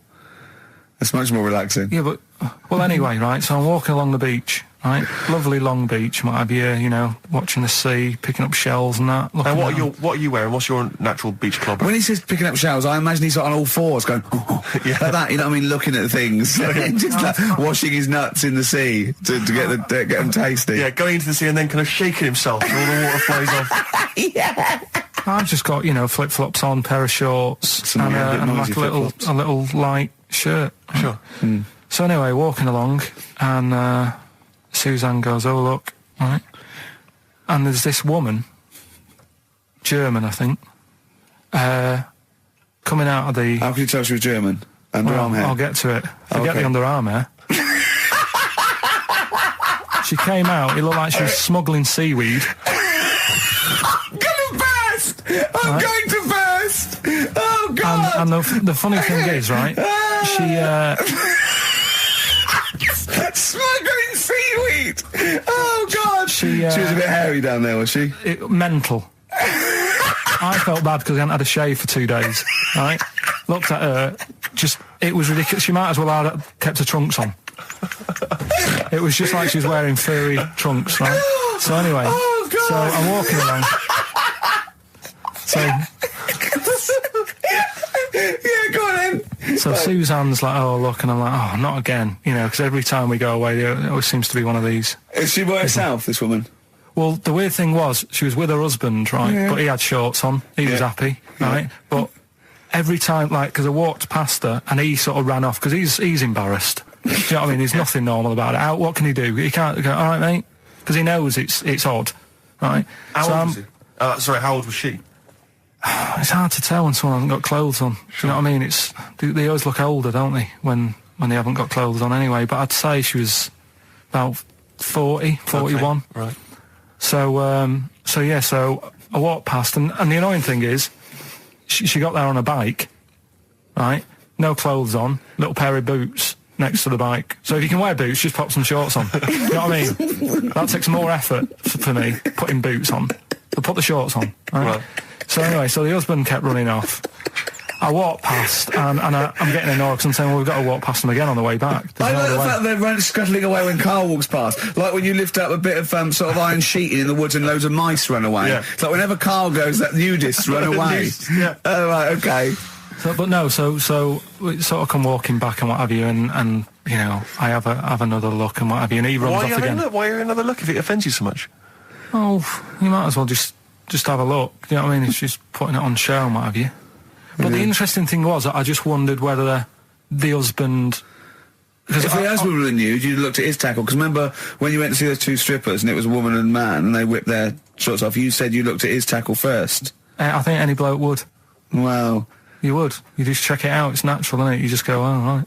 So it is normal or whatever. Because you don't know if... you know what I mean? You don't know if what you've got's right until you see someone else's. No, do you know what I mean? Yeah. But anyway, so, but he got us talking, because I was... Then, as soon as I saw her, sort of, day's been ruined a bit, so I'm walking up the beach... It's been ruined! Walking up the beach with Suzanne going, how does it happen? Do you know what I mean? Why do people do this? What fun are they getting out of it, and what have you? And, I just was thinking, is there any chance that fella, right, didn't even know that she was a nudist until they went away? Do you know what I mean? Because I said to Suzanne, say if I met Suzanne, it's like we're getting on, yeah, everything's fine. Yeah. And then you go off on holiday and you go, you haven't got much luggage. And she's like, no, it's fine, this is plenty. And I'm thinking, that's weird. And then we go down the beach and she whips her knickers off. I'd be annoyed, but there's nothing I could do. Do you know what I mean? Sure. So I'm just wondering whether that's what happened to this fella. Every time someone came walking up, he was like, oh, God, this is embarrassing. And he kept nipping off. Yeah. Finding something else to do. Look at some shells. So I'm wondering, Rick, if at some point, maybe today or in future shows, we should get a nudist, you know, one of those official nudist spokespeople, you know, because all these nudist organisations, get them on the phone, justify themselves to Carl, because, you know, in his mind, they are, what would you say, weirdos, freaks?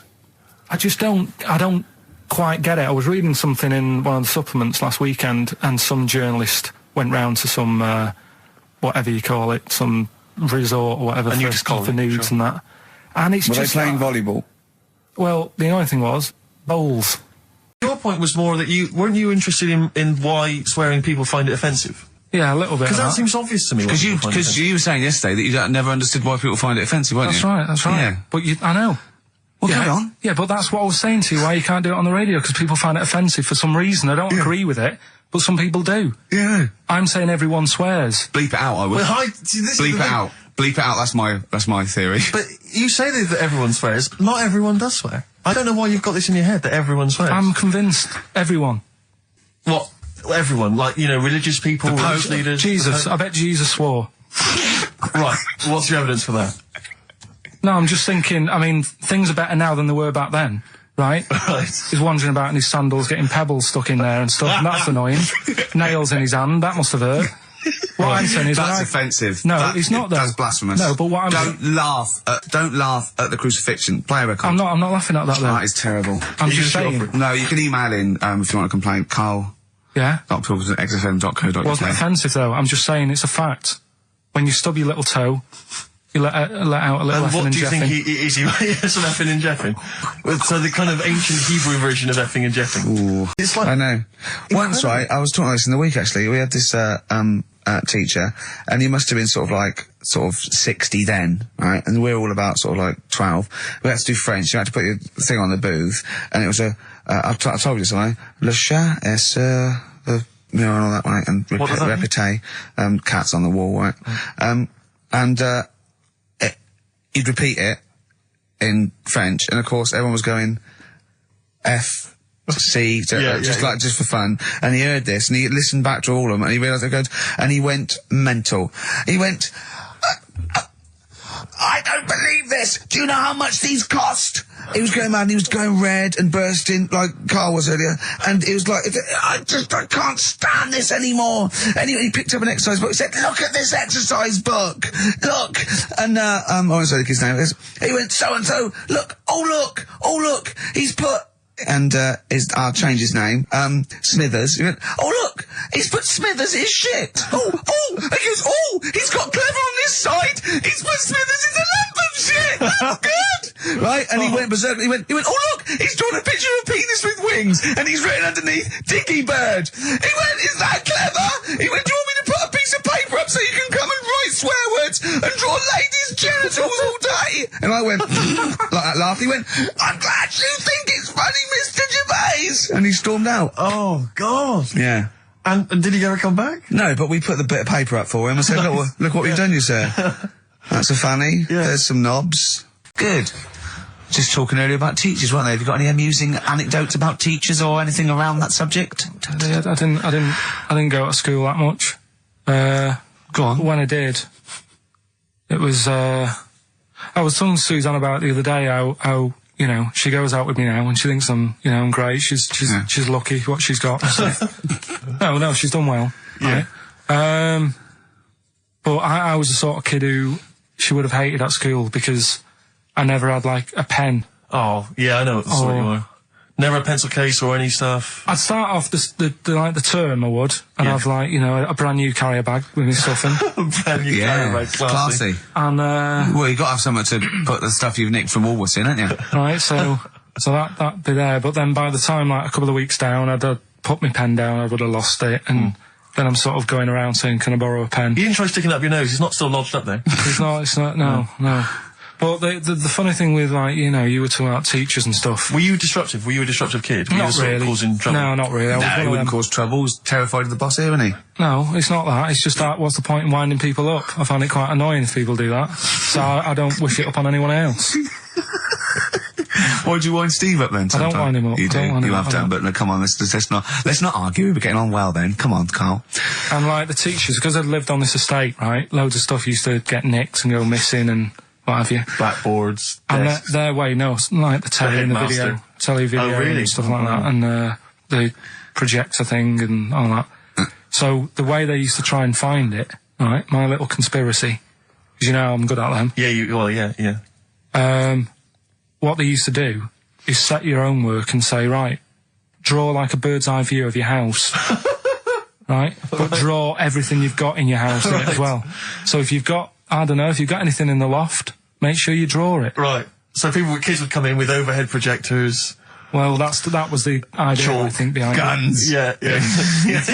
They were and the aircraft guns in the shed. So the picture you did for your home, presumably got nothing from me. Nothing. I didn't do it. I'm not. He used to hand it in, empty house. I'm not a grass.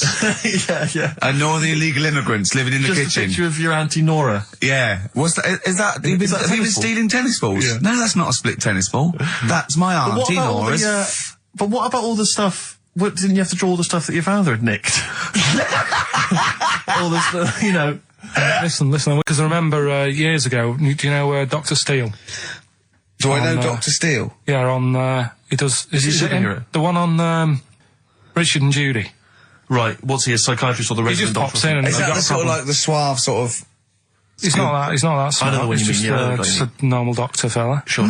And yeah, this was like in the 90s, and Richard and Judy said, we got the doctor in again today. We're looking at things that, you know, have been inside people. And there's this one, right? Fella comes on with an X-ray. Yeah. It's sat on a pint glass.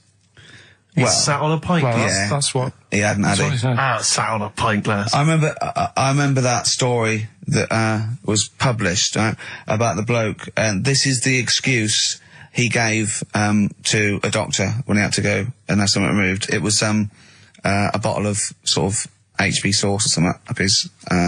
what word can we say in case hand resistance? You don't need to, you know, people know what you're saying. Okay. Right. Rectum. Is that all right? No, he didn't need to say it, but... Well, no, he might as well. It's a medical term, isn't it? Doctors say rectum, don't they? Anyway. So the doctor got it out, and the excuse, he said he'd been shopping, been to Safeways, he bought his shopping home, and he popped the shopping on the front step, and he realised he's locked himself out.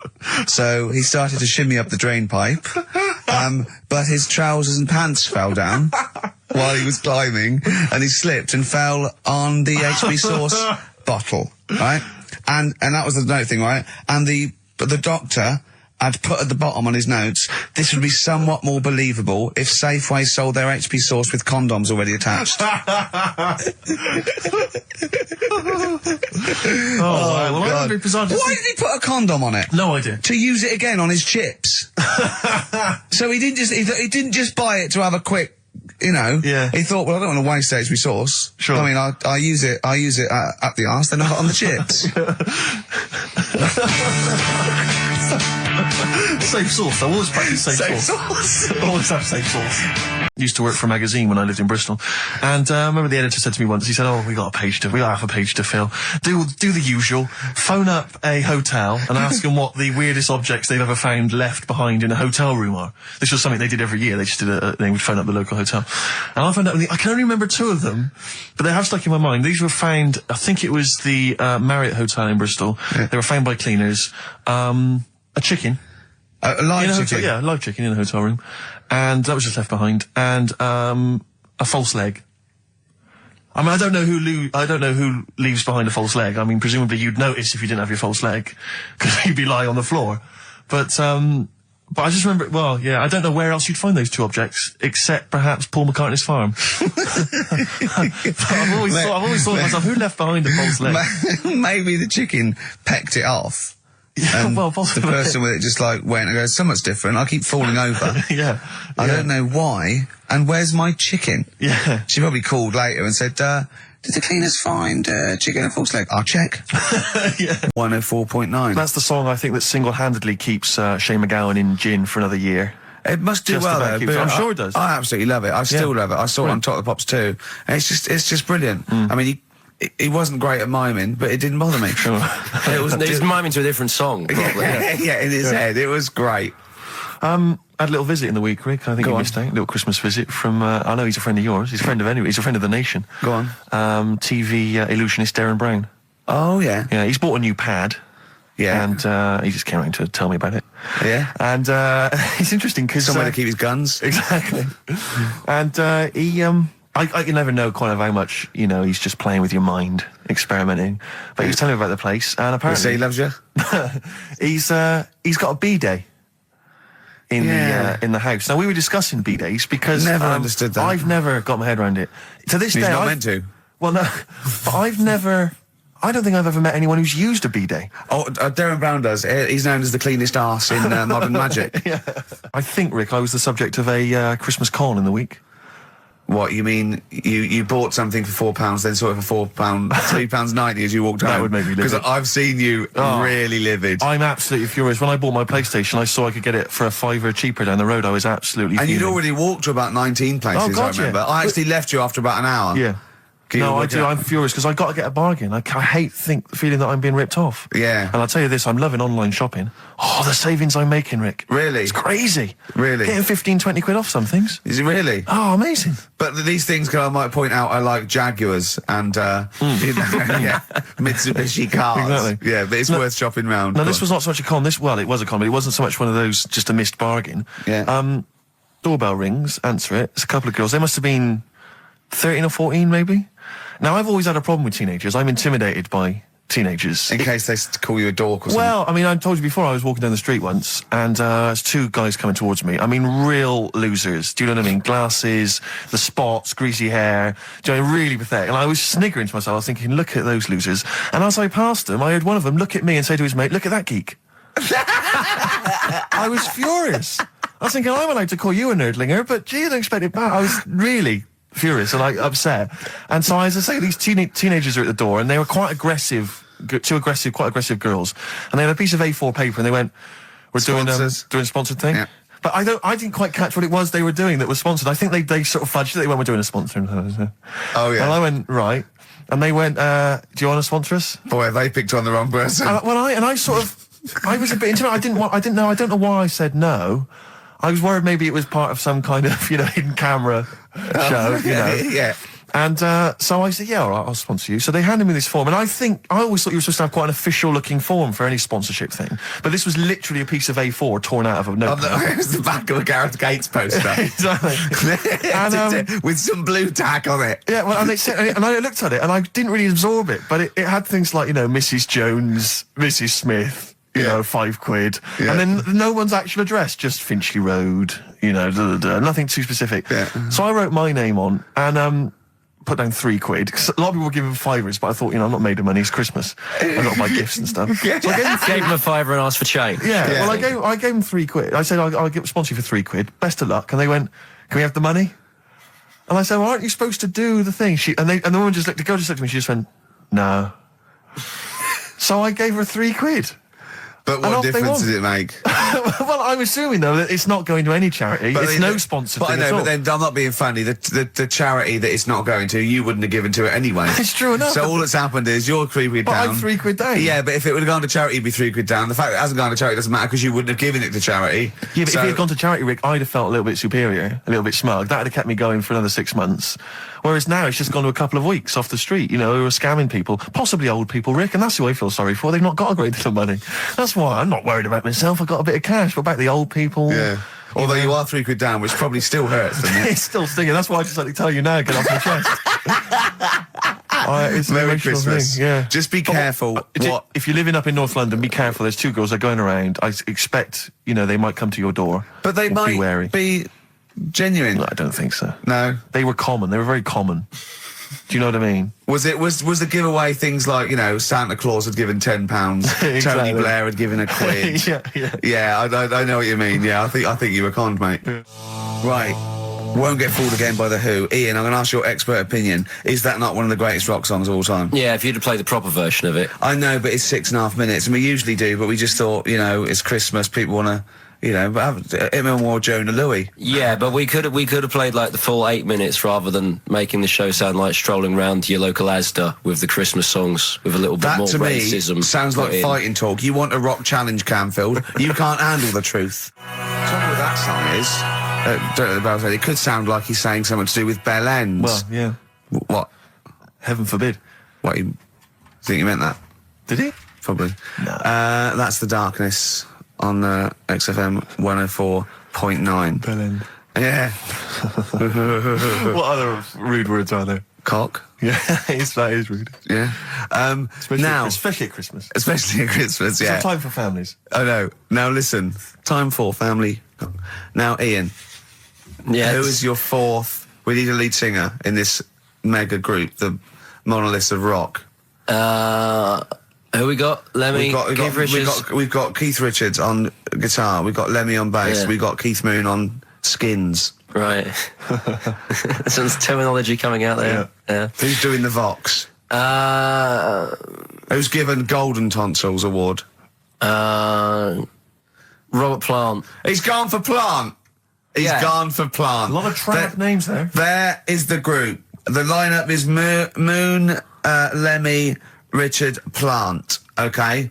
Now our competition, Steve. Name that group. Okay. What's the best, heaviest rock name ever? Sure. This is obviously not a name that already exists. No. Okay. My mate of mine came up with, I think it was Brain Hammer, which I like. Velvet Nazi 666. Sure. So we want the heaviest, most mental piece of death metal, headbanging, bleeding out your brains rock. Axe Attack. Okay. Please welcome to the stage, Christ on a bike. Please welcome to the stage. Oh, look at you. That would be great. Yeah. That would freak out the metalers. Yeah. Cheeky. Yeah. Oh, now listen. They need a manager. They need someone who could introduce them. They need someone to stand astride them. Who is the leader now? Who is the king of all that rocks? Well, it's obviously Tommy Vance, isn't it? Do you know what worries me, Rick? We've said Vance a lot today. I'm wondering if the kids today, do they know Tommy Vance? Are they familiar with him? If they don't know, they shouldn't be listening. Okay. Fair enough. So, Vance is their manager. He needs to, they're on at Wembley. He's got them on at Wembley. They're the greatest rock band of all time. We need the name. Please welcome to the stage. What are they called? Phone in, email in, and the prize, we're going to get some... We'll rummage through the bins as Get Carl some old tap like Carl does, some VHSs, some CDs, greatest air guitar ever. Betamax. Yeah. Do we need to give out the numbers and stuff? Well, they can email, don't can't get them to phone in. You don't want to talk to him, Ian, seriously. No, you don't want to, you know when what's his name says to Agent Starling as she's going to meet Hannibal, don't let him inside your head. Yeah. Don't talk to the listeners, Ian. Exactly, it's very much the same Please thing. I'm a bit concerned that my email's going to be besieged by people sending you links to how to clean out the bidet. Well, that's all right. The week. But what's the most mental head bleeding, banging brain hammer operation this band can be called? Call in, Rick, because it always amuses me. I know it's cruel to put you on the spot, but some of your former band names have always amused me. Well, the worst. The worst one. Right, I'll just leave this. Ricky's had a number of bands over the years. What was the worst one? Ready? Get ready to play that record because I don't want any aftermath. No, hang on, before you tell me, what was the one? Because these pictures of you, like when you're New Romantic, keep on being published. That was Shauna dancing. Yeah, but that's pretty bad. But someone told me, they were like, "Oh, ask him about when he tried to be Bon Jovi." Can you imagine such a thing? I know the name you're thinking of. Right, here we go. Play the record immediately. I say this. Ready? The Sacred Hearts. Play a record. Right? No. Oh, go on. Rick, as you know, there's always junk lying around in this studio, and not all of it is Rockbusters prizes. No. And I've just been flipping through the playlist. Yeah, exactly. And I was just flipping through an old copy of the Guardian Guide from last week. Sure. The little listings thing. Yeah. And, I don't know if people might have seen it. There was a documentary on this week about the transfer of British sitcoms to America. Yeah. And we did an interview for that because I'm remaking the show over in the States. I'm just flicking through and I noticed there's a little write-up about it here. And it says, blah, blah, blah, blah, blah, and it says, quoting me, it says, "We don't care if David Brent becomes a woman," burbles Steve Merchant, eyes bulging with imagined riches. No, my eyes bulge normally. That's not me being greedy, that's just the me. thing I did on it when I sort of like rub my fingers together and do that stupid Brent... People take that seriously. I know. Yeah. It's extraordinary. Oh, some people got it, but I think it was something in the paper the next day said Gervais's mannerisms could have been transferred as dollar signs. Well, I was doing it sarcastically. Exactly. I was doing it like that. I was pretending that I just cared about the money. Yeah. So, irony... you see, people say Americans don't get irony. Most people here don't get irony. Absolutely right. That's why they think this show's rubbish. Yeah, I know. We fooled them. Yeah. We've had the last laugh. Exactly. We think it's really good. Exactly. Carl, come on. Let's have some news. Let's do some proper radio. Have you? All your news comes from Anna Nova, doesn't it? What will Dr. Fox do about now at 2 o'clock? He'd do some amusing news. It's coming up for 2, and here is the news with Karl Pilkington. Well, like I said, it's just headlines and that. I don't bother reading on if I like the headline. And it's all from Anna Nova, not from a newspaper or... It's not made up or anything. These are real okay then. Well, let's see. Okay, imagine Trevor McDonald doing this. These are real news headlines. Okay then. Wow, they're real to Karl. Okay, here we go. And here is the news with Karl Pilkington. Bong. Man hid in wardrobe to avoid work. Yeah, good. All right. Bong. Teenager gets stuck in washing machine. Bong. Dutchman has 2 right feet. Bong. Cow hit by train lands on farmer's wife.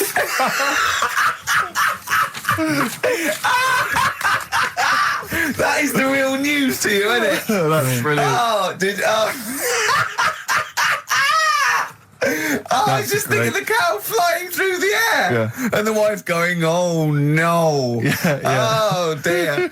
Dutchman has 2 right feet. Yeah, he's having some operation or something and... They put the wrong foot on him? He's got 2 right feet or something.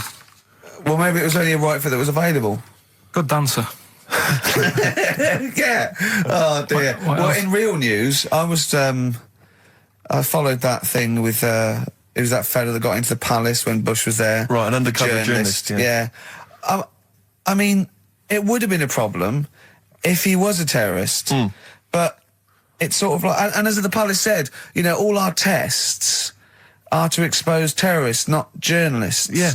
I just think it was no big deal, really. Yeah. I think it was much more big a deal for the journalists than anyone else. It's like, all the journalists in the world can pop up as long as no terrorists get in. Yeah. We're all right. Exactly. Yeah. A bloke just got through a terrorist. No, an ice cream seller. Yeah. That's all right. It was like they're waiting hand for finger. I can't believe it. It's Baz Bammingboyne from the Daily Mail. Yeah. And I think that's Gary Bushell. That's fine. That's fine. Don't worry about it. Yeah. But it was just that all he did wrong, though, was just lied on his CV. Well, I think he did. But everyone lies on their CV. Of course. Of course, everyone gives references. I don't think I've ever done a CV. I tried to lie. I did one once when I was at ULU and I was an events manager. I applied for a job at Radio 1 for events manager. Didn't even get an interview. Yeah. So I just stopped the CV lark. Sure. And I just, you know. The one knocked back and that was exactly. it. Exactly. No, yeah. So, you've lied on your CV, have you, Carl? Yeah, loads. Yeah. It's just, It's like something from Little Britain. Yeah, no. Yeah, loads. Yeah, go on. Come on. There was one when, there was a job going at Granada. In fact, this isn't even lying, and I still didn't get the job. Go right? on. But, well, you don't get a job just because you don't lie. It's not, have you lied? No, you got the job. Yeah. No, but there was they ask you loads of stuff, don't they, that you think, well, that's got nothing to do with the job. I don't know why you're bothering me, asking me certain stuff, right? Qualifications, things like that, yeah. Yeah. But, well, it was languages. Yeah. Right? What did it say? It just said, you know, put your name, put your address, languages, right? And, what? Oh, yeah. What, you don't speak any other languages, do you? Well, I just thought English, quite good. You didn't? No, I did. Honestly, asked Suzanne. I think you told me this before. Did you really put English quite good? Yeah, honest to God. Didn't hear back. Well, you know what they meant now. That you know what your error was, don't you? Are you fluent in French, German, Chinese? Yeah, but I didn't want them to think I've got loads of big words and that. Do you know what I mean? Well, I don't use loads of big words and stuff. No, they meant, no do point. you speak any other languages? It's any other languages, Carl, not the one. They assume that you can speak English because you're filling out a form. Yeah. Oh, well, it's like languages none. They assume you can speak something, and they'd probably think it was English. And to put quite good when you are English. Yeah. English is your first language, yeah, I'm quite good at it. I see your point, though. It's true, though, isn't it? Yeah. I'm not sure quite good is accurate. No, poor. English, weak. Poor. Weak. You didn't get the interview, no? What did Suzanne say when you told her you'd put that? She just laughed.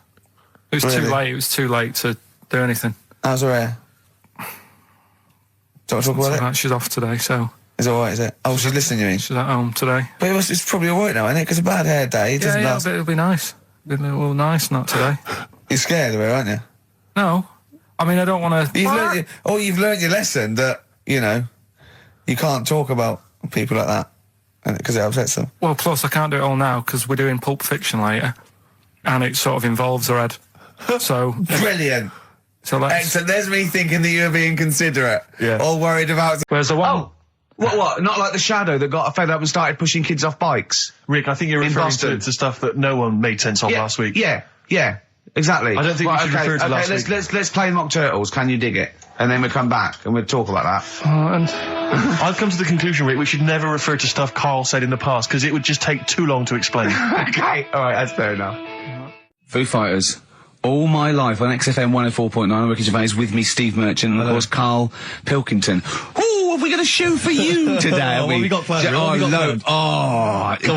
Loads of stuff, and 2 hours of it. Right. And all the records. Specifically, what sort of stuff have you planned for us? Because I know you've been What have you done? What have you done? Well, you know, I've been busy this week. I've been house hunting, I've various things, but I know you've had the whole week off. Right. So what have you been up to, mate? Go on, Karl. Karl, tell them what we've got. Tell them what we've planned, all the stuff you've done. What have you got? But Rick, specifically, what have you come up with? Quick, because people are getting bored. Tell us what I've come up with the music. Right. Obviously, we've already planned that. We planned that last week, so that's all done. But what have you yourself contributed to today's show? I got a text message today from Ross Noble. You know Ross Noble, the comedian. It was on. Have I got news for you? Right. He says, ask Karl if he woke up with ladies' boobs, would he just put a dress on and live as a lady, or would he just be a man but with these boobs? Carl, it's a good question. I know that happened to Ross, so he's throwing that one out at you. It did in a way, because he ate pizzas for a year, didn't he? Yes, he did, yeah. And he got a lovely pair of breasts. Yeah. Go on. Probably just find a loose-fitting jumper, go to the doctor's.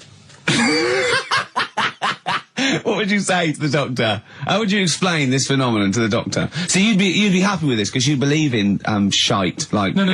Go on. But it can happen because I told you a couple of weeks ago how that can happen. How you can wake up with breasts if you're a fella. I told you. Go on. Haven't you remembered? No, it's funny that, isn't it? Go on. Have you, Steve? No, I don't remember this. Did you tell us on air? Yeah. It can happen if you go to Argentina and have a steak. You can wake up with breasts. Because Because I'm sure I'd have remembered Carl, that. pull the other one. Look, he likes that. He likes that. Is that what you've come up with this week? That joke? Yeah. Brilliant. Play a record. It's going to be a dynamite show. Listen, look, I'm going to play some classic tunes today. I'm going to educate the youngsters, Steve. Right, now, you've all heard of Lou Reed, you've all heard of Velvet Underground, but, have you heard of Venus in Furs, Carl? Shiny, shiny, shiny boots of leather. Oh, Andy, very hot chilies there. Oh, yeah, indeed. The Zephyr song, Red Hot Chili Peppers on XFM 104.9. I'm Ricky Gervais, with me, Stephen Merchant. Hello of course, there. Over there, little Karl Pilkington. Indeed. See the write-up in Heat this week? No, is it good stuff? Basically Carl's show. Yes. Which is fair enough. No, I mean, he's the only one doing any work. I know. He's the only one contributing. We thought no one had noticed, but Heat were on it straight away. Yeah. They picked out. I read it to him over the phone. It said 2 hours of black music and everything. Right. Karl Pilkington. He does Educating Ricky, a strand where he educates Ricky, and Rockbusters, which is loosely based on Blockbusters. Says basically you'll be tuning in for that. And I read that to Karl, and he went, oh. And I was going to drop it. You weren't, were you, Carl? So he believed the hype. Yeah, I think you've got to, it's like... You've got to mix it up, is what you're saying. Keep it fresh. A lot of people are saying to you at the moment, are you going to do another series of The Office? It's kind of like that. I've got to decide whether we try to move on with it or do something different. Is it dead in the water? Yeah. So what's your decision? I mean, maybe, are you... We'll probably keep it for this week. Sure. And see how it goes. Okay. You've got anything else on the back burner? Any other ideas? Nothing. You I'm still sort of. Do you know I came up with a load of game items? Well, I remember there was one that was based on fast food. There was, the rice is right. The rice is right. Now, just run the rules past me again. We had to identify whether it was a Chinese meal, rice or steam rice. Well, either. Actually, it was a Chinese restaurant or an Indian restaurant. But is it true that you played this at home with your girlfriend and it was clear you could always tell which was which? Because one had an Indian sounding name and the other was Chinese sounding. No, I managed to, it did work once. I managed to pick some sort of duck dish that sounded a bit Indian. Right. But then it wasn't Bombay duck, was it? Which is actually a piece of fish. You don't know. He wouldn't let me put, that whipped cream in the fridge. I saw that. I thought that's fun. Yeah, he wouldn't let me put it on him. A shaming phone. Oh, yeah, but every week we have this. Do you know the other week, Steve? I didn't tell you this, right? He comes in straight away. I'm trying to talk about sorting the show out. What we're going to do? How we're going to keep it good for 2 hours and that. Grabs a pen. He says, "Let me draw 666 on your head." Because you can see the scalp. I said, don't do that. He goes, all right, then how about we meet halfway, put 333. Every week it's the same thing. But I quite like the cream. Did you get any cream on him at all? No. Is it the spray cream in a chicken? Yeah, he said no. Carl, can I just make some, just spray on some glasses? Just some round glasses on your face. Father Christmas! Hello. It's nearly Christmas, hello! Come on, it is Ricky Gervais' show. Yeah, should we play a record and then come back to this mayhem? This crazy mayhem? Yeah. Foo Fighters. All My Life on XFM 104.9. I'm Ricky Gervais, with me Steve Merchant and Karl Pilkington. Indeed. Genius Karl Pilkington, as Heat magazine said. Really? Is that what he's referred to now? Yeah, yeah. Genius. Saying about people tune in just to hear his games, such as Educating Ricky. Have you got some Educating Ricky for me? Got some education. I need some education, Karl. I desperately need some education. I want to learn about Chinese kids that are born hairier than average. I want to hear about deaf girls that can hear after their mum hits their head against a wall. These are the things I need to know. I mean, I don't wish to be disrespectful. He doesn't look like a genius. He doesn't look like a genius. But then I don't know what a genius looks like. Exactly. So, Steve. I don't want to be an look at Einstein. Yeah. Yeah. His mum thought he was mental as a child. Where'd you get that information from? That was in the Einstein book.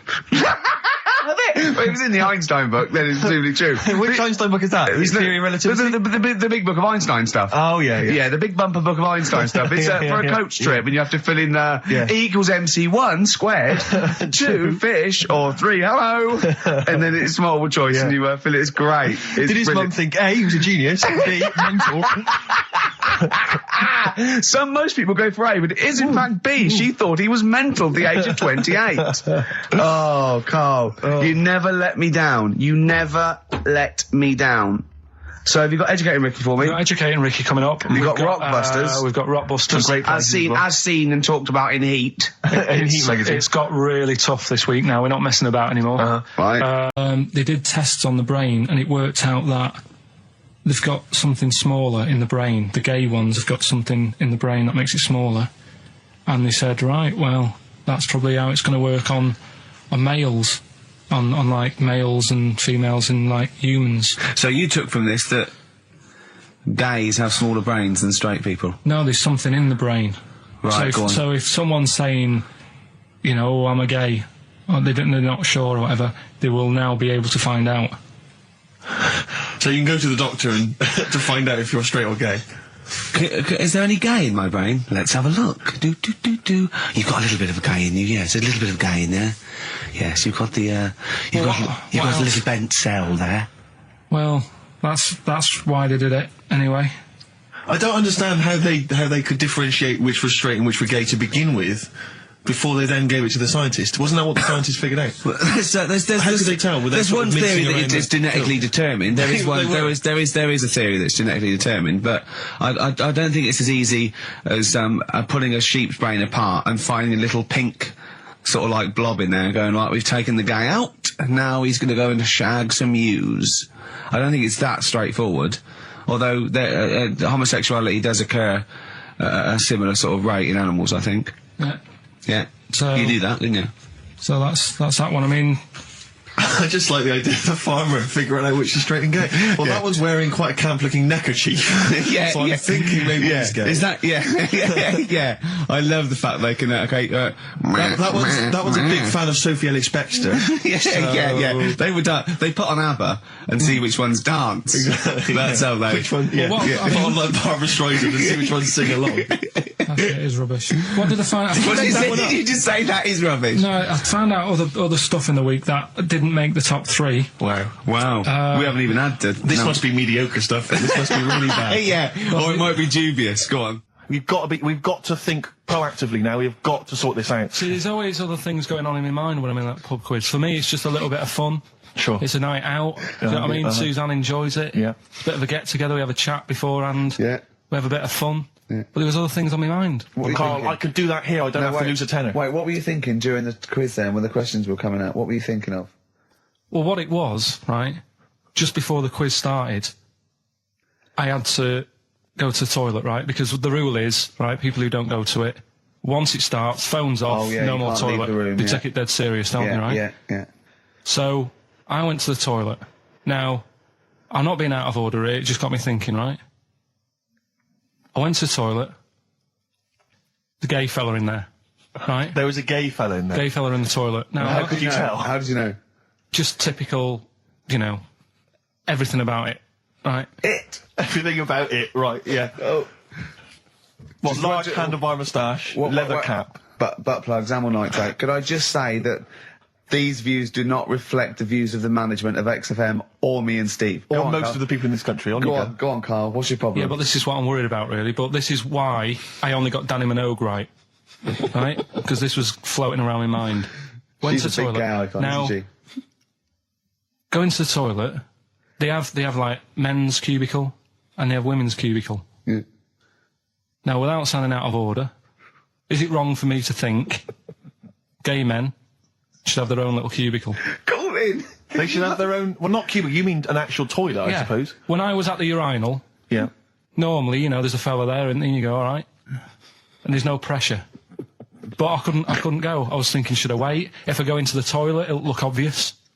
Yeah. I had loads of pressure, and but this was going on. What were you worried about? I'm so sorry. What were you concerned about? Viewers? I'm so sorry. Well, it's like, right, listen, when I was a kid, right, and it's all right for you to go into women's toilets when you're a kid. It's like, oh, it's a bit cute, right? As long as you're not, like, over 15 or something, right? Right. But when I was a kid, I went into a toilet, and women, when they use their little cubicles, they don't shut the door. Some of them just sit down on the toilet, right? And you see everything. And, no, seriously, that's probably one of the first times I saw, like, a woman. Yeah. That, right? And my Auntie Nora when she was staying over. What happened with your Auntie Nora? She was, she's into wearing caftans. Into wearing what? You know, caftans. Oh, yeah. What are caftans? Big, bellowy sort of dresses. Right. And, yeah, I used to sit on the floor at home in front of the telly. Sure. She was on the chair behind. Yeah. She did a bit of a sort of a Sharon Stone scene. Oh, God. Yeah. Did you see it? There was no underwear? No. What age were you? What was it like? What age were you? It was like a ripped tennis ball. So. What? Right, we're off air. We're off air. Either that or put us in for the Sonys. Iced tea. That's how I'm living. A bit of old school hip hop. Where's RT? All right. Good point, yeah. Go make me a cup of coffee or something. Well, before you do that, can I just qualify something? I'm a little bit concerned about your toilet discussion. What exactly is your point again? I was just a bit bemused. You see, it's a tricky one. All I'm saying is, right, there I was at the pub quiz. I go to the toilet, not thinking about anything. I try to go, right, there's a little gay fella next to me. I love this little gay fella. Now, the weird thing is, there's nothing stopping him having a little glance, right, because he's allowed in the fella's toilet. Yeah. Now, I'm not allowed to go into the woman's toilet and have a little look round. Right. So all I'm saying is, should they have another toilet area? What, for gay people? Yeah. And so this would be gay men and lesbians? Is that going to complicate things? Well, I mean, I can only assume. I mean, to what point? I'll ask you a question, right? If you're intimidated, that's a shame. But you know, most gay men aren't looking at your knob. You know that? What do you mean? I can only say that 99.9% of gay men who use a urinal standing next to what they assume is a heterosexual man aren't looking at his knob. What are they doing then? They're emptying their bladder. No, but the thing is, I can't talk. You're saying like, you know, about would you have one toilet for lesbian women and gay fellas, right? What does that mean? Would it be mixed? Would it just be? Well, would it have a man on one? That's heterosexual man. One little picture of a woman there, and then what? What would the little icon be? A man and a woman. A man and a woman. Just having a chat. Yeah. In pink and dot lines. But you couldn't mix them, because then what would happen is you'd get people who are going, oh, I'll play up to this a bit. Or pretend to be gay. And yeah, you know, sort of grow a moustache and shave their head. And pretend to be a lesbian. Right. Yeah. So I see. So you know, people pretending to be gay so they could go in and have a look at the lesbians. Yeah. Right. So that would mean that we need 4 cubicles now, would we? Yeah, no, this is fine. 4 cubicles. So every pub How many toilets do we need at Every the pub's moment? now got 4 toilets. Oh, Carl, bisexuals. Yeah. Now, interesting. Bisexuals. How many toilets do we need now? Call the council. Do you use any? Huh? No. No, because they're interested in everything, aren't they? Because the little bisexual fella will be looking at your knob. Right. With them, what you do, you just have a door. You open it, and there's one urinal there, so you can't get a queue.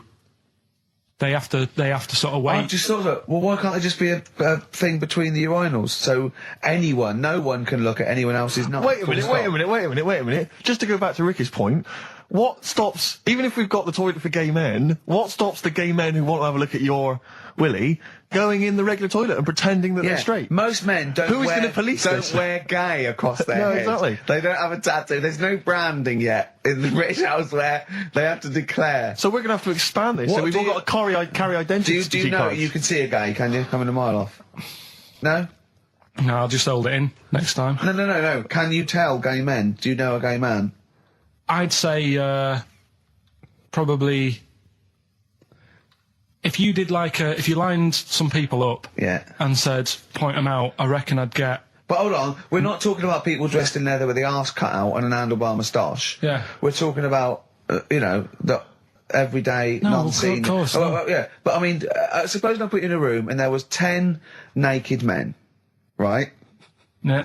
And there's 5 gay men and 5 hetero. Could you walk along that line looking at those gay... Am I naked? No, you don't have to be naked. Why would you have to be naked? To catch them out. Play a record! How would you catch them out? No, don't go into it. Don't go into it. Play a record. I'm miserable now. Would you share a toilet with Morrissey? From Manchester, you have a lot to talk about, wouldn't you? Yeah. We've had an email, Rick, from Jim, and he's just simply said, What about a separate cubicle for bold Mancunians? Also, can I send a big shout out to my grandparents, who I believe might be listening on their new digital radio? They're pretty high tech. Very West Country. Yeah. Are they the merchants of Bristol? Merchants, yeah. Props to them. Props to them, yeah. It's a slightly truncated show, isn't it, today, Carl? We've got nothing I would trust. I don't like change, and that's what's happened. I'm not. You don't, do you? You're like Rain Man. Yeah. He really is like Rain Man. Anything change, he's got to get in a little routine. You can't. I don't like to. I'm not like Suzanne's mum and dad and what have you, where routine cannot change no matter what. Like what? Well, we've talked about it where, you know, if it's a Tuesday, I'm having sausage, egg and chips no matter where I am. That's what they're like. Right. That's what they'll remember, actually. When I'm saying about stuff about Live 8 and all that, you know, people will remember. If people said to a dad, you know, you remember Live 8? Okay, what day was it on? Tuesday. Well, I had sausage, egg and chips. Nothing changes. But the thing is, today, normally we have a bit of a, you know, I know what we're doing where and all that, and it's all sort of messed up. We don't usually know what we're doing where. We say, what should we do next? No, but I know, like, Rockbusters has been done early. Right. So that's normally done at that's about... really throwing you. I say, I just don't... I don't like all this change and that. It's messing about, isn't it? Rain Man. So what do you want now? Well, what about songs with a story? See, with the... right, well, last week... Look at him, he's in a genuinely foul mood. No, he's actually rocking. Yeah. He's actually rocking like Rain Man as well. Last week we did, like you say, Eric Clapton. This is the section where we play a song with a story. I think every song, if it's a good song, it's got a story. You've got to listen to it, sort of, you know, from the start. You get in the middle, you're going, oh, how's it going to end and all that. Yeah. You wait another minute, you know the ending, you're happy. But the thing is, as Steve said, you know, sometimes you're disappointed with it, so it's just not a good story. And as Steve said, I'm not sure you're finding what you need in a song for a story. Why don't you read a book, a novel? If you want a really good story that engrosses you, why don't you read a book? You're not going to get it from a pop song. I haven't got time for a book. Song's 3.5 minutes. And that's it, is it? And that satisfied you? Well, yeah, it gets you thinking for a few minutes, then you move on. Then you stop thinking. 2 minutes 50, this one, right? And it's brilliant. Go on, then. It's about, last week we talked about the little crippled fella, right? This one... as I say, I don't think we say cripple anymore, but go on. All right, this one, someone emailed in saying, if you want a song about that, this is a song you want to listen to, right? Right. It's about this fella who, basically something happened. I think he's in a wheelchair, right, for some reason. You thought that last time. His wife, you know, likes going out.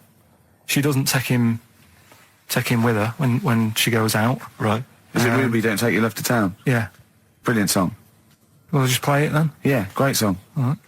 What do you mean? Oh, it's just, it's a good story. It starts off well and that. You're feeling sorry for him, but then he says, where's my gun? Yeah.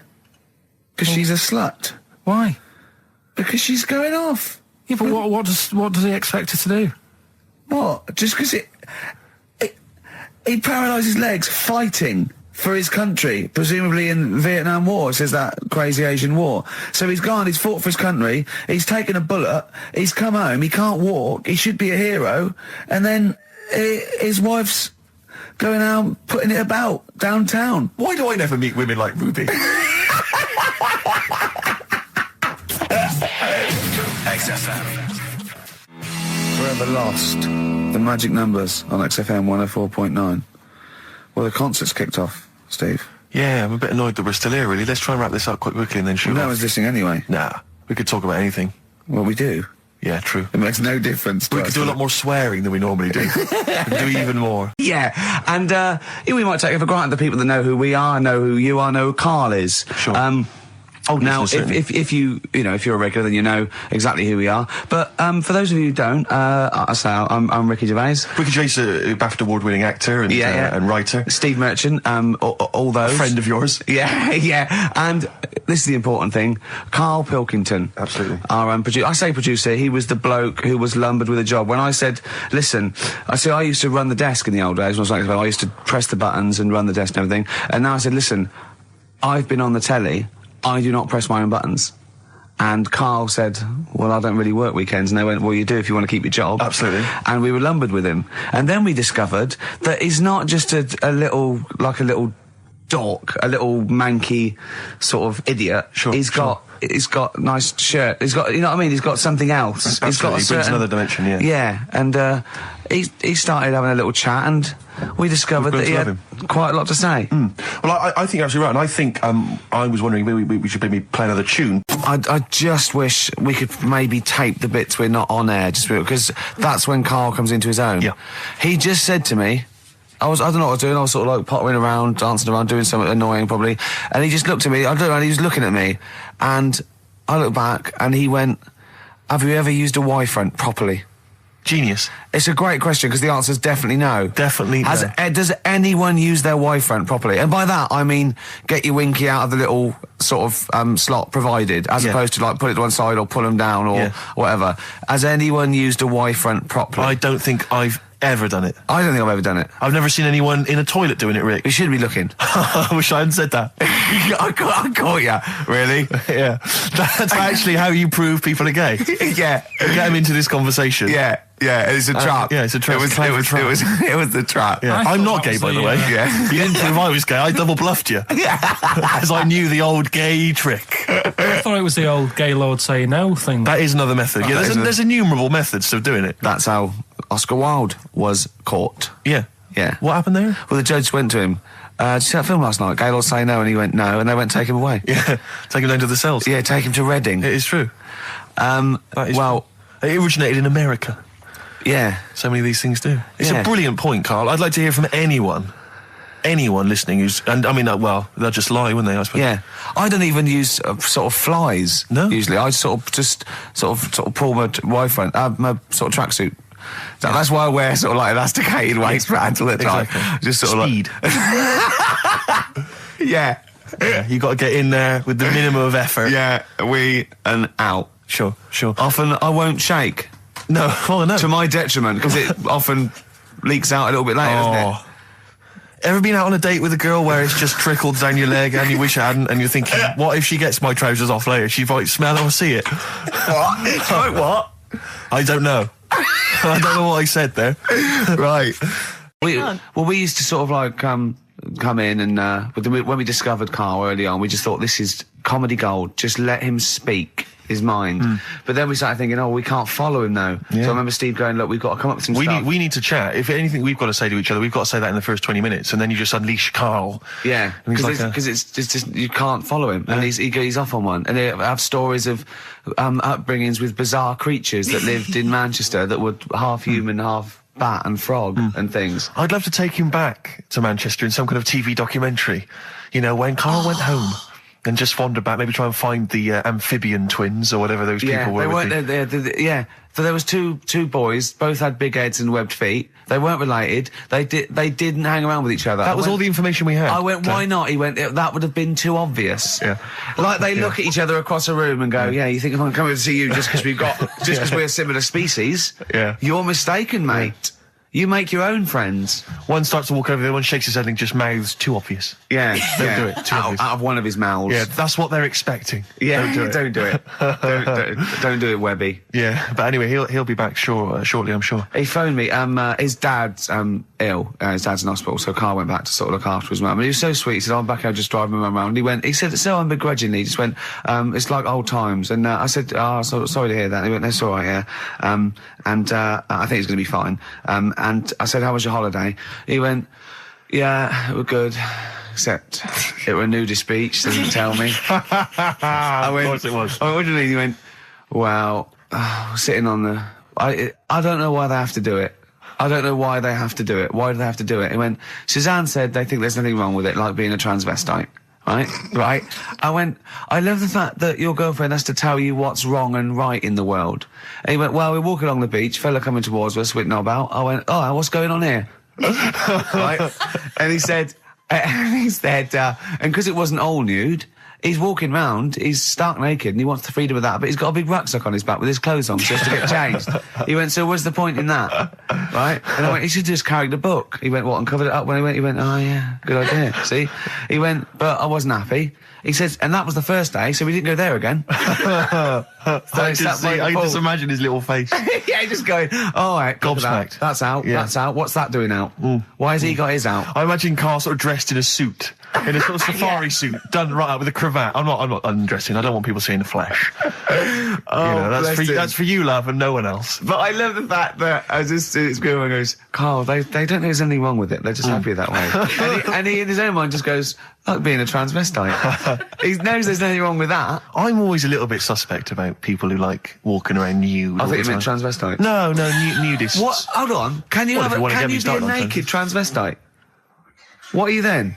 Yeah, I suppose you're a... When Eddie Izzard's naked, is he a naked transvestite? That's an interesting metaphysical question. Yeah. Yeah. That seemed like a funny idea at the time, me posing that up. But Jonathan Ross phoned me up when they first went up and he just said, I've just seen a big poster of a predatory gay. Yeah, you do look a little bit... Hello, and what's your name? Why would you like to sit down here?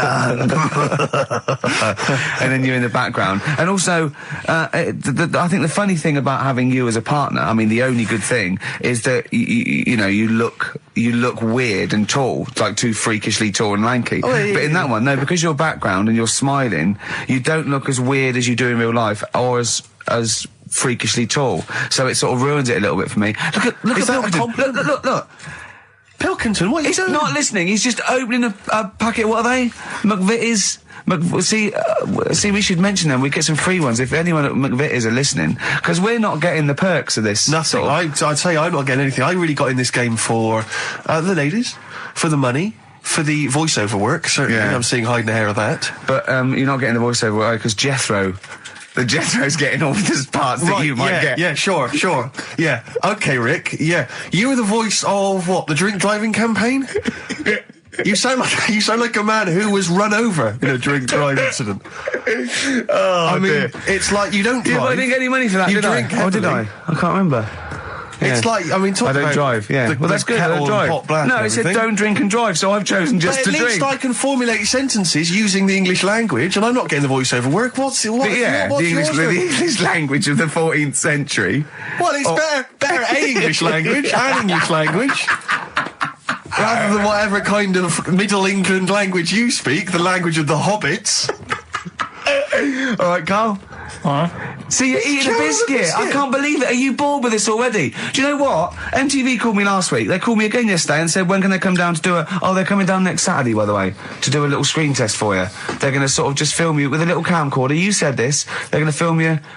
Are you alright? Do you want to, are you hungry? Do you want to go out and have a meal? I can't believe you're eating while I'm on air. No one can hear that. Do you know who I am? No one can hear that. Explain who I am. Well, that's Ricky Gervais, right? He's made his name on TV. Yeah. Okay, he's done any number of corporate gigs, and they pay silly money. So, I mean, this guy's earning, and really earning beyond his talent. All right? So I think I deserve a little bit more than a little mank eating a biscuit while I'm talking. Rick Gervais? Yeah. Have you won a BAFTA? Yeah, too. All right, so just a little bit of respect. Yeah. Carl, what have you won? What have you won? I got a bronze certificate for doing a full week at school. That's great. It was only a bronze. What's that then? 3 out of 5 days. And I got me a little Crusaders badge. If you remember, what's the little Crusaders badge? The Crusaders badge for the religious club. So was that the fellow that you went and played? You had to go ping pong ball. So they wanted to talk to you about God. Yeah. You got a Crusaders badge, did you? Yeah, that's why I went. That's why I joined. That's why I joined. For the badge. I like the little badge. Did 4 weeks, and then packed it in. But we're talking about MTV, right? And I was feeling a bit nervous, wasn't I? About like, the way I look. Right. And what have you. And then I watched a bit of Celebrity Big Brother and all the fuss that Mark Owen's getting. And he's not that good looking, is he? He's a very... I want to be Mark Owen's mate. If anyone who knows Mark Owen or Mark Owen's listening, I want to be his mate. I think he's brilliant. I think he's a nice lad, but what I'm saying is, right, all the girls go mad over him. Yeah. And he's not that good looking, is he? Well, no, he's in a certain way, isn't he? That sort of non-threatening sort of... Yeah, but he's not stunning, is he? Do you know what I mean? No, but no... Well, what's your definition of a stunning? Yeah. Well, who do you like? Someone who you look at and you go, God, they're good Which looking. bloke do you fancy? What bloke do you think's attractive then? So if I was into men... Yeah. In fact, you can still say a bloke's a good looker without fancying him. Who do you think is attractive? Probably... I mean, it depends what you're looking for. No, just looks. Just looks. Different looks as well. Of course, yeah. Who do you say was attractive? Who do you say was like stunning in your definition? A good-looking lad. Yeah. Good-looking lad. Oh, look at him over there. He's... Ooh. Do you find, Robbie Williams, do you find him attractive? Boy Next Door, look. No, who do you... Carl, hurry up, because it's, we've only got 2 hours. Probably... do you know, I can't think of one offhand. Mark Owen is pretty good looking then, really. There's not... Just name one bloke that you think's an attractive guy. There must be one bloke that you've either met or that you've, seen in a pub or on a poster. Tell you what. Go on. Tell you what. Works here. Young Alex Zane. Alex! Well, we know Alex, maybe we can fix you up. I love you, Alex! I just want to clarify for people, a lot of people don't realise that one of them is dead. Right. I thought it was important to mention it. Actually, I didn't know. I'll be honest with you, I hadn't thought it through. No. It was a piece of interesting Milli Vanilli trivia that I had, and I wanted to slip it in. But it wasn't really trivia, because it was a question. You went, what? The one who's not dead. I'm saying, because I could have found a more tactful way of bringing up the death of one of Milli Vanilli, because I think there's a lot of people out there now upset. Maybe actually, people who didn't know. That's quite a shock. I didn't see... I should have sat people down. Who died? Vanilli or Milli? I think it was Milli. No, it's Vanilli. I don't know. No, but I didn't know. I'm guessing. Actually, I'm guessing. I'm not confusing Milli Vanilli and Scritti Politti, because that is a danger. Oh no, you're thinking of the fellow out of Grumple Palumple. He was amazing. He was amazing. It's a great shame that he topped himself. Palumple, they're not around us. Anyway, cool. We've got some great tunes lined up. We're going to play today. Our favourite singles. It's favourite tunes, some of which didn't quite make it as singles maybe, but tunes of the year, because obviously Christmas very soon and we'll be away for a short time. And, I think next week we'll be doing our favourite Christmas songs of all time. Yeah, I'm worried we're not going to fill 2 hours with that. How many times can you play Shakin' Stevens before... Fairy Tale of New York. Yeah, exactly. That's the only one, isn't it, really? That's the best one. That's the best Christmas song That one's good, ever. but obviously there's Joni Mitchell's The River. That starts with a kind of Christmassy feel. Beautiful. I don't think if there's anything else. Not great deal. The Waitresses, Christmas Wrapping. Is that one? Is that brilliant? Is that good? Yeah. So This Is Christmas, John Lennon. Paul McCartney came out with Simply Having a Wonderful Christmas Time. Christmas time, yeah, exactly. So John's was Happy Christmas War is over. Yeah. Of course it wasn't, but but I mean, at least he wanted to be. He was dreaming of it. He was dreaming of it. Yeah. Bless him. And to show how much John Lennon's dead as well. I don't know if anyone's... Yeah, no, they do. That's just another bit of rock and roll trivia. I like John's protest against war. He stayed in bed for a week. Yeah. I've been doing that. I've been protesting against war for ages. Yeah. I'm eating hamburgers against war. Absolutely. I just go into Burger King on the way here. I went to the counter. But of course, that's not product placement there. And there's a number of other burger joints that people may wish to go to if I they often go to choose. McDonald's. Yeah, I often go to McDonald's. But I went into Burger King because it's close. It's convenient. It's convenient, but then often McDonald's will be convenient. McDonald's is just convenient. Depends where you are. Just as convenient depending where you are. And I said, can I have a cheeseburger and small fries? Take away, please. And he recognised me. He went, I've seen you on telly enough, won't you? He went, there's your meal. So I went, thanks. He winked and went, I'll put large fries in. Brilliant. So that's so it's paying off. At last, true genius is being rewarded by the burger joints. Because, there's been a couple of times where I've been with you and, we've gone in a restaurant and someone's given you a free meal or whatever. And it's the way that it's like, you don't ask for it. It's just kind of offered. But I don't know what they're expecting in returtion. Nothing. I mean, do they think that you'll go away and you'll always think fondly of, Chad who works in Burger King? I just think they think, I don't know, they make I'm going to give him a little treat. Yeah. I know, I don't like it, but then I'm always grateful, and I never... Yeah. But the thing is, I'm slightly embarrassed. Did anyone around you hear what had happened? No. Because I imagine the resentment, just the whole room No, they on didn't. you. I had to go around telling them. I said, excuse me, did you hear that? He goes, no. He just gave me the free thing because I'm on the telly. And I went, I don't recognise. I went, you don't recognise me? I'm terrified now that that someone could be listening at Burger King HQ. I'm assuming this is an unorthodox procedure. And that little fella's got fired. Well, they know it's Leicester Square now because I just mentioned it. So they know which Burger King it is. Oh, my God. I don't know. What was his name? Ralph Littleton. He had a name badge. Number 342. Well, I just hope Littleton doesn't get in trouble. So, what are we going to play That could be a first? sad Christmas for him. He's probably keeping his whole family afloat. But it's Springsteen. Well, tunes of the year. I mean, I know people dismiss Springsteen, but as I say, the gig I went to see earlier in the year, I made it. Sturgis couldn't believe we were going to play Springsteen. Brilliant. I just think, leave aside what you think is cool and trendy and the fact that he's older now or whatever else. Really? Just leave all that behind and just listen to the tunes because, he remains a great musician. Lonesome Day? Lonesome Day is the current single and it's the first track on the album. Free chips. Absolutely. It angered me that Is there a lot of cheap housing in Leeds? Would that ruined it for him? But it just was. I assume maybe she was squatting or something. But it was like, and it just depressed me because it was like, not only is he homeless, but he's got a homeless girlfriend. But the homeless people are finding love. Yeah. Do you mean it's so? That's really depressing, Carl, isn't it? Unless they both became smackheads together. Or whatever. No, Carl's found love on the street before, haven't you? How's it going with your bird, Carl? Are you married? No. How long have you been out with her? 7 years. Because you're quite a simple man. Yeah, you're sort of a simple in a nice way. ways. I mean, you're like Helen from Big Brother. Yeah, you're sort of nice enough, but I look normal. Well, yeah, you sort of do, but you could be one of those that just suddenly go mental with a pen. Yeah, do you know what I mean? Stab people through the eyes. Yeah, you sort of look normal. But if I wouldn't really want to wind you up to a point of frenzy. How did you meet your girlfriend? Through work. What, through her work? What, you phoned up and said we worked at the same place. Oh, you're right. Yeah. You're quite an enigma, aren't you? Could you give us more on that? At work. You met her at work. What, she came in selling sandwiches? She was going through the bins outside.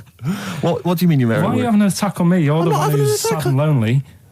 He's done you again.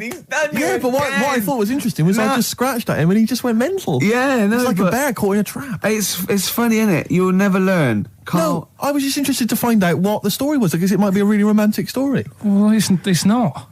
All right, jeez. I mean, the fact he doesn't want to talk about his love affair. I was thinking about you in the week, and does it worry you? I mean, you sort of joke about it now, and we're talking about it in the office, is Steve really touchy about the way he looks? And, what's this? Where's that come from? He's done it again. He's done you again. I was walking home the other night, and I was thinking about it. And do you worry that when you're old, you will be on your own? You did start it, though, didn't you?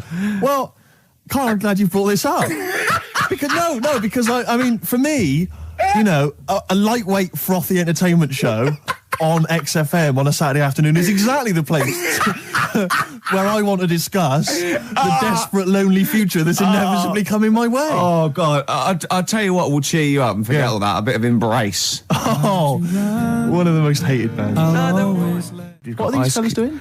There's a couple It's quite noisy, it's just distracting. Yeah, there's a couple of fellas behind us taking pictures. I don't know why it takes two of them. I think one of them just got, a couple of hours out of the office. Yeah. They're from the, what are you from, X-Mag? X-Ray. X-Ray. What's X-Ray? It's the XFM magazine, Steve. The XFM what? Magazine. And where's that go, then? Is this available in shops? Is it just a giveaway thing? It's kind of giveaway, bit of information on bands. Right. Gigs are coming up. How is it available? Who gets it? It's in top magazines. You're really selling it, Carl. You're obviously a fan of the magazine. It's all right. Yeah. I don't want to make it... This seems now like you've said, let's pretend we don't know what it is. You sell it on air, make it sound... I don't know what it is. Well, I'll show you later. Okay, cool. And if people want a copy of it, they can go to the website and subscribe and you get it for free. That's all right. Yeah. Cool. And you're going to be in it. And we're going to be in it. Centre pages. I don't look my best. I don't dress for radio. And, Well, it's okay, because I'm photogenic, so I'll make up for whatever you I'll lack. push you forward. White Stripes and their version of Jolene. What did you make of it, Rick? I loved it. I want to ask Karl a question, though, because Karl sometimes in awe of this newfangled world that we live in. What do you think of the scenario? What do you think is going on there? Because it's a bloke singing to a woman, begging her not to take his man. What do you think is going on there? Say again. Well, that's a bloke there singing. Yeah, to his wife Jolene. Right. Were you listening to the lyrics, or? You see, I got mixed up anyway. I thought it was about that one about the person who chucks himself off a bridge. So I was thinking more about that than listening to that one. So Right, listen. Well, go on it. Right. Jolene, I'm begging of you, please don't take my man.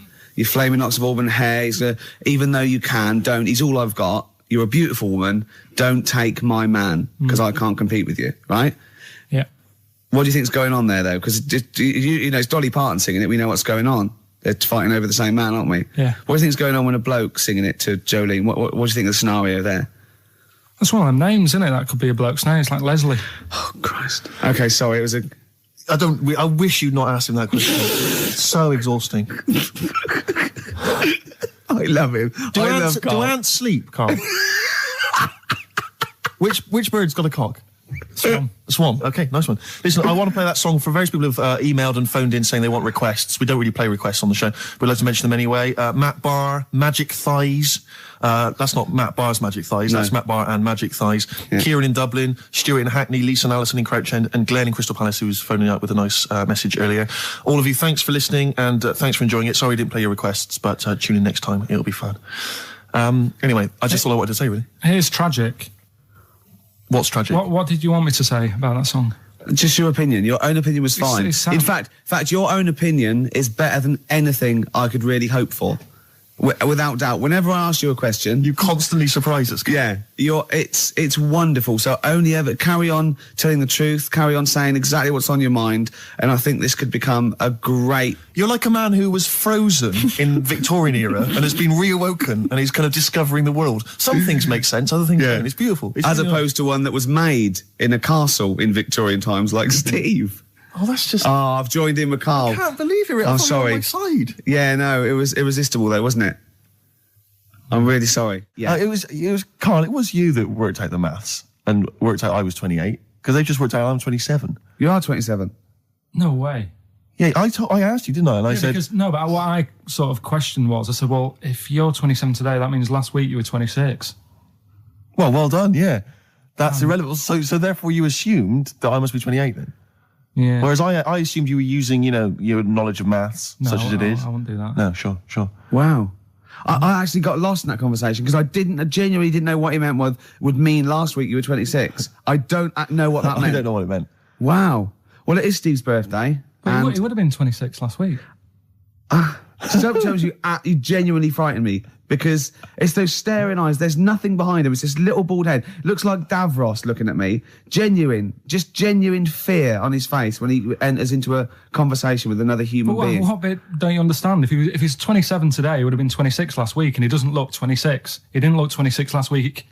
He looks older than 28 today. You've started on his birthday. You're still having a go at him. Carl, I don't look like the kind of hot stud that I actually am, but face facts, that's the truth, mate. Yeah, live with it. Get with the programme, jeez. Well, let's have a little bit of cake. Okay. Oh, that's appropriate. See the what it birthday.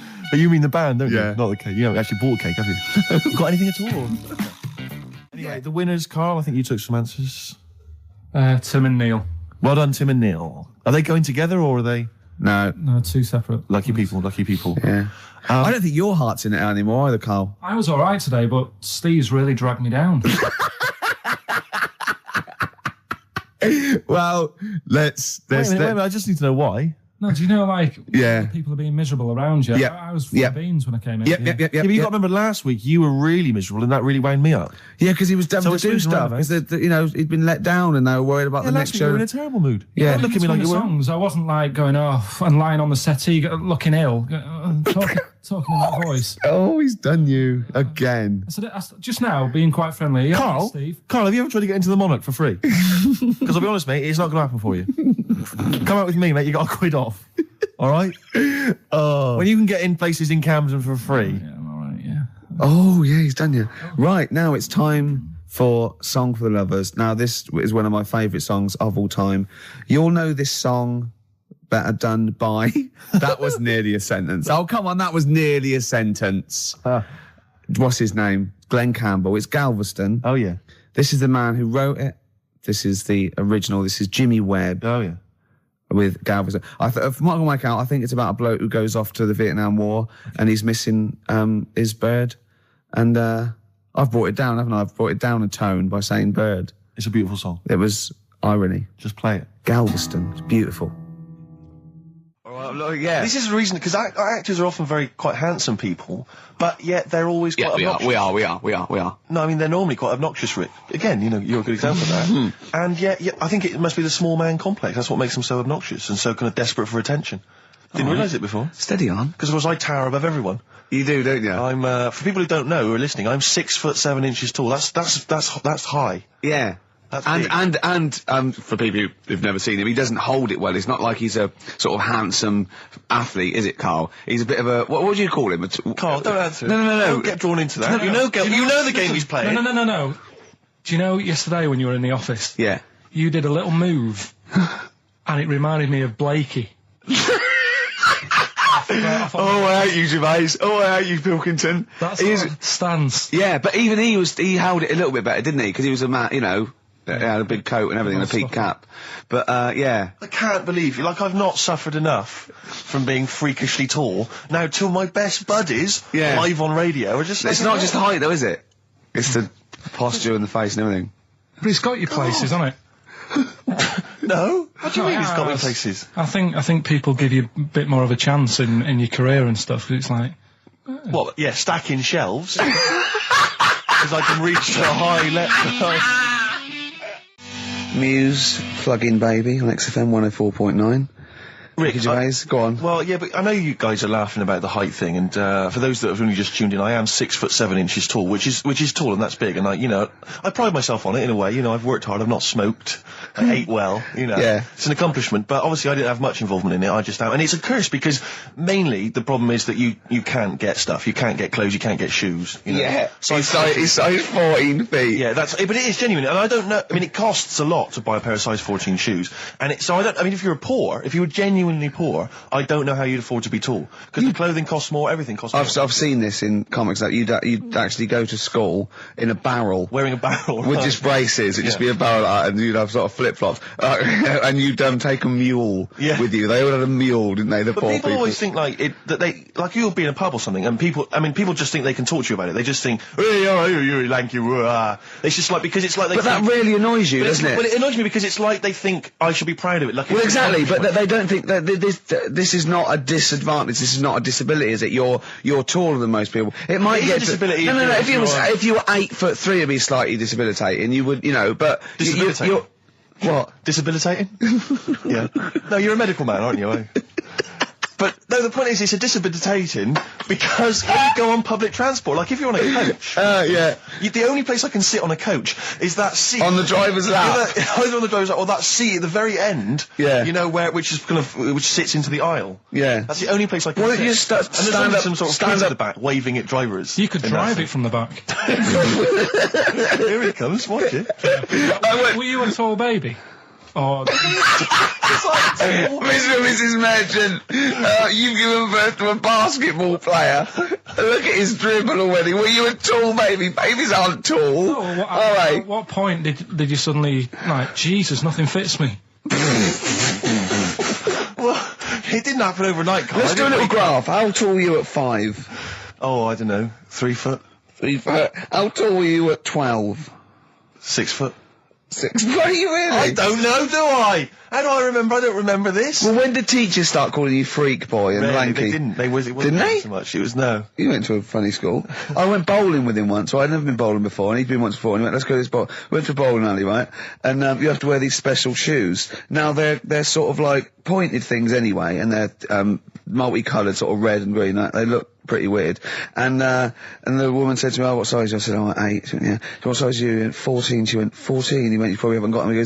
She goes, "Yeah, I think we have got one pair." And she put them on the table, and it was like Krusty the Clown. And I just started laughing. They looked so long, and he had to run round this bowling alley in these freaky clown shoes. But they don't look freaky clown like when I'm wearing them, because the rest of me is in proportion to it. It looked like a little wall bracket. One of the worst things that happened to me was when I was like, I don't know, when I was about 16 or something, we went to, it's a fire there's a fire alarm going off. There's a fire alarm going off. And the fire light's going off. Yeah. Should we not just maybe play a record and go and check that out? Wrap it up if you want. Oh, no, not wrap it up. Play a record, I'm gonna go. No, it's gone off, Rick, it's gone off. Oh! Well, they might have burnt down! Yeah, I think we'd know about it. The flames licking around our ankles would be a clue. God. I'm gonna go and investigate. You shouldn't ignore a fire alarm, did you? Blimey. We're entertaining the nation. Oh, look at him, he's scared of fire! What do you mean?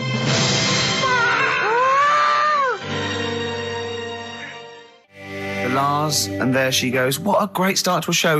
We've had 20 minutes of some of the best banter, chatter and music and anecdote anywhere on the dial. You're damn right. High five. Yeah. Sweet, man, sweet. Oh, what are we talking about? Well, I love that track. It's lovely. They've got a bit of the Liverpool gene, Paul, haven't they? That sort of doddy. You know what I mean? I like the Scouse sort of look, you know, the Cilla Black and the Stan Boardman. Yeah, it's particularly unique to Liverpool. It's sort of happy in teeth and ears. And, it's happy in teeth and ears. Yeah. Oh, brilliant description. Yeah. Happy in teeth and ears. Yeah, that's just 3 of my friends. Yeah. Now, we've got a great track lined up, haven't we, Carl, that I've brought in? Simon and Garfunkel. Now, I'm not ashamed. As you know, me and Steve aren't worried about being part of a trend or you know, being trendy or jumping on the back. Steve particularly doesn't worry about, like, looking good or, you know. No, I'm saying, as a compliment, he doesn't worry about walking along like that or, you know. Well, I'm looking good. No. But I'm saying you don't mind the insults freak boy or goggle eye or... swore off a duck's back, mate. Do you know what I mean? Or a new phrase that's been coined because of Steve's face, walk off a frog's back. Who's saying that? Just a lot of you, a lot of friends and that. But I mean... my friends? Yeah, a lot of the people. Can you name names or? I can't really. They promises you can't. I can't. I can't really. Anyone up? I think it's the Kagol. Looks good. It does look good. It's waterproof, Rick, and it's also stylish. I wear nothing underneath, so it's tight to the skin. It gets sticky in damn weather. Is that why you sort of rustle? Sexy. But what's all the? Is there abuse? What's this? No. They just say. Because I'm a pretty trendy guy, but I, as you say, I cut my own trend. You know, I make my own style. So just go back to insults briefly. Go on. You know, saying. No. See, that's goofy. That's not fair. No, because that's what he said. It's in my head. What do you mean he said? No, when did he say that? No, I mean, when did you call me goofy? No, he didn't. He said about what's in my head. Hey, no, when it's come on, come off it. Don't what? start. Who's calling me goofy? No, I'm not even goofy. Goggle-eyed's fair enough. Yeah, but you can sort your look out. I can't. What do you mean I can? How can I sort my look out? I'm not even goofy. That's not fair. You've got the proper features. What? Just needs sorting out a bit. I can't help it if my hair's not good. I noticed the other day when Carl was sitting on your knee having his picture taken. It's a long story, right? He's got a completely spherical head. It's slightly too small. I'm not being funny because, I mean, you know, I'm not perfect. But he's got a completely spherical little head. He looks a little bit like a baby hamburger. You know Hamburger off McDonald's? Sure. He looks like a little baby hamburger. And it's sort of quite put upon. Suzanne thinks I look like that thing in that Dulux advert. Do you know when the woman pulls the head off that? That little plasticine morph type. And then they make a new ad for it. And it's like a little head. Really? And that's your girlfriend saying it. I know. Anyway, listen, let's get back to business here. This is a great track. It's America by Simon and Garfunkel. This is where I started saying we don't care about being trendy and all that. That was it. Because I just want to mention to people that they should be very excited because it's going to be Carl's special night tomorrow.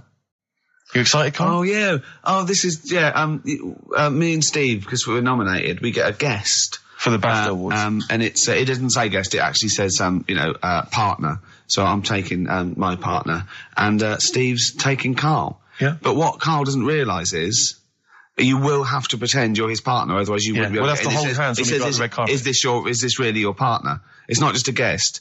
That's how it is. And either we go in like that or we can't get in. You just have to be with him when you go up there. I mean, does he have to? We should hold hands. But I think what we should do is just to make sure that there's nothing at all that it's going to go wrong. We should just do a little kiss. Just like, or be seen sort of like cheek to cheek, just to show them that you're not. He's like not Elton John and David. He's not just getting his mates in for a free meal. You are actually partners. No, I'm not up for that. Why not? Well, because we know we're not actually gay. No, but so it's not a problem. You've come out of it looking quite good because you've got a good-looking fella.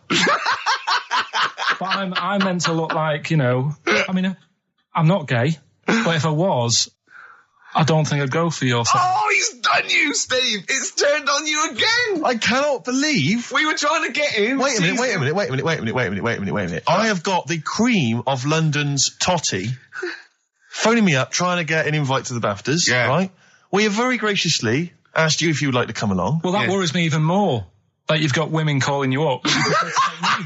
Carl, I can't choose between them.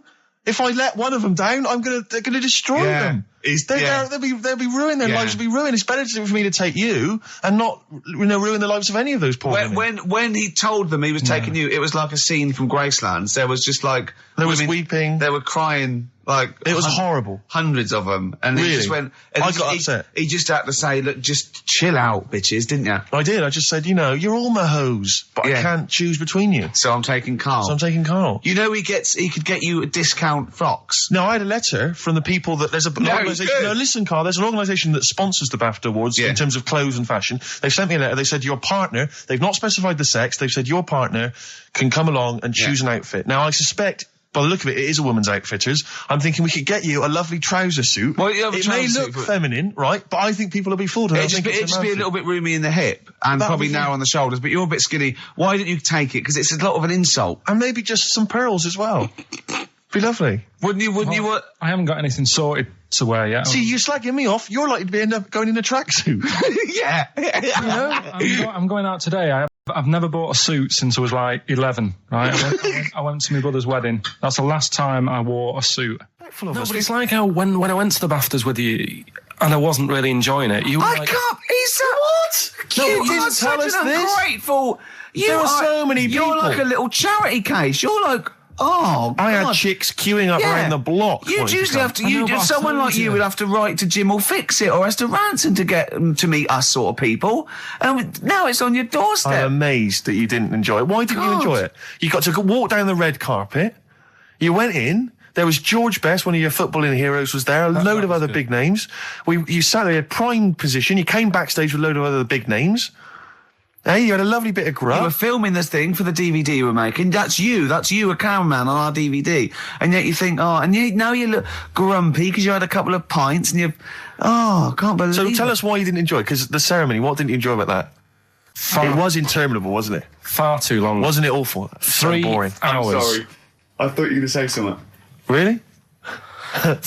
Sorry. 3 hours. Yeah. I mean, I suppose for you two, at least, you were going to get something. Sure. Yeah. But with me, it's like, I've never graduated or anything, so... Have you not? I'm trying to think of a situation. Basically, I sat there for 3 hours knowing that I'm not going to get anything out of the night. Yeah. Right? Now... when we invited you and you said yes, did you think you were up for an award? No. I thought we were going to be sat round tables, having a nice bit of food, whilst people are going up there winning awards. Yeah. But 3 hours of the same thing over and over again. I mean, if a film's 3 hours in the cinema, you go, well, it's long, but, I wonder how it's going to end. Yeah. But this was just like the same thing over and over again. Some guy going up, thanks a lot, cheers for the bit of brass. And then going down, sitting down, the same thing over and over again. Honestly, right? I'd say it was one of the worst things I've ever had to do. I enjoyed the night afterwards when we did have a bit of lamb and a nice bit of veg and that. That was all right, and I went home and I was happy, and I got the little freebie bag that you're talking about that we're giving away. Yeah. Which wasn't much good stuff in it. Oh, all right. Right. No, what would you have done on that Saturday night? Suzanne what would you have done or the Sunday night rather, what would you have done had you been at home? I would have stayed in with Suzanne, right? Watching telly, having a nice bit of pate on toast or something, cup of tea, watching 24. But instead, I had to buy an expensive suit, so I didn't show you up. Right? Jesus, what I did. Yeah. How much did you spend on your suit? Well, in total, right, because, the shoes and the suit and the shirt and the tie, it was about 600 quid. That's the most expensive evening ever. And that's what I'm saying to you. And the daft thing is, it's dark in there. I don't know why you've got to wear a nice suit. You can't wear a tracksuit, for goodness sake. It's dark in there. No, just the shirt and that. It doesn't make you a better person wearing a suit. No, it doesn't make you a better person, no. We're not claiming it made you a better person. No, but that annoyed me. Yeah. It was an experience, innit? That's why I went, because you think, if I didn't go, if I would have said to you when you invited me, no, Steve, I don't want to go, then I would have never known, right? Yeah. And that's my sort of thing in life, right? Yeah. If something comes up, you should take it, even if you're not going to like it. It's a bit of an experience. Right. Do you know what he said to me? I phoned him up because we had to meet up. And obviously he had to pose as my gay lover. Yeah. To get in, right? Yeah. He phoned, you said something to me like, I bought a suit, I'm looking good. He said, I'm looking good. People will think, how on earth did he end up with that good-looking guy? So he got into the role. That was what he said to me. He started getting into it. Such an insult. Play a record. I just must say that we've had an email from Daryl Foster. Lots of people have emailed in and said, well done on the BAFTAs and well done on your Room 101. They really liked that. Thank you. There's one guy, Daryl says, Ricky, has your dad only got one D-Mob suit? Because I don't know if you noticed, but Ricky wears the same suit every single time he appears on TV because he spent a fortune on it getting it tailor-made. I've only got one. It's a good suit, and I know it all the time. And it's winter as well. It's like a pure wool, so I'm sweating everywhere I go. Anyway, usually it's too much cheese. I won't be buying another. Huh? I won't be buying another one. Ever. Yeah, that's it. Yeah. Suzanne told me today, right, because I've handed it in today to have the trousers turned up a bit. Why? Because it was a bit of a bodge job for the night. Yeah. Right. It was just some pins sort of holding it up the other night, but you didn't notice, and I didn't tell you because I thought you'd be getting on the stage and saying, "Look at that freak over there with his pants hemmed up." But I took it to the place to get it done. Suzanne tells me that I'm going to start shrinking now and getting to that age where you start going small.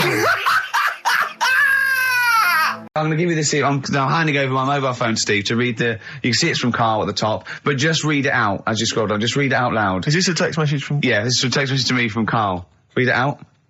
To see at night as well as an owl, you would need eyes the size of grapefruits. If only Stephen could turn his head right round as well.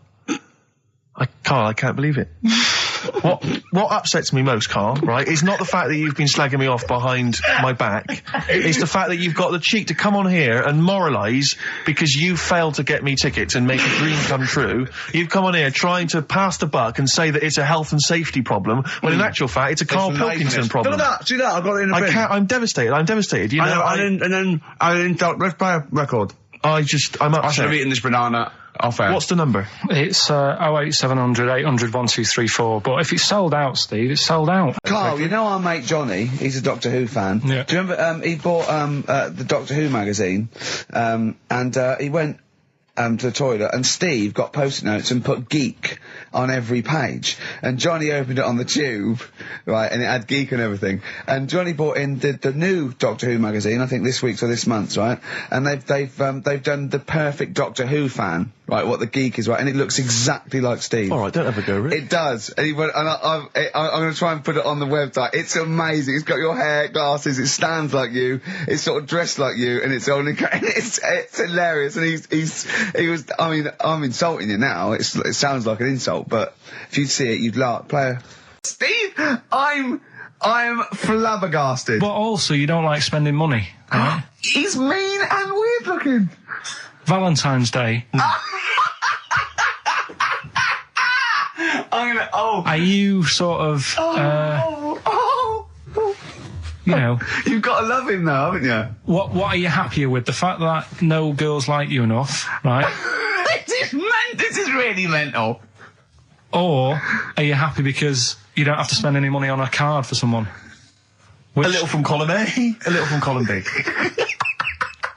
Right, let's have more monkey news. What have we got? No, we've got so much to get into this show. Insults. We don't need the insults. I think we've got enough. We don't need the insults. Yeah, there's no more insults. What angers me with Karl is, you know, he's been planning that. No, I haven't. I was thinking about it on the way in because Valentine's Day is coming up and I'm not a big fan of it. Right. Condoms? You bought your girlfriend a box of condoms for Christmas. I don't think you can have a go at me. To be fair. No, but I don't just treat her on Valentine's. I'm always... Do you know what I mean? You don't even treat her on Valentine's. You don't even treat her at Christmas or on her birthday. When do you treat her? Hang on a minute. Wait a cotton picking minute there. Oh, why I order. Wait a minute. What was that? Tiffany dog. I treat your girlfriend better than you, and I've only met her twice. I took her out last night and she enjoyed herself. Where'd you go? Until she had to write the cheque. Where'd you go? To a chippy. A really... No. Play a record! It was a chippy? No, a really quality one. Right. Oh, God! Under a fiver for two. Oh, nice wrapping. Not newspaper, greaseproof paper. Well, what it was, right, just before the quiz started, I had to go to the toilet, right, because the rule is, right, people who don't go to it, once it starts, phones off, no more toilet. They take it dead serious, don't they, right? Yeah.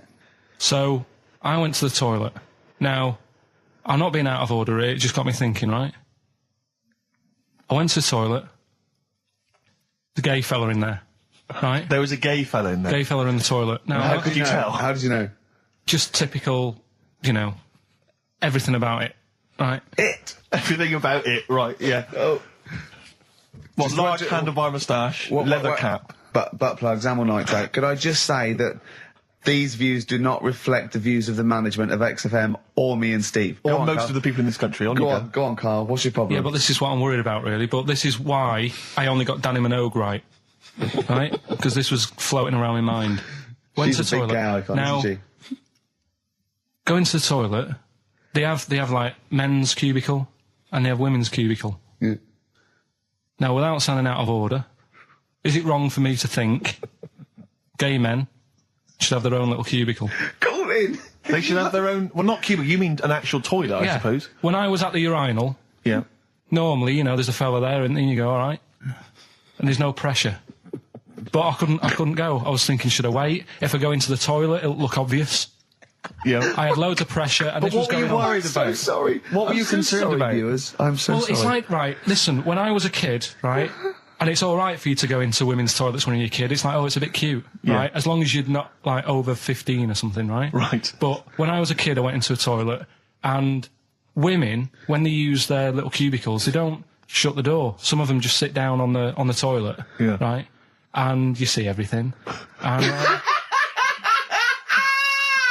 no, seriously, that's probably one of the first times I saw, like, a woman. Yeah. That, right, and my Auntie Nora when she was staying over. What happened with your Auntie Nora?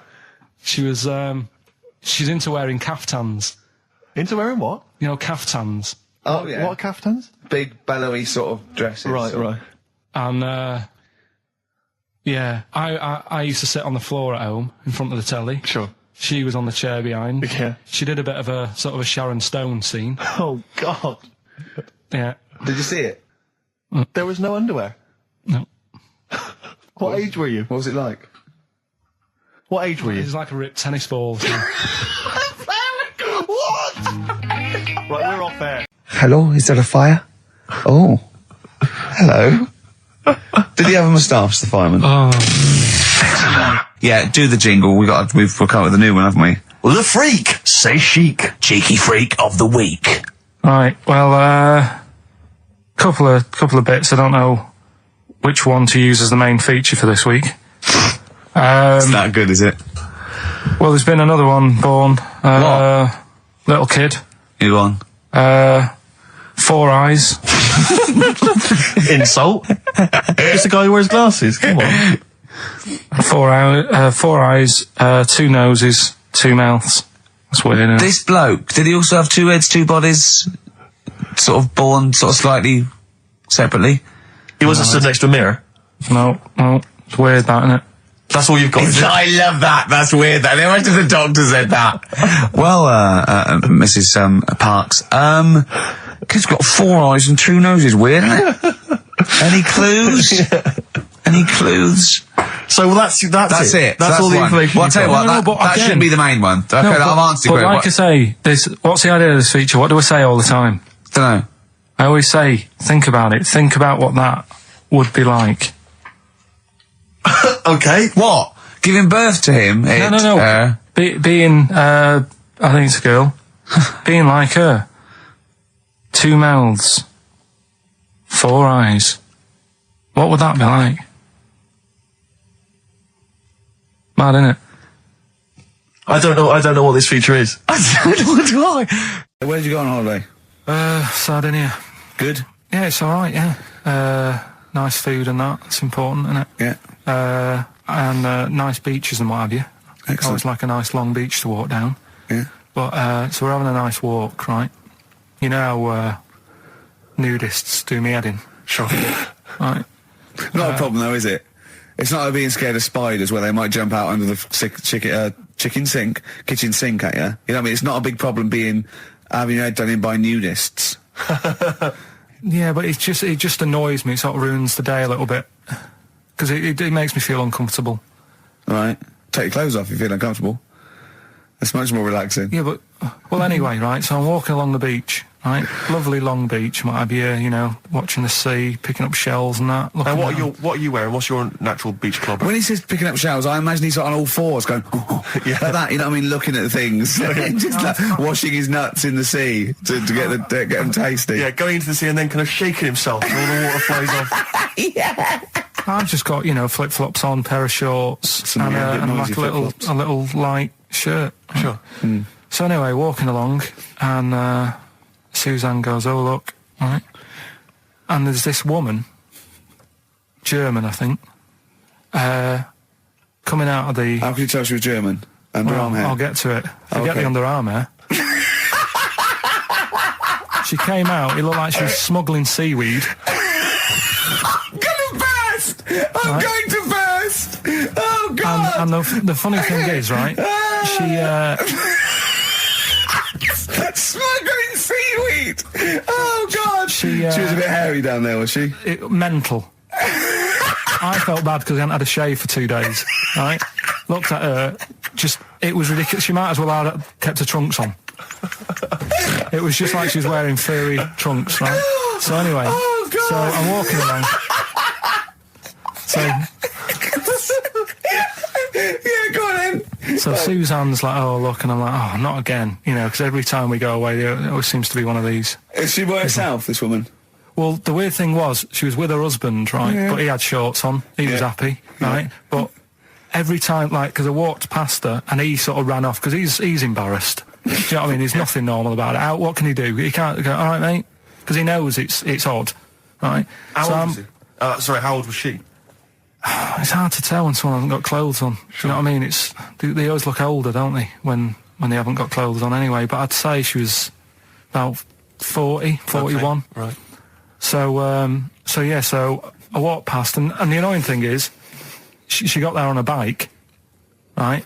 No clothes on, little pair of boots next to the bike. So if you can wear boots, just pop some shorts on. You know what I mean? That takes more effort for me, putting boots on. So put the shorts on, right? So anyway, so the husband kept running off. I walked past, and I'm getting annoyed because I'm saying, "Well, we've got to walk past them again on the way back." I like the fact they're scuttling away when Carl walks past. Like when you lift up a bit of sort of iron sheeting in the woods and loads of mice run away. Yeah. It's like whenever Carl goes, that nudists run away. Yeah. Oh, right, okay. So we sort of come walking back and what have you, and you know, I have another look and what have you, and he runs off again. Why are you another look if it offends you so much? Oh, you might as well just have a look. You know what I mean? It's just putting it on show and what have you. But the interesting thing was, I just wondered whether the husband... If the husband was nude, you'd looked at his tackle. Because remember, when you went to see those two strippers, and it was a woman and a man, and they whipped their shorts off, you said you looked at his tackle first. I think any bloke would. Wow. You would. You just check it out. It's natural, isn't it? You just go, "Oh, right." So it is normal or whatever. Because you don't know if... you know what I mean? You don't know if what you've got's right until you see someone else's. No, do you know what I mean? Yeah. But anyway, so, but he got us talking, because I was... Then, as soon as I saw her, sort of, day's been ruined a bit, so I'm walking up the beach. It's been ruined! Walking up the beach with Suzanne going, "How does it happen? Do you know what I mean? Why do people do this? What fun are they getting out of it, and what have you?" And, I just was thinking, is there any chance that fella, right, didn't even know that she was a nudist until they went away? Do you know what I mean? Because I said to Suzanne, if I met Suzanne, it's like we're getting on, everything's fine. Yeah. And then you go off on holiday and you go, "You haven't got much luggage." And she's like, no, it's fine, this is plenty. And I'm thinking, that's weird. And then we go down the beach and she whips her knickers off. I'd be annoyed, but there's nothing I could do. Do you know what I mean? Sure. So I'm just wondering whether that's what happened to this fella. Every time someone came walking up, he was like, "Oh God, this is embarrassing," and he kept nipping off. Yeah. Let's play Educating Ricky. Right. Brilliant. Go. Right. Ding-a-ling-a-ling-a-ling-a-ling. Educating Ricky. Right, what are we going for then? Hanging the bacon, airy Chinese kid, alien gives man a beard. I think alien gives man a beard. I'd like to do that. Right, there's this fella, I think it happened in America, and he saw a bright light in the sky. And God, if you're bored. And he stood there. This is a true story, is it? Yeah. He stood there. Yes, of course it isn't, Steve. And he saw this bright light, and it came closer and closer, and it was a UFO, right? Yep. And he looked at it, and it disappeared, right? And he gets back in his car. He looks in the mirror. And he looks in the mirror. Yep. He's only got a beard. He hasn't. You sure it wasn't someone else who got in the car, and he was still standing out there? No, right. What? And it turned out, he got home and said to his wife or his girlfriend, "It's a bit weird." So I just got out of the car to look at a bright light, and I got back in the car, I grew a beard, and she said, "Never mind your beard, where have you been for 3 days?" And what had happened is...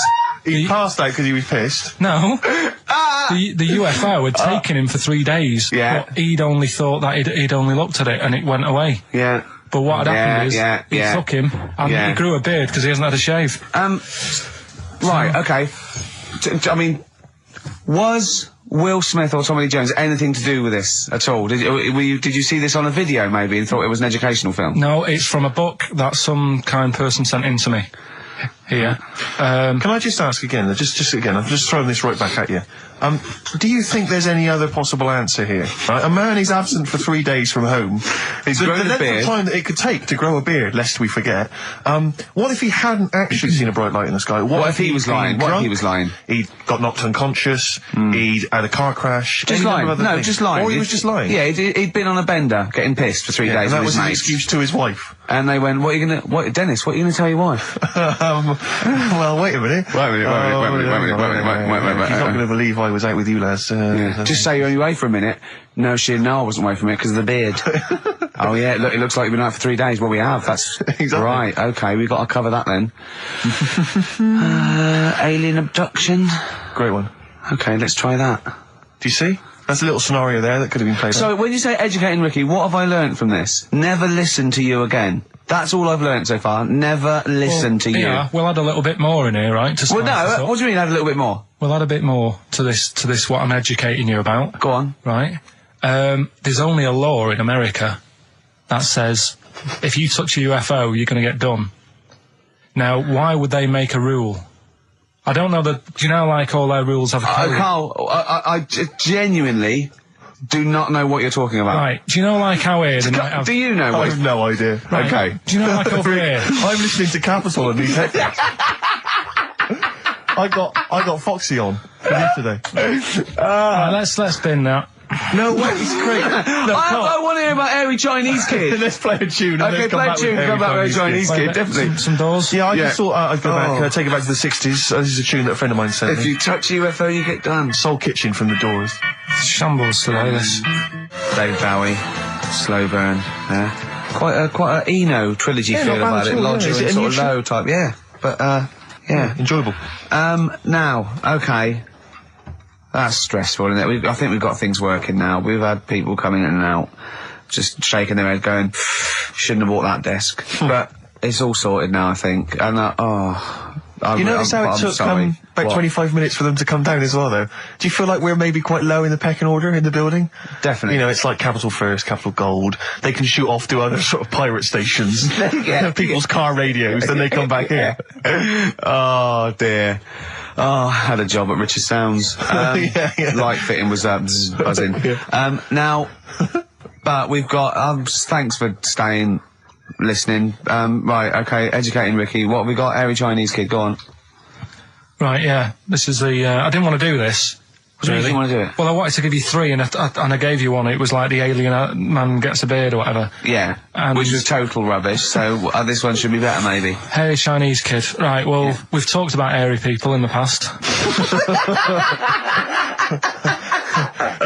True enough. Haven't we? Yeah. You know, the little kids who grew up in woods and hung around with wolves and that. Yeah, again, you're confusing it. Yeah, they're not, there were some people that were born very hirsute. They were not the people who were brought up with wolves. You just put that together in your Homer Simpson type mind. Right, well, this is like a sort of close to that sort of story. But the weird thing is, right, Chinese people aren't that hairy as a nation. No, seriously, that's a well-known fact. They don't have that much body hair and stuff. Okay. So this little kid who was born over there, he was like covered in stuff. Was he? And it was only his nose that wasn't hairy. The rest of his body was caked in hair, right? And his hair sort of. What grew. sort of hair was it? Was thick hair? No, what I mean is, was it sort of like a pony's mane? So he just looked like an Ewok. You know what I mean? Just like hanging down, sort of straight, dark hair. In the picture, it looked like it grows from his eyebrow. It grows from his eyebrows quite thick. And then it just goes all the way over his head. You don't think it was just really long eyebrows that he'd done a comb over? No, it was all over his body. It had a picture of, like, his back and that. Yeah. And, had he styled it? Had he styled it at all? Did he have it in a quiff, or...? No, it was just hanging everywhere. all over him. Yeah. And they were like, you know, this is a bit weird happening in China, where we're not normally that airy. That was the scientist speaking there. And the local press and that were getting him down, calling him monkey boy and all this. Oh. And thinking Chinese press. But the doctor, Yeah. Oh. They're cruel, aren't they? It's like those game shows. That's Japanese, isn't it? Yeah. That's what. Yeah. and the doctor said, Was Carl talking through all that time while we were just like talking to each other then? Because I turned round and I still saw he was talking. So anyway, the local press came in to see the hairy boy, the monkey boy. and they were like being tight and taking the mickey out of him, and the doctor said, showing him nuts. Said he's only airy. Said he's a healthy young kid. The only faults he's got is he's got a little bit of eczema and a boil. And he said everybody should just treat him the same, and I think he grew up a healthy kid. Yeah, so that's the That's the end of the story. That's not a story. Why? But I've got nothing. I don't know what to say to that. So someone in China was born slightly hairier than the rest, and he was normal apart from eczema and a boil. That to me isn't a story. But if it is, I've got a million. I mean, it's sort of like bloke from Manchester went a bit bolder than the rest, got a job on radio. He was normal. I mean, that's not a story, is it? Do you know what I mean? Daddy Warhols and Bohemian Like You on XFM 104.9. I'm Ricky Gervais, with me Steve Merchant and Karl Pilkington. Karl, what's the story then? Right, so what did you say you're going for? You've got your 3 titles, your 3 teasers. Well, I think I'm going to go for Don't Do That to It. You know it can't live without an edge. I'm looking forward to this. Right. So this is educating Ricky, for those that have just tuned in. Now, something that Ricky told me about when he was educating me was that a cockroach, if you cut its head off, it lives for a week. Yeah. Right? And the only reason it dies is it can't take on water. Sure. It doesn't have a great time in that week, though, does it? I mean, it doesn't get much done, I don't imagine. It just needs water, and because it can't find any, like its eyes, it eventually dies. Yeah. Right? No. So what? No, it's not. That's not. It's anyway. It can't drink. Anyway. So have you heard that one about worms? Okay. I have. Go on.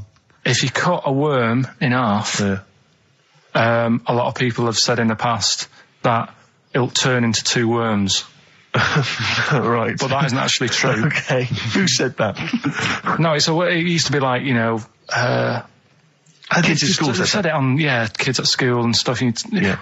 So that, you know, a lot of people think that. Don't pick him up on stuff, Steve. It's bad enough. Sure. So, but what they can do, if you get a worm, right, and you find out which end its head's at. Right.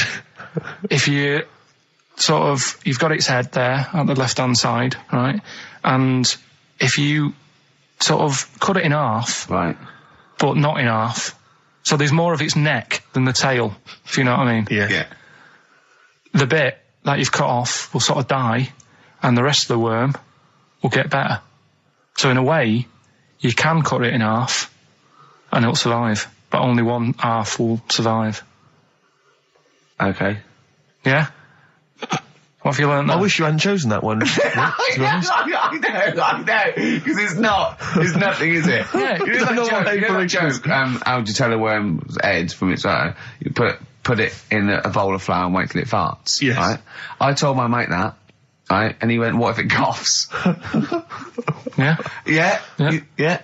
So, there is a bit of truth in that myth of cutting one in half. Where did you get this information? I don't understand where you get this information That was from the Fortean Times. It was like the myth about worms. Yeah. That was the big article that week. Did it take you as long to read that article as it took you to tell us just then? I like the fact that it starts off debunking a myth that we hadn't heard of anyway. Exactly. You know the big thing about cutting a worm in half and making 2 worms? No. Yeah. What's the other one? It's not the thing to do either, by the way. Don't go doing it. No. Cool. It's not very nice. But, it's cruel. But it can get by. And it's pointless. Yeah. There's no scientific worth. Yeah. In that. Well, there you go. Okay then. So the others now, you see what I do. No, I'll tell you the other titles. You're not having them yet. That's the whole idea of this. People will be driving or about to go out doing the shopping. They'll think about that now. What was the other 2? Well, the other 2 They won't think about that. They've forgotten that. No, they will. No, they've forgotten that already. If Only It Was Raining and What's Tomato With You. Right, I'm looking forward to that one. Blair on XFM 104.9. I forget the name of that track, but it's good. Good song. Thanks very much. Oh, good song. Yeah. Oh, right. I just thought you were complimenting giving his opinion. Right, go on. The what? Are we still on the air? Yeah. What are we doing? Merry Christmas. We got someone on the line. Oh, right. He's here. Who's that? Ricky. Yeah, go on. It's Jonathan, how are you? Good. It's only TV's Jonathan Ross. Ross, turn your radio down, you idiot. I'm here. I like to, I haven't got a radio on. What are you talking about? We can hear the feedback. Well, I haven't got it. It's not my fault. It's your incompetent radio station. And also, didn't you hear we said don't call in, we don't want to speak to the listeners? I'm not a listener. I'm a visitor to your shores. I'm special. You know that full well. I know you're special. Right. Yeah, exactly. What, you got a name for the band? Yeah, you ready? Yeah. Blump. B-L-U-M-P. I tell you for what, you can't have a normal word. If it's the monolith band of all time, if it's the big, you can't have a regular word. It doesn't make sense. How can you have a regular word? All these ideas you've come up with are rubbish. You need a word which only stands for that one thing. No one's heard it before. No one will use it again. Blump. I can't help but feel that that's a more appropriate name for maybe one of Ricky's bands. Yeah. I love seeing that picture of him in that band. You see it everywhere these days. He was like a girl. He was like a little girl in a suit.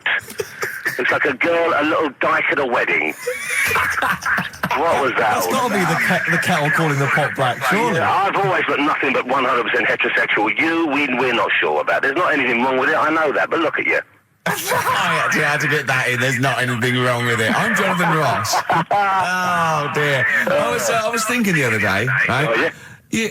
The Comedy Awards. Yes, sir. You didn't half say some awful things about poor celebrities, poor has-been celebrities with coke addictions and fat lips and faces that where surgery's gone wrong and everything. And when they're on the show, they're going, "Oh, you look lovely." Yeah, I'm nice to them. Well, I'm nice to them to their face, but obviously when I'm not with them, I like to let my true feelings be known. What's wrong with that? That's how everyone. Well, I'll tell you what, you can get anything off your chest you want on this show. Any celebrities you want to talk about? There's no one listening. Yeah, it's just between me and you. A lot of people listen. They listen to my show, and after they've had a few hours of good laughs, they like something bland to just cool them down afterwards. So they flip over. We know this happens. Did you mention my DVD on your radio show? You know what? I forgot to. I forgot to mention it. Christ! I mention it. I meant to mention By the Office, but I forgot to mention it. And then I thought afterwards, it's not like he needs the cash, is it? It's not like he needs it. It's not like it is, but he's probably earned more money in a short space. You're like a lottery winner, and you've got about as much taste. You're like one of those burglars who's won the lottery. I have. I'm dressed like an Albanian window cleaner at the moment. Burglar from Reading who won the lottery, and now he's fritting it away on what? I do feel sorry for my neighbours. I've moved into a really nice place. I feel like it's the hillbillies. No, it's nice he's moved in though, because it's nice. He's given them something to sort of talk about behind your back. You've united the whole block. Right, go and play with some Japanese wind-up toys now. I'm going home to play Mario Double Dash with my son. It's going to be a good afternoon. I phoned you once after I finished my show. It was about 5 minutes past 3. Yeah. And I don't mind if you I said, how you doing? You went, it's brilliant. You said, this is what you said. You went, everyone's out. Jane's taking the kids out. I've already masturbated twice, and I'm playing with a new Japanese toy. I'm masturbating now. I just wonder if there's one more contender. I don't know who this was, Ian, that phoned in with it, but possibly it's topical. Deathly Hem. Yeah.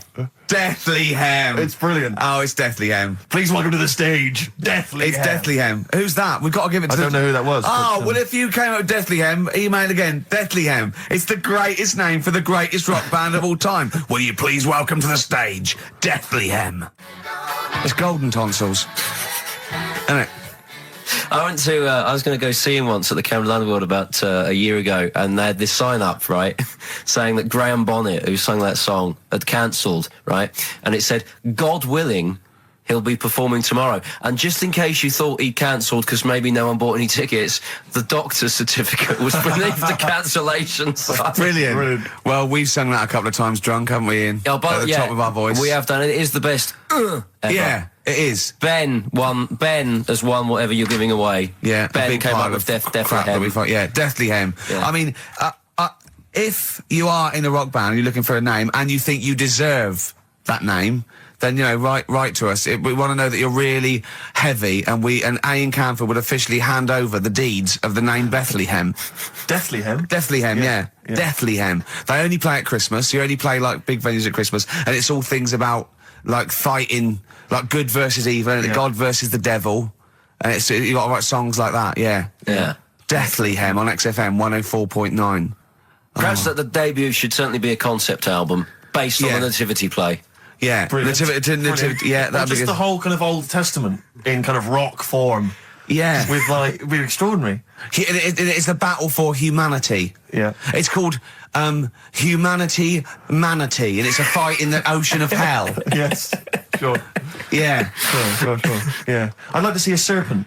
Maybe pictured There'd be somewhere. a serpent, isn't it? Track four. Yeah. Track four. Yeah. I think we should give massive props and suitable regards to Ian Camfield. He's come in, he's pressed the buttons. He stood in for an idiot brilliantly. Yeah, he has stood in for the retarded. It's a shame that you've not displayed some of the usual incompetence that we've come to love and expect from Karl. It's a shame. Okay, well, you are the greatest DJ in the world, though. The way you sort of like drop press these buttons. But you know. Every time I've pressed a button off air, Ricky's been going, "Oh, what great DJ!" It's great. Because he ends it. It's just brilliant. I mean, we're lucky if we can talk with the mic on. That's the title, not talk over a record. We did some great links during the ads.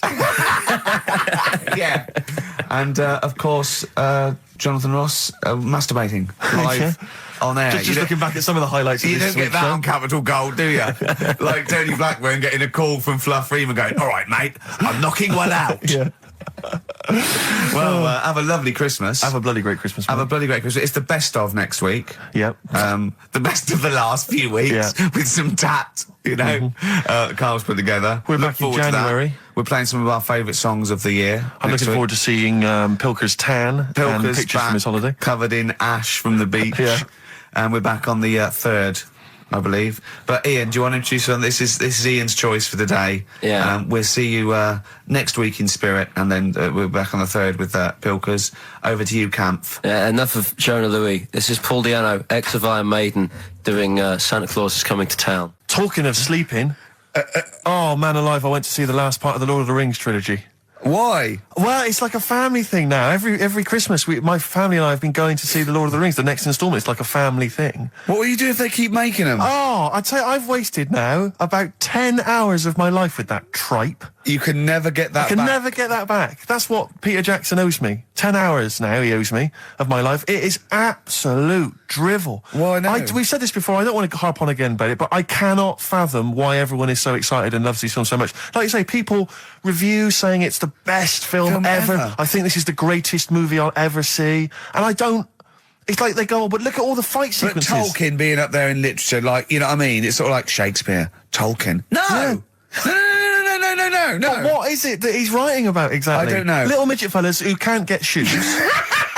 I mean, I've got big feet. I've got size 14. I can get shoes. Oh God! Send off from mail order. I know it's like Harry Potter taken seriously. Yeah. But I know who's watching it. It's like these people who are watching it are obviously nerds, people who live in Forbidden Planet. They love it. They can't believe their luck. It's but that's like the core audience, but it's obviously bigger than that. But then it's also people who can think they have a go, like menopausal women thinking, well, I'll write a book then. the Globplin came into the cave. Exactly. Right? And they're sort of like 13-year-old sons who've never shown interest in anything except glue now writes Orc yeah, exactly. on his exercise book, and so they're loving it. It's like it's sort of uniting, bringing people together. But at the end, right, I mean, it's taken them now like 9 hours to get from one part of Middle Earth to the end, to the other end, so they can destroy the ring, the evil ring. Did they do a line? Was it? I don't know what they... Like those little Chinese fellas. And it's taken them 9 hours of their time and my life as well to get there. And at the end, they all say goodbye. They do it in real time. Why didn't they edit it? I mean, that's what it felt like. It really, it can't have. It must have taken them less time, you know, within the sort of logic of the book to get there than it did to me to watch it. And at the end, they sort of say goodbye to each other and they all hug. So there's like, you know, there's little midget one, you know, Frida, saying goodbye to, you know, Bjorn. What are they Benny. called in the thing? Because are they PC in it? Are they called like midgets and dwarves? No, they're called hobbits. Oh, are they? Yeah. So we should call small people hobbits from now on. That's what they are, just to make it kind of topical, and they'll like that as well. Give them sort of, you know. So if you see a little on the way home, if you saw a little midget fella, 4 foot midget fella, just say, "Excuse me, hobbit." Yeah. Okay, that's fine. Call him Frodo.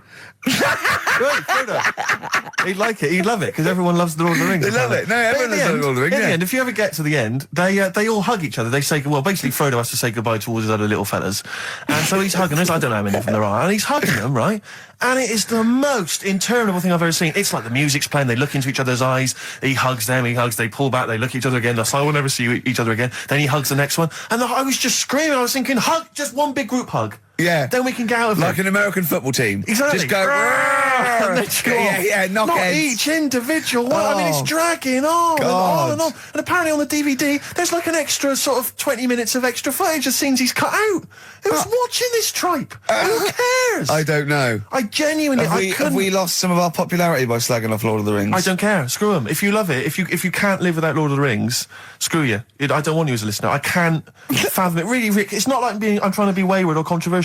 I can't get my head around the popularity. But doesn't Harry Potter annoy you as well, though? Yeah, but at least it's kind of over in an hour and a half. Is it? I haven't seen it. I went to the toilet 3 times during the course of the film. Really? It's unbelievable. The woman sat next to me. Sexy stuff in it, was there? Some of those little pixies with the pointed ears. It just took me back to all, Mr. Spock.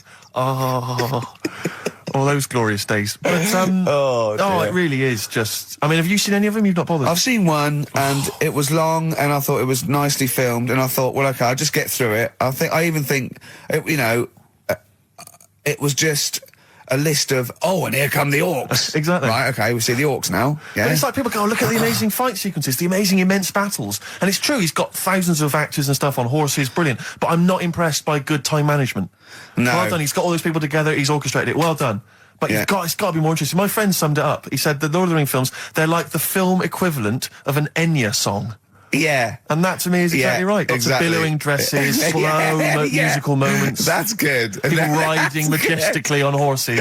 Enya. Constantly riding majestically everywhere. Dido's taken over from Enya in that. Well, so I've got a confession to make. Go on. I like that latest Dido song. I'll play a song. I know. I thought I'd never... I don't Rick, know what to say. Let me explain something to you about Dido. Oh, God. Snow Patrol and Run.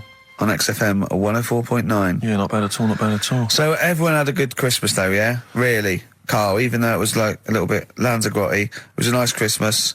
Yeah. What was the book you read, by the way? Someone just emailed in, wanted to know. What was the book you read? It was The Governor. The Governor? Yeah.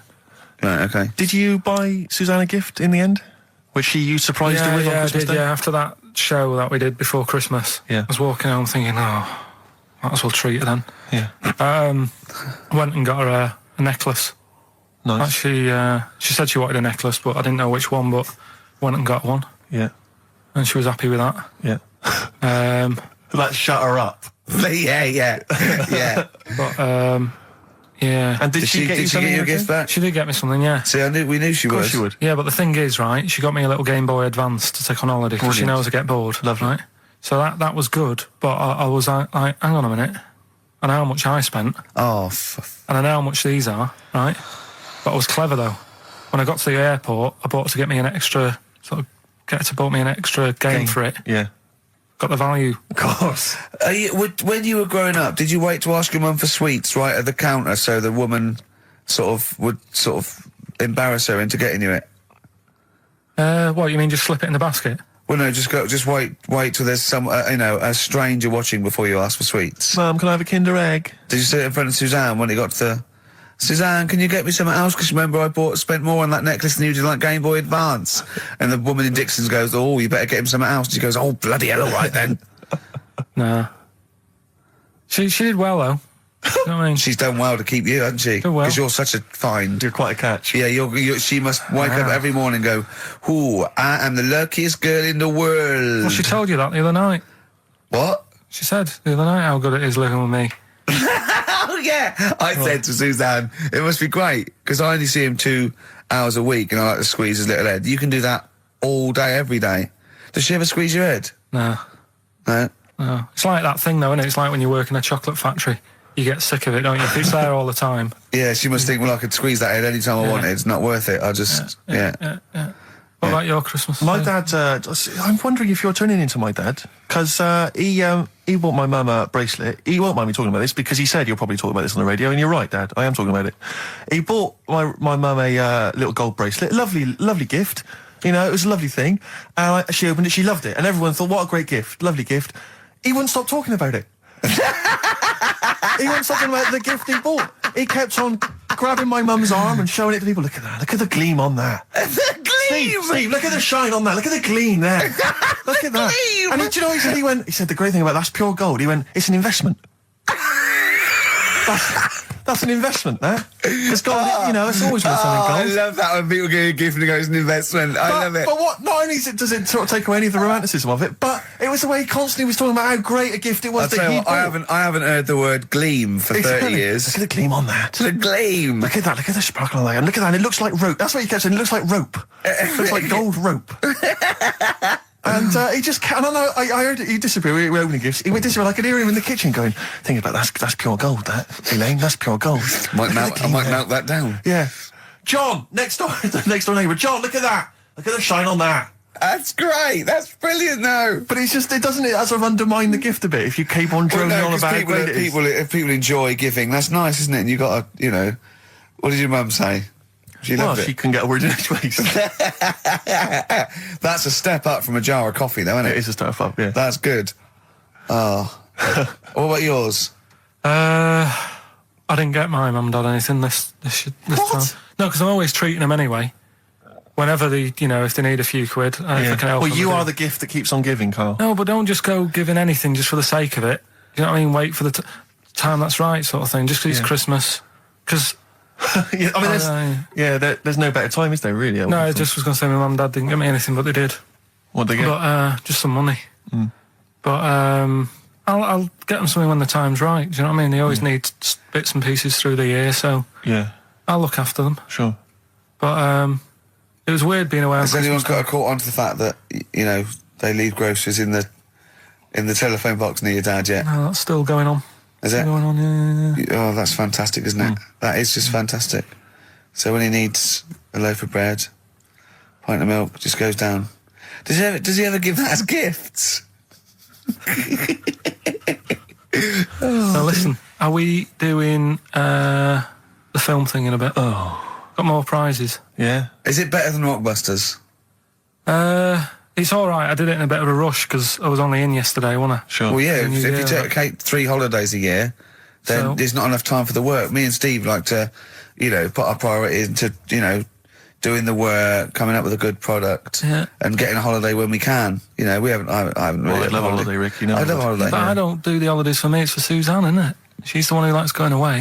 With so you? I'll just go, so I'll go with her, do me bit. When you were playing Game Boy, right, and you'd looked in the hole, and you were reading your book, what is she doing? She'll make things seem more interesting to me. Do you know what I mean? So, like, when we're at the Owl, and the bus driver said, "You've got an hour here," I said, "Why have I got an hour here? I go to a funeral with someone who I loved in the ground and don't spend an hour around it. Why do I want to... Do you know what I mean? Why do I want to spend an hour looking in this?" Wasn't that terrible when your auntie just shot up in all this magma?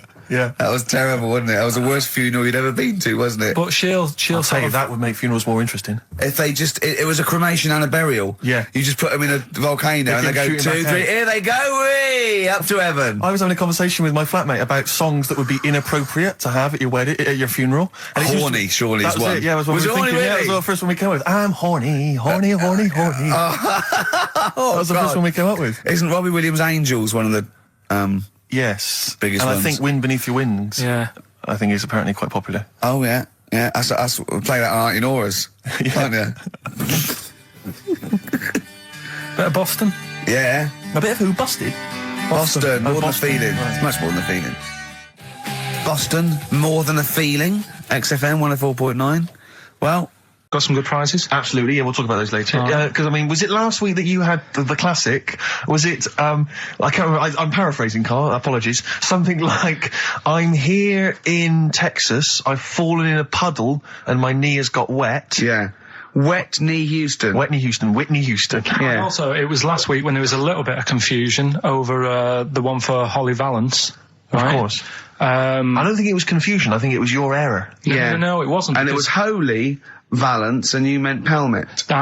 Then Becky, who called up that time and said, if you're getting mistaken with Pelmet, right, she sent me an email in a week saying, I've done a bit of research. Yeah. It was my fault. I've made an error. Yeah. It is a Valance. Okay. And I know about valances, as I told you last week, at the very end, my auntie loves them. Yeah. Right? She makes them. She started off just like putting them on top of the, sort of window around the curtain. And then she thought, I can do more with this. Yeah. And she had a little coffee table that had magazines underneath. And she said, I'm sick of seeing them magazines when I'm sat down. She sounds like a Pilkington. So... I'm sick of seeing them magazines when I sit down. So she put a valance around the table. She just got valances around everything now, right? Then, next step, she tapes everything. She never actually watches telly. She tapes it all because she gets sick of listening to the adverts and that. Yeah. So she tapes everything. So she's got loads of videotapes and that. And the video used to get on her nerves. When she was watching a film, she'd see the clock changing. Oh. And it distracted her from the film, so she put a valance around that. Yeah. That's genius. Yeah. So, that is or is it mental? Only Mrs. Einstein can tell. I don't know. She's even made her little Jack Russell look like a hovercraft. Yeah. It's great. So everything's got a valance. If you go round and you stand still for too long, the chances are she'll put a valance around your head. Yeah. This is this is Auntie who? Auntie Nora. And this is the one that farted for 5 minutes. She did. Lest our listeners forget. Lest we farted for 5 minutes, called his mum, saying I'm farting. 2 minutes into the fart. She said about 2.5 minutes in. Yeah. God. She said I'm about 2.5 minutes into the my fart. mum said how long's it been going on for? She said, well, it was about 2.5 minutes before I called you. Yeah. And then it went on for a further 2.5 minutes or something. And then it stopped. And, she couldn't time it because there was a valance over the clock. Yeah, she used to annoy her when she was on the phone and you put her off seeing the time. She was guessing it was 5 minutes. This was one consistent fart. Yeah, I mean, it wasn't making a noise, it was just... Oh, it wasn't making a noise? Just gas. Right, endless gas. So, there you That's go. fantastic. Well, we started off with a new one, a little bit of Foo Fighters. We like new and old on this show, don't we? Indeed, we like to mix it up. I'd like to play the Smiths from their debut album, I Don't Owe You Anything. Red Hot Chili Peppers on XFM 104.9. I'm Ricky Gervais, with me Steve Merchant. Hello there. Karl Pilkington. All right. Don't be nervous. We might see a difference in Karl. He's a little bit shy. There's someone here from the BBC filming this, part of that celebrity boxing thing. The Fight, I think it's called, and they want to get a little clip of this, so we're going to let them film for a minute, and then they're going to go away. Is that all right, Karl? Yeah. He doesn't want to be on camera, do you? Do you? I think it ruins radio, doesn't it? Do you know Well, what I not mean? for the people listening, it doesn't. Yeah, but it does, because people are like, oh, he sounds like a bit of a looker. What, you? Yeah. And then they'll see it on the telly, and they'll go, God, yeah, his head is round. It is round, though, isn't it? So, guess what? I got a call yesterday. You'll love this, Steve. From MTV, and they were wondering if they could screen test Karl. That's outrageous. I'm loving it, and I was going, yeah, and I said, yeah, it's fine. I'll come down with him, and I was saying, what about this and that, and they were loving it. I called him up, he went, oh no. I went, why not? He went, well, I'm looking at my reflection now in the mirror. He said, I shouldn't be on the telly. What would you wear for your screen test, Karl? What kind of look would you try and cultivate? Because you've got to bear in mind that the audience out there, they don't know what you look like. So, would you be a snappy dresser like, say, Jonathan Ross, or would you go for your kind of street cash look? Can't wear a suit. You can't wear a suit? Don't hold it well. So, I'm thinking, I don't know, I'll probably wear my woolly hat, because that takes some years off me. It does. He looks about 10 with a woolly hat on. Yeah. Okay. And, is it quite a cool woolly hat, or has it got a bubble? Charcoal. I'd say it's in colour. Yeah. Okay. And I'll probably wear me anorak. Right. He's going for the. He's going for glam. He's going for quite a glam look. No dressed for a jumble sale. Wow. Yeah. But I'm not that happy about it all, to be honest. Are you going to do it? You're not going to do it? Well, I'm sort of stuck in the middle, because throughout my life so far, I've never planned for anything, right? It's just always happened. Yeah. The time, you know what I mean, being in plays at school, never planned it, but when I did it, I went down the store. It was fun, yeah, we all remember that. So... as I remember, you did Little Donkey. Did Little Donkey, yeah. And then later, someone was filming at the back. Was it your dad's mate? My dad's mate, well, yeah, and on the camcorder, he listened to it back, watched him playing it. His dad says, just off camera, what does he say? I don't want to say it because I'm in charge of the show and I'd be irresponsible. He looks like a right twat. So he gets home, listening, watching that, and then here's his dad just off camera go, he looks like a right twat. Yeah, alright, yeah. What are you worried about? Your dad saying that, Sorry, or the can I word... just interject? Because I'm really worried about this idea of Karl being on MTV. Because the problem is that, you know, let's be honest, Rick. I mean, we're getting by the skin of our teeth, aren't we? Really, it's only Karl that's keeping this afloat. Yeah. And if he gets on MTV and the world sort of gets a sense of him and they understand him, and he won't be ours anymore. We won't be able to control him. It'll be out there. It'll be in the. Well, that's the thing. No, that's the thing. That's the terrible thing, though, isn't it? It's like Karl is my pet, but I realise I've got to release him into the wild. And you know, because I love him, I know he's got to go free. Sure. But I want to. It's like Kez. Maybe someone will beat him to death, and we won't have to worry. I'll have you on, though. I'll have you on as a guest.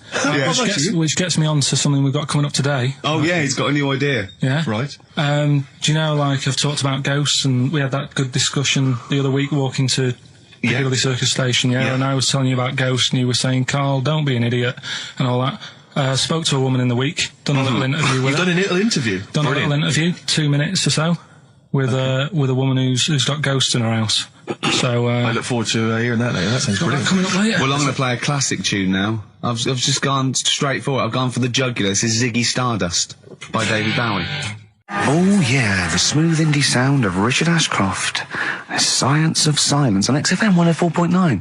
I'm Ricky Gervais. Joined me is Steve Merchant and Karl Pilkington. It was an excellent link, that, Rick.